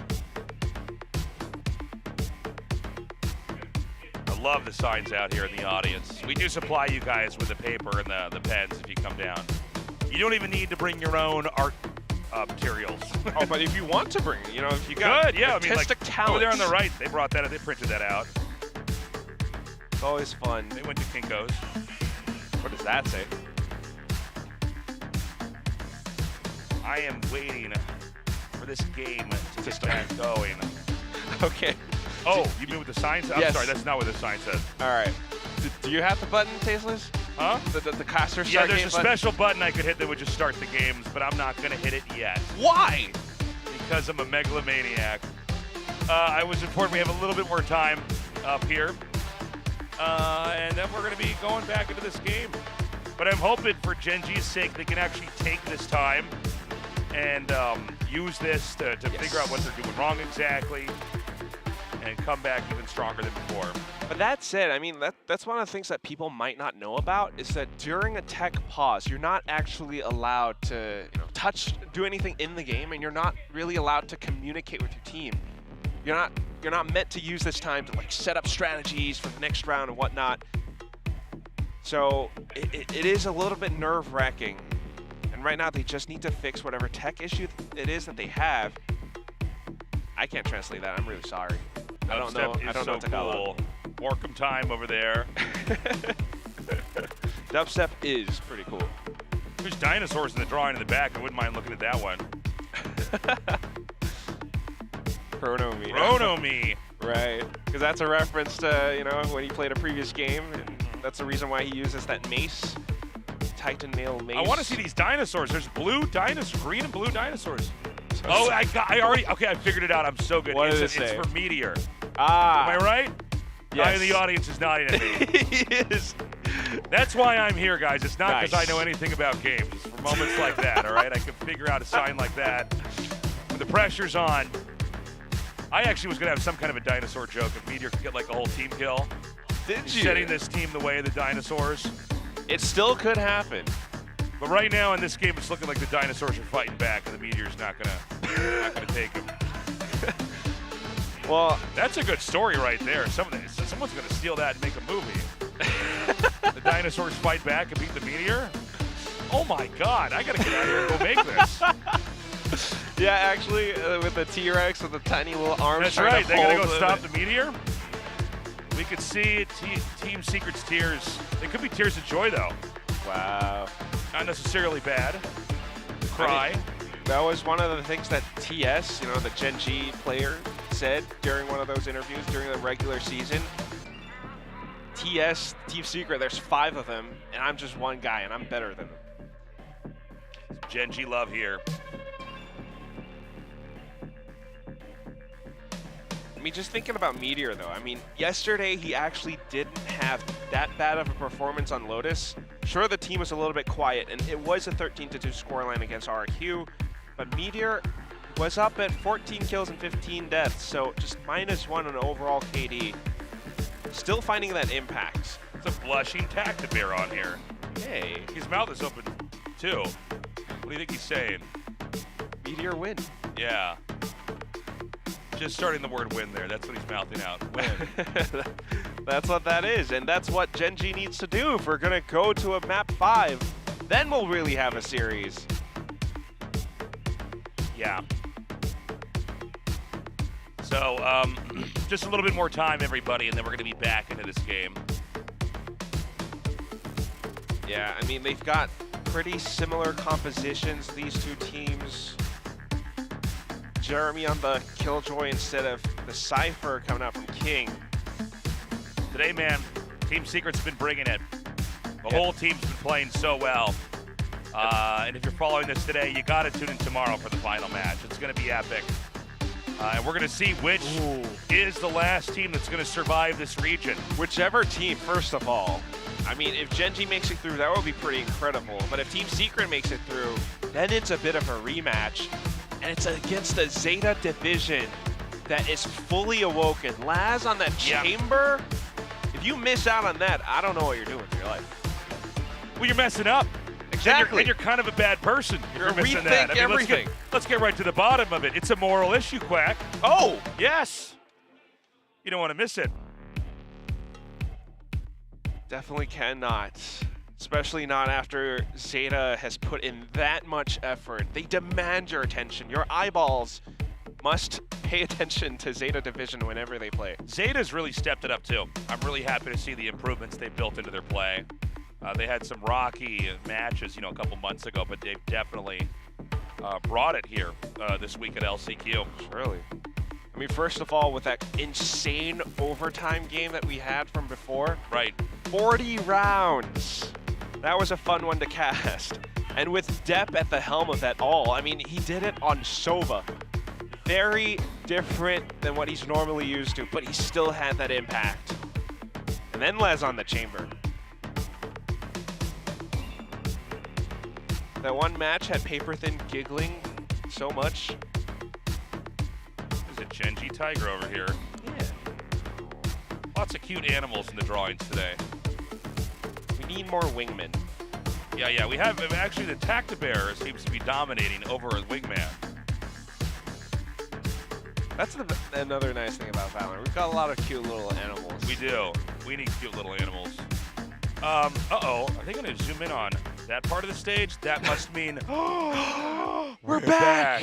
No! More tactical pauses. You finally pushed the button. I'm sure the chat's going, more pauses, more pauses. I came for the pauses, not the game. All right. Team Secret still in the lead here. And again, remember, Dubstep has been popping off alongside Envy. Now they're slowly making their way into the A site. Genji just completely letting that go, setting up for a retake, wrapping around from behind instead. Yeah. They do have a couple traps laid here if they do have a big push from behind here. King has to hang back and wait for the rest of the team. Otherwise, they won't have a good pinch setup. Jesse gets the plant. And there's kind of a lurk here from Jeremy. If they see this attack coming in, it's not going to be that easy here for Genji to get in. We'll see how prepared they are. Yeah, I love that Genji's playing, excuse me, Jeremy's playing around the door, actually. Because that's something that they might not fully expect. They check it, but still, it's very annoying for them to work off of. Meanwhile, King has been waiting up on Heaven for the longest time. If Genji coordinates as well, they might be able to do it, but Dubstep takes him out. Dubstep just on top of it. 33 HP, he backs up, and Envy with a triple! Whoa! The flawless for Team Secret. Envy is so scary. Laser-like focus from this guy, always winning the duels. And let's face it, I mean, this is a real marathon. A best of 5 in Valorant is no joke. That's a real exhausting thing for a player, but he is just not missing a beat. You gotta watch it from his POV as well. First of all, the recon from Jesse Vash aided him a lot, but it's that sharp shooting as well. His aim with the micro adjustments. 1-4 right now, and Genji finally pulling out the operator, looking to stop this A-side aggression, but it's not happening. Dark cover and sprays Meteor's discouraged. All right, it's the A-side again. King not over in this position. Oh boy. Oh, Meteor gets chipped away, only 29 HP now. Now the spike planted for Team Secret. He spotted the shoulder, but couldn't quite fire an accurate shot. Lockdown in play now. Godded tries to make a flash play, able to find one. And then King to leapfrog off of it from behind. Another. Just 2 left right now. Oh my gosh, I think they might be able to take it again! Ooh. Envy, an absolute killer. King smoked out. He's gonna try to advance into his own cyber cage, but the little gap in between is right where Dubstep finds him. And just think about it again, Tasteless. It's that same A-side hit. Time and time again, it happens. Genji haven't quite found that adaptation. Similar story to what we saw in Ascent, just that they managed to win the bonus this time around. Vile aims to stop this, quickly intervening in round 7 with the timeout. Yeah, I mean, it's probably a necessary timeout. This is really starting to resemble the last map we had on here. It just seems like we've witnessed Team Secret like in a growth spurt in real time. Ooh. Like they are suddenly on a new level. Yeah, right, because first of all, while it's the same hit, they're also kind of adjusting around to what they anticipate from Genji, knowing some of the tendencies of some of these players, right? Meteor, yeah, surely he's going to buy an operator once he's got enough credits. They're not going to try anything crazy or too different, not unless there's timeout. So just going off of the book, right? You smoke it off, you spray him down, he's going to run back around, maybe repositioning to something a little bit more predictable as well. And then the rest of the team too, like where have they been? They're trying to wrap around from B, pushing out of C, but at that point, Team Secret's already all set up on the A site. It does seem like King's utility has not been as effective this time. I mean, he's on a Cypher instead of a Killjoy here. But yeah, I mean, it just does seem like so far Team Secret can go right back into A every time they want. Hey, no we're not. Yeah, big push into A here, but In fact, it's going to be Team Secret avoiding the site. They knew it. It was off the timeout. It's a little bit of a half buy coming out from Gen G, so just recognizing that, all right, we could go into C. But they have to be careful about it, and that's why they're taking their time with this one. They want to check and make sure, first of all, yes, the tripwires, but secondly, are there more than one person on this site? Oh, Envy already gets another one. Oh, man, dubstep with the flick, so solid. And that's already 2 players gone. Yeah, and C is going to be an easy setup to plant, although we haven't had that happen yet. Here we go. Jeremy lurk. Jeremy is going to just get an execution. We're going to get a knife. Whatcha! Oh, it took 2 slashes. One enemy remaining. Last player remaining. That's going to be TS. Simple Wow, shot. Team Secret is crushing. This Valorant match turned into a slasher film for a second with that knife kill. Slowly stalking his prey from behind. But again, it comes down to some of these reads, and Team Secret are very much in the lead. Thing is, though, now I'm thinking about it, Coach Bao, was this timeout intended for the following round? Because Gen G did have a slightly broken economy in the last one. All right, well, back to it, round 8. Can Gen G catch a break? They're going to try that same strat again. Full on engage right here over towards A. Sylvan up on top of the rubble. They might not expect it. Dubstep just pushing up front, able to get the kill. And then Jesse Bash with the Hunter's Fury as well. Yeah, King's back over at C. This has been a lot of King's experience in the last 2 games. Like, oh no, my whole team died over there. Well, I guess I'll go over there and die too. Aw. Now, that being said, it is 1 versus 3. Not impossible, but again, hard to imagine it working out. Yeah, it's a little bit tough. Still going to try to go for it, though. Definitely do want to sync up your economy, or maybe could actually go for a save, but just trying to find whatever you can get. Yeah, hot peek, sees where he's at. He does navigate his way over here. He's going to try to get Jeremy, and does find him. Not a bad start. One Fully believing in himself. King. It's up against Not a lot Envy, of time left. Envy's just got to buy time. Envy's so good in these moments. Yeah, he's bought enough time already. All right, this spike is going to be blowing up. And that's going to be the 7th win here. Wow. Just domination. You know, that was them getting the opportunity to have the fight they wanted to have. They wanted to do a collision fight over onto the entry point of A. That's how smart some of these Team Secret players are. I mean, watch this happen, right? Yes, Gen G are throwing a lot of utility down this alley. Whether it's the Dizzy or the Paranoia, Sylvan up on top of Rubble, but Dubstep stayed alive just long enough because of his Cloudburst. Meteor also wasn't quite able to fight back, and right now he's the quietest one on Gen G's side. The rest of Team Secret going for the same hit again. All right, well, it picks up over here again at A. And it's just Team Secret every time winning these duels, dropping Gen G down to only 3 players left, smoking out Meteor. So they can get that A site plant. We've got, once again, King doing that walk all the way across the map to try to meet up and help out. And I'm trying to burn him down. And look at Dubstep. He's going in for the hunt. Spike planted. Right, Borkum with a swing versus King. Yeah, even though he got that little advantage by seeing the shoulder come out, it wasn't enough. That's the 8th win at the 11th hour, Quack. That's surely one that brings TS over the edge. I mean, if you're thinking about Gen G right now, you can't win any rounds. You have to start over the second half. And again, this is the lower finals. Best of 5 series. We're down to the last couple maps. If you don't win this one, you are done. Gen G, they've got to come up with something. And they just haven't been able to figure it out yet. A-side hit again. Yeah, I mean, they you know, it's funny, it's Team Secret, but not many secrets here as to what they're trying to do. You know, they're just going for A over and over again, and it's working. They've got King set up over here with TS to create some crossfire. Okay, at least King is trying to sneak around now, making use of his cyber cage, able Nicely to flick done. back and forth, 2 kills.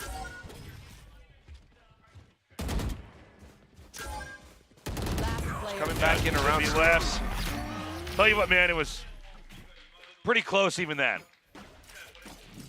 So thankfully they do get a kill. Meteor does get to keep that operator. We've only got 2 more rounds left here in the half. I mean, yes, but it is a good enough win, and could be the start of a nice comeback coming out from Gen G. They something that they really need, any round possible. And it starts with King. Again, similar to what we saw from Ascent, right? You just put the Sentinel back on the other part of the map, and with his cyber cage, he's able to sneak around. TS actually able to stop Team Secret in their tracks too, with his mosh pit, which actually burned down someone. Okay, well, here it is again. A. If it's not broken, don't fix it. They're going for it once more. King over here. He had a pretty good positional setup in the round before, but he's reconfigured himself to try to get another opportunity this time around. He dashes past him. Not bad. Comes back into leapfrog. Team Secret now able to trade for trade. Yep. TS Still an down. even fight. Borkum's already down here below the ledge. He might, if they actually push down on that side, could really get a surprise hit on him. That's great positioning too. Yeah. At the same time, look at Envy because he's got that rolling thunder. That's your extra insurance. Hits every single player from Gen G. All right, Jesse gets that first shot over there. And Envy's got him covered. It's a duel now, Envy versus Sylvan. Sylvan comes forward again. Saw the shoulder. 9-2. Team Secret tightening the noose. Oh boy. That cannot feel comfortable around Gen G's necks. I mean, again, it's some of that mental pressure, that mental game coming in, and you could see that it's affecting these Gen G guys once more. I mean, you would have thought after yesterday's game against RQ, they're a lot more stable, they're a lot more, they have a lot more endurance, but now, off of a couple of losses, they're starting to crack all over. All right, knives out. Looks like Team Secret going to turtle at least to start. See if maybe Gen G's going to do some kind of a dive. That does give Gen G a little bit more control up in middle outside of B. And this time they're going to wrap around mound here. Dubstep leading the way. Okay, not bad. Pressure coming out. And you also have Sylvan right around the revolving doors too. The only thing is they don't quite have the firepower. TS on a Spectre. They're trying to delay as much as possible, but as soon as this smoke goes down, Team Secret, here they come.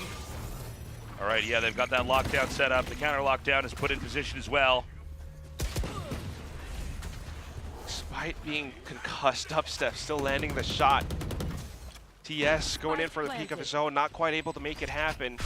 4v5 retake, Tasteless. Yeah, it's not going to be easy here for Gen G. Right there.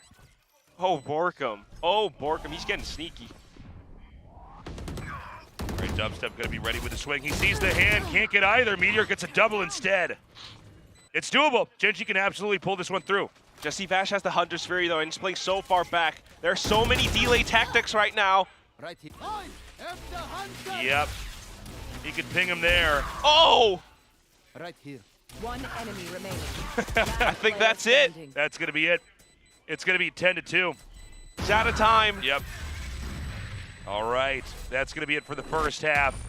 Look, man, I don't know what you guys want me to say. I know we got a lot of Gen G fans out there, but it's hard to imagine Gen G recovering here, especially after we saw what happened in map 3. It seems like when Team Secret gets that momentum, it's very, very hard to stop them or even slow them down. And it's crazy to think about. I mean, absolutely insane. The same thing again, just coming out towards the first half, the same A hit. And then down in the final round before we swap sides, Team Secret decides to head into C, and lo and behold, it works out perfectly. Yeah. You love to see it. Dubstep. Look at those eyes, man. That's what he looks like right before he shoots you in the face when you peek. I mean, maybe. That's why it's so scary. That's why That's nobody why one wants eye's to more open. challenge See him. those, the eye that's more open on the side? That's the one that looks in the scope, Quack. Ah, yes. That's the result. That's the operator eye. That's the Hopping aiming for so eye. long, yes. Yeah. But more importantly, He's not holding the operator now. He's like, I'll fight you hand to hand. I'm not afraid. I'm like, okay, Dubstep. We did get a Dubstep, I'm knife just kill. trying to cast the game. Don't hurt me, man. We did. He's one of the most lovable human beings. Oh, he's great. But we did get a knife kill in this Lotus map. Apart from that, though, also his statistics right now, 2.7 KDA. And it just shows how much he brings value to the team with these entries. Always bypassing utility or just creating so much space with that Tailwind plus Cloudburst combo. He breaks open the A site again and again. All right, well, I mean, look, I think for Team Secret, the confidence is there. Don't bust out the champagne glasses yet, though, guys. If you're a Team Secret fan, they haven't closed it out just yet. Gen G, maybe they can figure it out. Maybe they can catch their second wind, so to speak. I mean, they have try to to come do it. back and do it. They have to. If they don't, it's over. It's Jover. Last chance qualifier now in the lower finals. And we're down to what could be the last map. 10-2 at the end of the first half. Team Secret looking near unstoppable.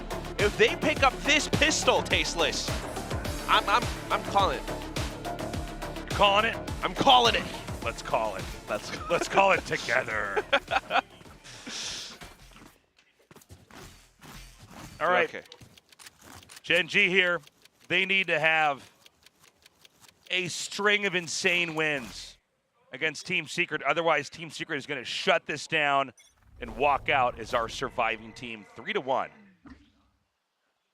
Starting things off with the default hold spread thinly, trying to have some trap setups towards the C site too.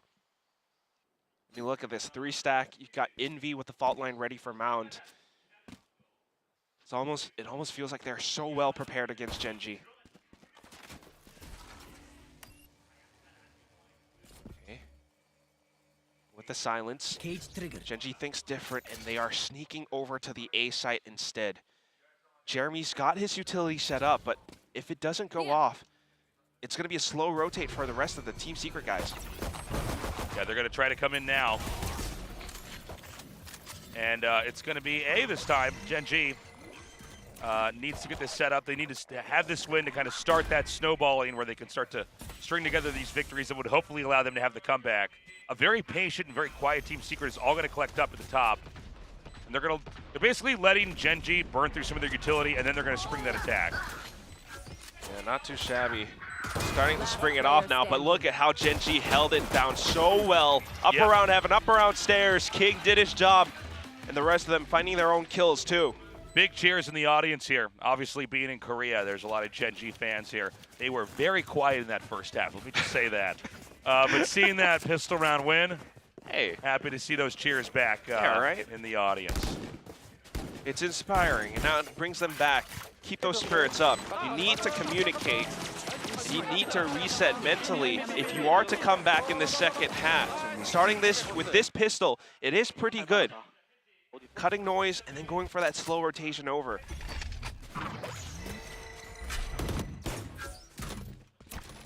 Oh, the camera spots out all the Team Secret guys too, but all right, there's Envy, a great shot.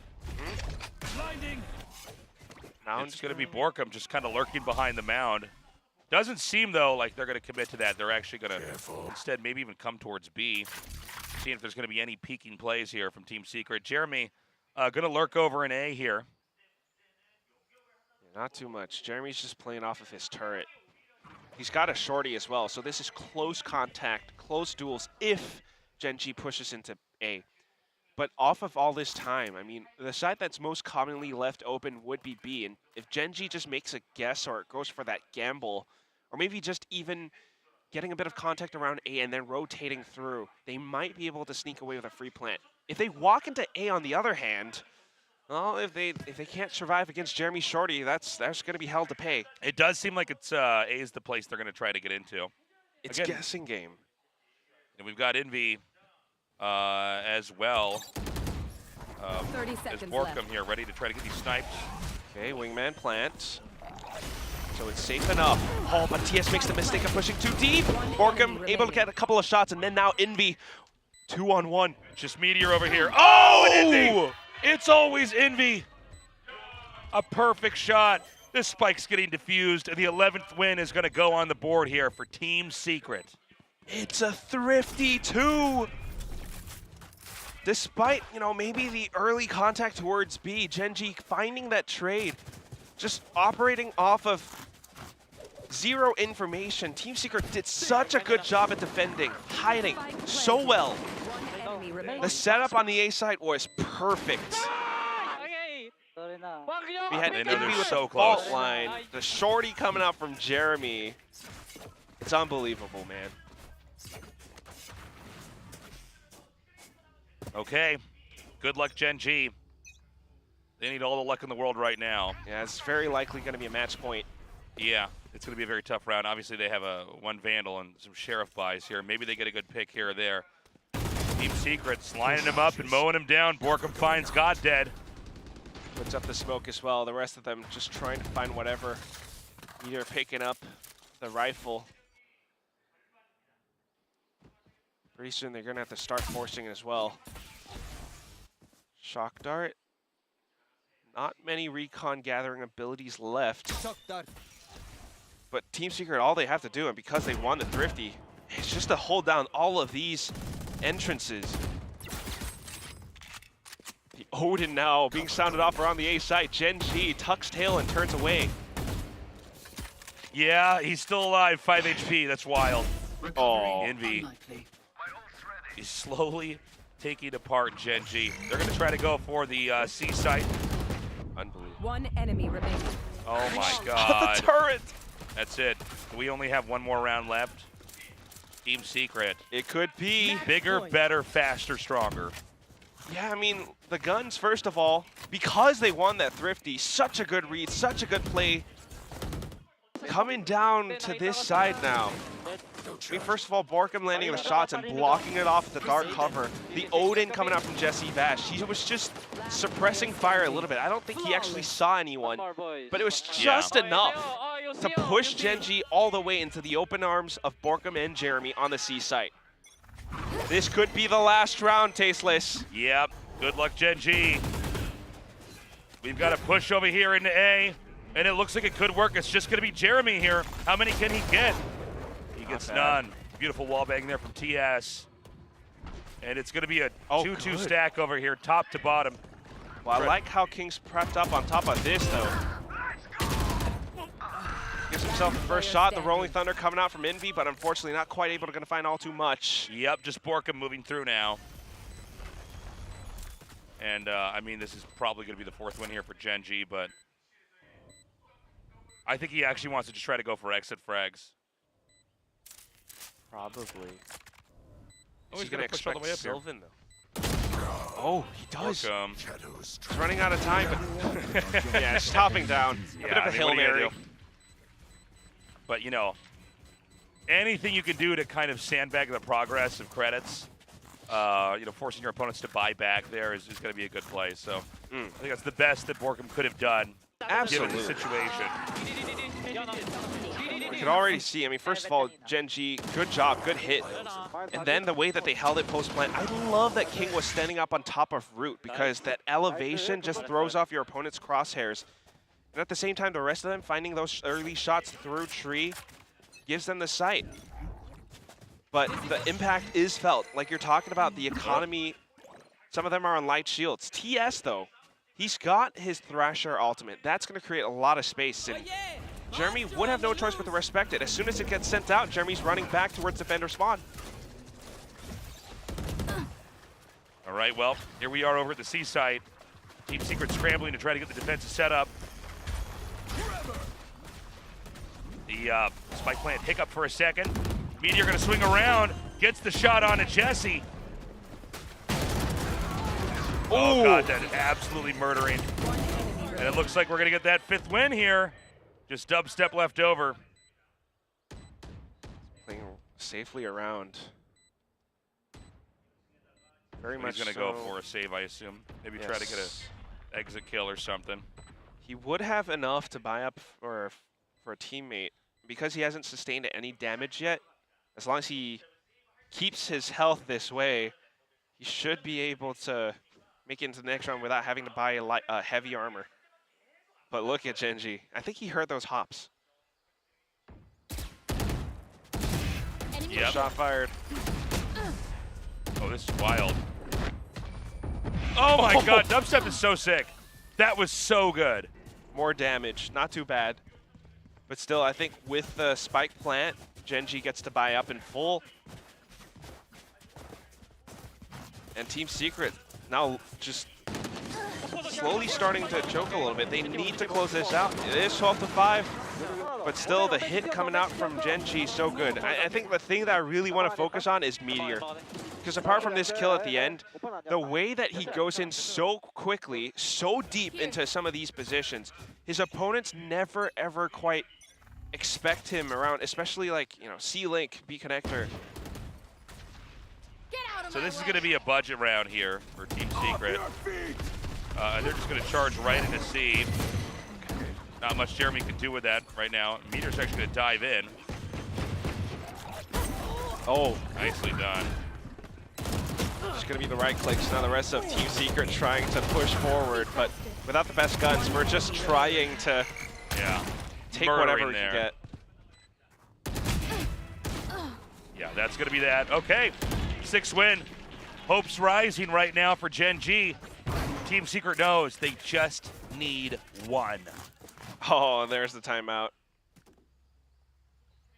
They've got 3 ultimates. Yeah, they probably want to stack heavy, like really force a win. It is possible. But just thinking about how the past couple rounds have gone now for Gen G, it's good sight hits, it's good executes. Team Secret, they try to go for bits of early round aggression at times, but because this is a 3-side map, pushing out on one side means that the other side is less fortified, and off of it, Gen G loves to go in and set up some of these coordinated executes. And again, always keep your eyes on Meteor, because when Gen G is able to get a sight, this guy goes further in, cuts people off on rotations. Yeah. So, you know, a little bit more oxygen here for Gen G. And you got to be very careful in games like this when you're Team Secret, because, you know, you start resting on your laurels, you start relaxing a little bit, easing up. Before You'd be amazed know it. how, before you know it, they've caught up, right? And so they need to kill this in its crib. Stop this momentum that is building up here for Gen G. It could be, it could happen. The audience is cheering for it. Lots of Gen G fans here in the stadium. Team Secret's got 6 chances to stop it before it happens, but Gen G, oh boy, are they trying.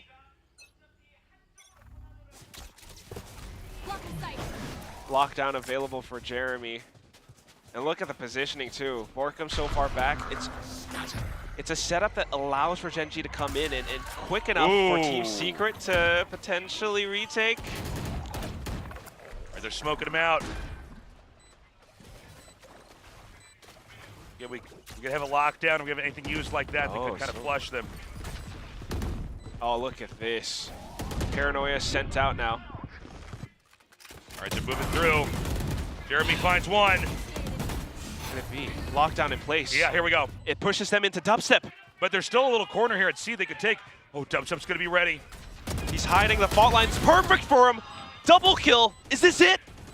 Just TS here in the back. He gets one. They're halfway to the defuse. He gets another, but he fires back. God dead. It's going to get defused. That's going to be it. Oh, no! Defenders win. Wow. All right, well, that settles that. Team Secret defeats Gen G to move on to our finals for LCQ. Closing out the series with a spike defuse of all things. Team Secret. The setups from both teams were pretty good in that last round. Gen G with protocols and ideas to cut Team Secret on the rotation, but still finding that first frag. Jeremy staying alive, the lockdown coming in, and then dubstep on that flank. I gotta say, this was a real treat to cast, and watching the evolution of Team Secret here, you know, from making this neck and neck to making this total domination. Team Secret truly worthy to move on here, and Gen G, I'll tell you what, they brought the best version of themselves that I've seen as of yet. But today, it's all about Team Secret, it really is. I mean, one of the things that you can always applaud is Gen G's tenacity. That's one of the ways that they started in this last chance qualifier tournament, knocking down Talon Esports. But that said, still, Team Secret was the better team today. Talk about these maps. You know, we went 3-1, kind of like how we sort of predicted, but it's not quite the same kind of performance. Yeah. Surely we weren't thinking that the first half is going to end in a 10-2. Yeah, I mean, with such a strong amount of momentum there early on from Team Secret, they make it easy for themselves in the later parts of the match, right? It's getting to the point where it's like basically impossible to ever envision Gen G stringing together enough wins the way that Team Secret was back here. And so that's going to be that. And guys, we are at the tail end of LCQ tomorrow. We're going to be back with more Valorant for you, and we're eventually going to find out who is going to be that last team to represent this region. Fist bumps and hugs, a lot of respect here. These teams, they all compete against each other, but they do, of course, all make friends with each other as well, hanging out here in Seoul. And so it's bittersweet, you know? Yeah. I mean, that's my favorite part of the Valorant community. That's the thing. Friends outside of the server, enemies inside. It's competition at the end of the day, but at the end of the day, we're all just human beings as well. So always respect and kindness to all of these players. And Gen G, what a performance. They came out with such a big swing, you know, taking down Haven. They showed us that they had so much. But for Team Secret, the way that they bounced back, again, some of these leads coming out of some of these players. Dubstep and Envy really stepped up to the plate today.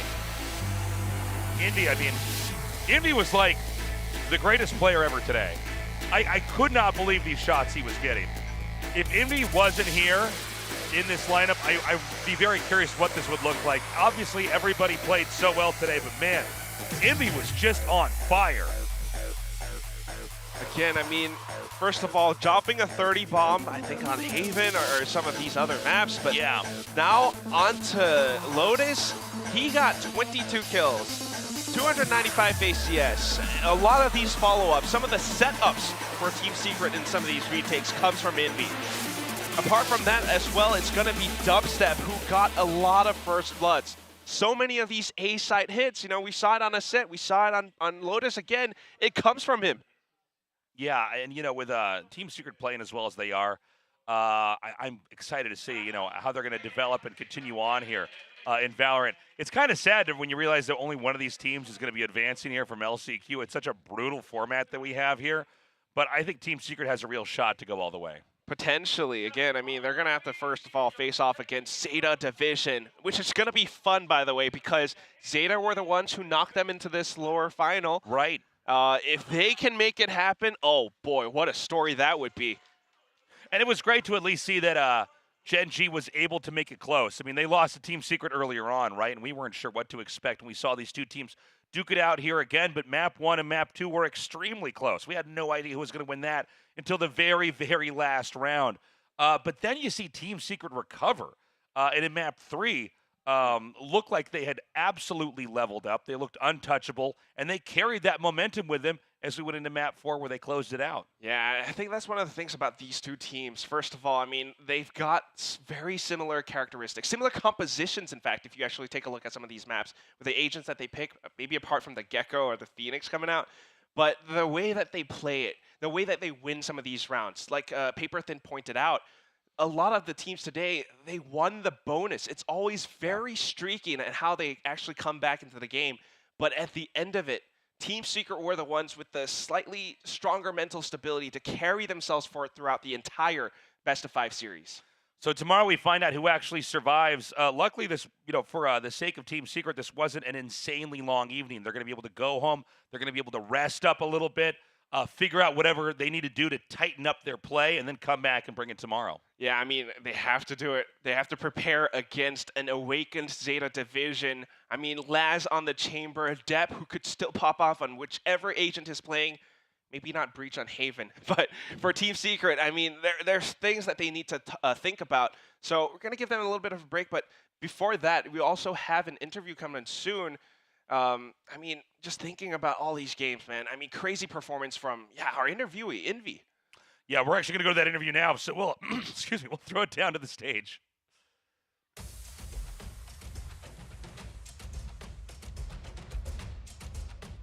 Yes, I'm here with Envy of Team Secret. Congratulations! Thank you.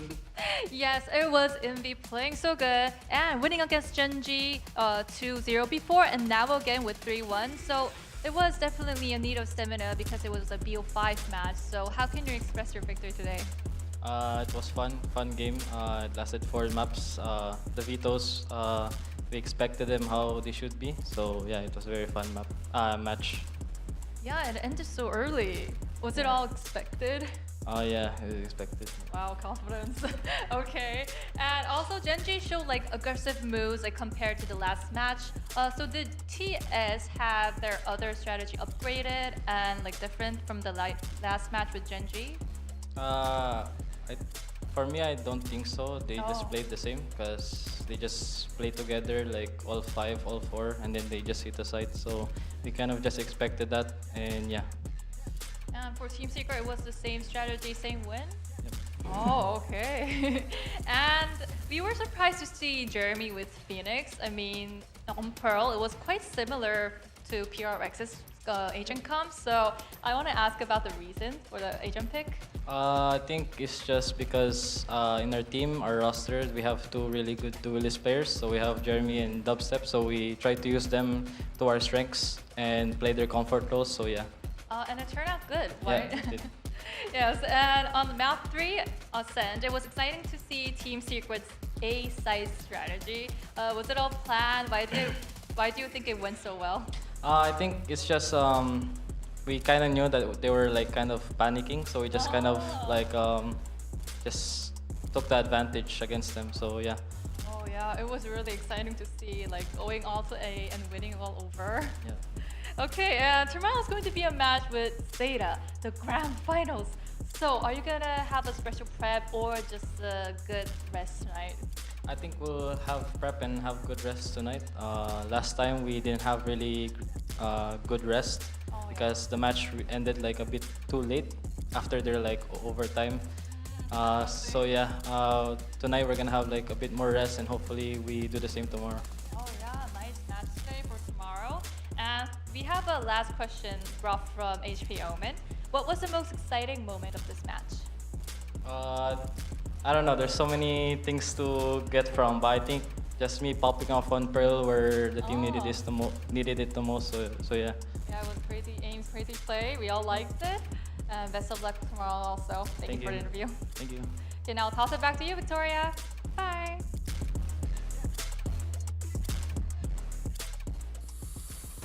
Thank you, Envy and Kyungmin. Oh boy, Team Secret is that much closer to Valorant champions Los Angeles, making it through 4 maps against Gen G.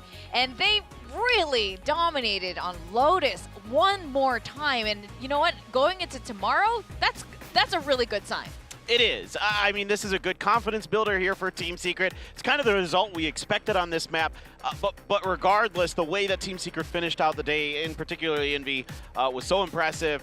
And now, even though Zeta looked so good in the previous matchup, here now, you got to start kind of thinking, well, maybe Team Secret still got that juice. They got that energy. Yeah. And you're looking at those post plans, every single one of them successful. There was just things clicking for them. They understood, they read very well. We'd already sort of prefaced it at the start of the matchup. We said, Team Secret, sometimes they rely a lot on prep. They like to be able to read their opponent and apply counter strategies. Well, I'm kind of glad that throughout the match, I don't think this was necessarily pre-planned. I think they were reading it throughout the match and playing appropriately. You heard in the interview, well, we know they like to push in as 5 guys and we're ready to be able to receive them. Many rounds throughout that map where I was like, yeah, you clearly understand the MO of Gen G and you're just absolutely fishing. Agreed. Yeah. Just totally I agree. mean, I don't know what to say. I mean, what else They do you looked say? good. Yeah. It was at the halfway point. It was looking really dire for Gen G. So for them to like scrap in a couple more rounds there in the second half, it was a good try. But Secret was just looking too good, and Envy especially just continuing this hot streak of getting so many critical kills. He was single-handedly just Yeah. really just giving Gen G fits through 3 maps in a row here. Just absolutely disgusting. I want to give a shout out to King. I thought he played pretty well there on the defender side on the Cypher as best as he could. But, you know, again, some of the little things that Team Secret was able to do, like using those shock darts to break the Cypher utility, things like that really made his life a lot more difficult and made Gen G's life more difficult. So overall, it's just, again, I think when I look back on today, the biggest weakness that Gen G had coming into it was their Pearl and their Lotus with these Gecko comps. They prepped the heck out of this. It probably was working in scrims. They come here, but it just wasn't the right answer. And there just isn't enough time to change it on the fly here with how fast the LCQ is. Oh, look at that camaraderie. Going in there, thumbs up, well played. Really good from the Pacific teams. I noticed a lot of them not only play together outside of competitive, but they're also friendly as well. So I like that. Obviously for Gen G, it's going to be a tough loss because, you know, when you lose and you're this close, it's so much worse. I mean, I'm sure, you know, the Talon boys and everyone else that dropped out earlier, they're like, oh, we really dropped the bag. But when you're that close, it stings so much more. Oh, that is so true. And in true Team Secret fashion, you know, it was a bit odd this whole week. We didn't really see any knife kills, but Jeremy, round 7, manages to get one in. I'm glad I got treated to this because I'm hearing this is not a common occurrence, but a very nice ritual that you have here in Pacific, and yeah, we love it. Yeah, we love it here. I enjoy and salt in the wound because not only were TS dominating at that point, but it was like Jeremy didn't need to do that. That was an unnecessary part. It wasn't like it was 5v1 at that point. It's always necessary. It was just salt in the wound. That stung for me to watch, and I wasn't even in the server. I was like, oh man, I felt really bad after that one. We're so used to the Tondo gaming. Like, we're just like, yeah, they're going to get, like, the knife kill is always like the exclamation point on their wins. That's when you know they're really just in firm control of their opponents and that it's actually over. Like, they're just, it's just done. So it was good to get a Tondo gaming moment in. So glad. I live for it. Like when Secret plays, those are the moments I wait for, and I'm like, it's the moment. So I'm glad we managed to get one in. They're always a lot of fun. Now, round 8, Paper Thin. It was really interesting because yesterday how Gen G was playing against RRQ, you could tell that Warbird definitely did his homework, did his VOD reviews because they had interesting answers, Trent. Yeah, so this is just trying to break the setup of Gen G. So they're going to use the Hunter's Fury to clean out the area outside of the door. And Dubstep just goes in, sacrifices himself right in the middle of that Hunter's Fury. Jesse's still able to pick up one. Jeremy around the corner cleaning out the rubble there. So everybody just doing a really, really nice job. And the reason this is impressive to me, the reason I wanted to highlight this was because the way we saw RQ play against Gen G sort of trap play attempts outside of like A and others was they would bait out the utility and then rotate away. This Team Secret, again, the confidence was so high, they just said, we're just going to use an ultimate and a few dashes and some other utility to just break you apart and just, you know, continue this hot streak that they were on. It's impressive use of utility, isn't it? I think it takes a lot of guts to go, whoa, we can see a lot of Gen G players here, but we've decided to commit to this and we trust our IGL. I see a lot of teams question their IGL sometimes like, oh, there's a lot of people here, we should rotate. They're like, nope, we're in. This is what we're committing to, and this is how we're going to do it. And the fact that it pays off is even more impressive. So. Must have been so satisfying. I mean, when your IGL like really, literally clears the way with his Hunter's Fury, he's like, have no fear, I got it with my Hunter's Fury, and like leads the cavalry into A-Site. Now, speaking of A-Site, I think like A-Site is definitely Team Secret's thing. It's like, doesn't matter what map it is, it's like a thing. So continuing until like Haven, the last map, and then now this one. So there was a Thrifty. Secret likes to win their Thrifty rounds, and they're set up at A again. I've got to point this out because it's not just the fragging, it's not just the utility, but it's the understanding of their opponents. They said in the interview, we understand they like to push sides as a cohesive unit. And they've read it. Round 14, look at them. And they all have incredibly inferior weapons. In fact, they're down a man. Okay, 4v4, cool. They've been able to, you know, at least avenge one of their players. But the thing for me here is that with weapons being as inferior as they are, they should lose this round. It should be one of those rounds they don't pull together, but the positioning, the trades, the swings, it's like every single bit of this is the most beautiful scripted round that you could have. In fact, if you had told me that this was some kind of demonstration of how to do a thrifty and this wasn't a real competitive round, I believe you. I'd say, oh yeah, is this what we put on VCT to teach everyone how to, you know, hold a site? Yeah, I would believe that. Incredible read of their opponents, incredible usage, incredible trust that your teammate has your back as well. That's something that a lot of people don't understand is, you know, how to position yourself in crossfire. I love that round. I think that round should really be what everyone looks at when they want to hold a site and they don't necessarily have the weapon area to do it.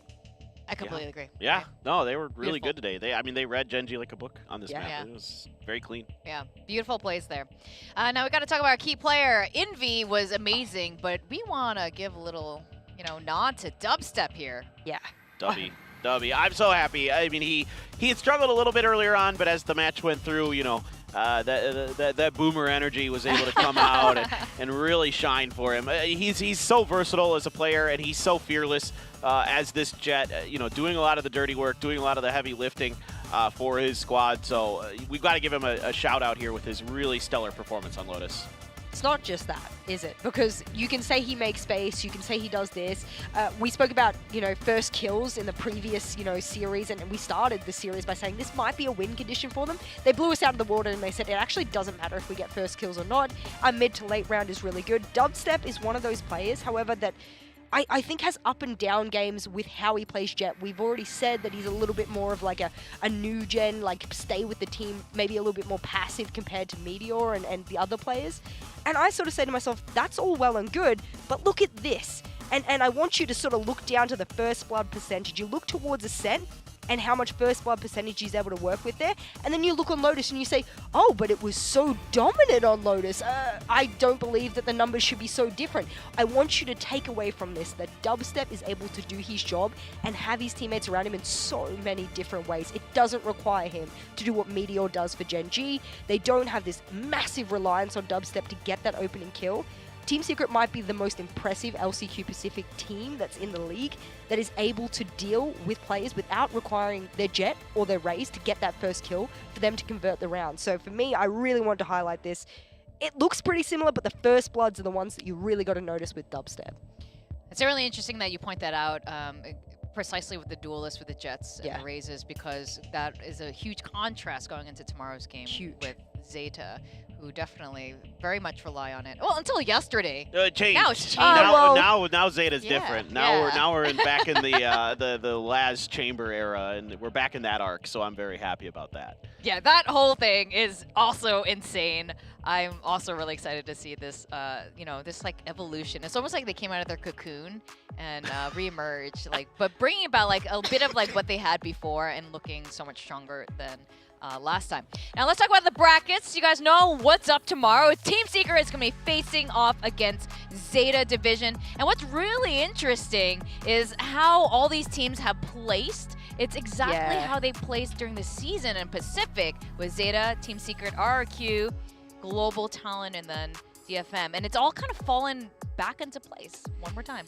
Yeah, I mean, you look at Team Secret and Zeta, who didn't have the quote-unquote warm-up games. Internationally, there's a lot of teams that say having those warm-up games before you get further up in the bracket actually assists them and is able to overcome their opponents. And other teams feel at international events, well, that's actually an inhibitor to us because we don't have those warm-up days. Pacific says, no, we're better, and we're going to prove it, and whether we start later in the tournament or not, it's irrelevant. So that's really cool. It was almost a bad start for Zeta, though. Like, they were really close to dropping that first series. It was kind of a wake-up call, though, I think, in a lot of ways, and they did wake up, and then they were able to lean into these other maps where they're able to use Depp on the Neon and Laz on the Chamber, and those are the maps that certainly tomorrow they're going to be leaning into. I'm pretty sure they get 2 bans tomorrow. So for Zeta, you know, there's no way you're seeing Haven, which has been a pretty good map. I'd ban Ascent, even though I know Zeta likes Ascent. I'm just, after what I saw today, I'm just wiping that off the board. I'm like, nope, we don't need to deal with this.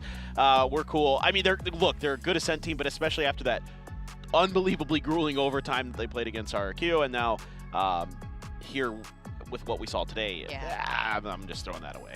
Throwing it in the bin. I agree with you. No matter what the case is, tomorrow is going to be so good. And you know what?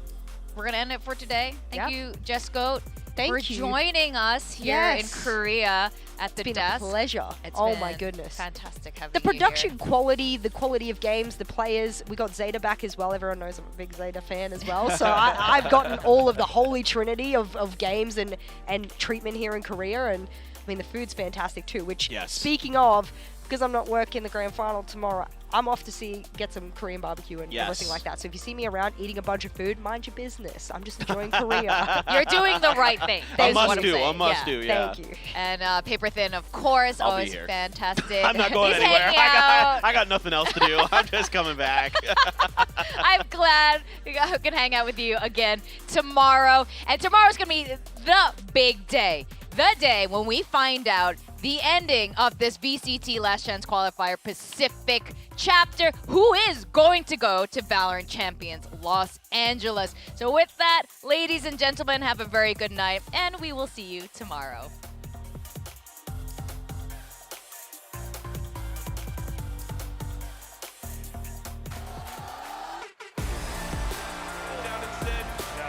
Oh, you wanted to go for that! Great start this time. Go. They're starting. Still hitting. Just 2 left right now. Oh my God. Take it again. Yeah, he's gonna try to advance it with the. Oh, Thompson is getting it. Good tonight. Watcha! Yes. For Torte. Sylvan up on top of the rubble. They might not expect it. Dubstep's just at least King is trying to sneak around now, making use of the cyber king. Dad just passed him. Then comes back into the frog. Just gets that first shot over there. Safe enough. Oh, but TS makes the mistake of pushing too deep. Just meteor over here.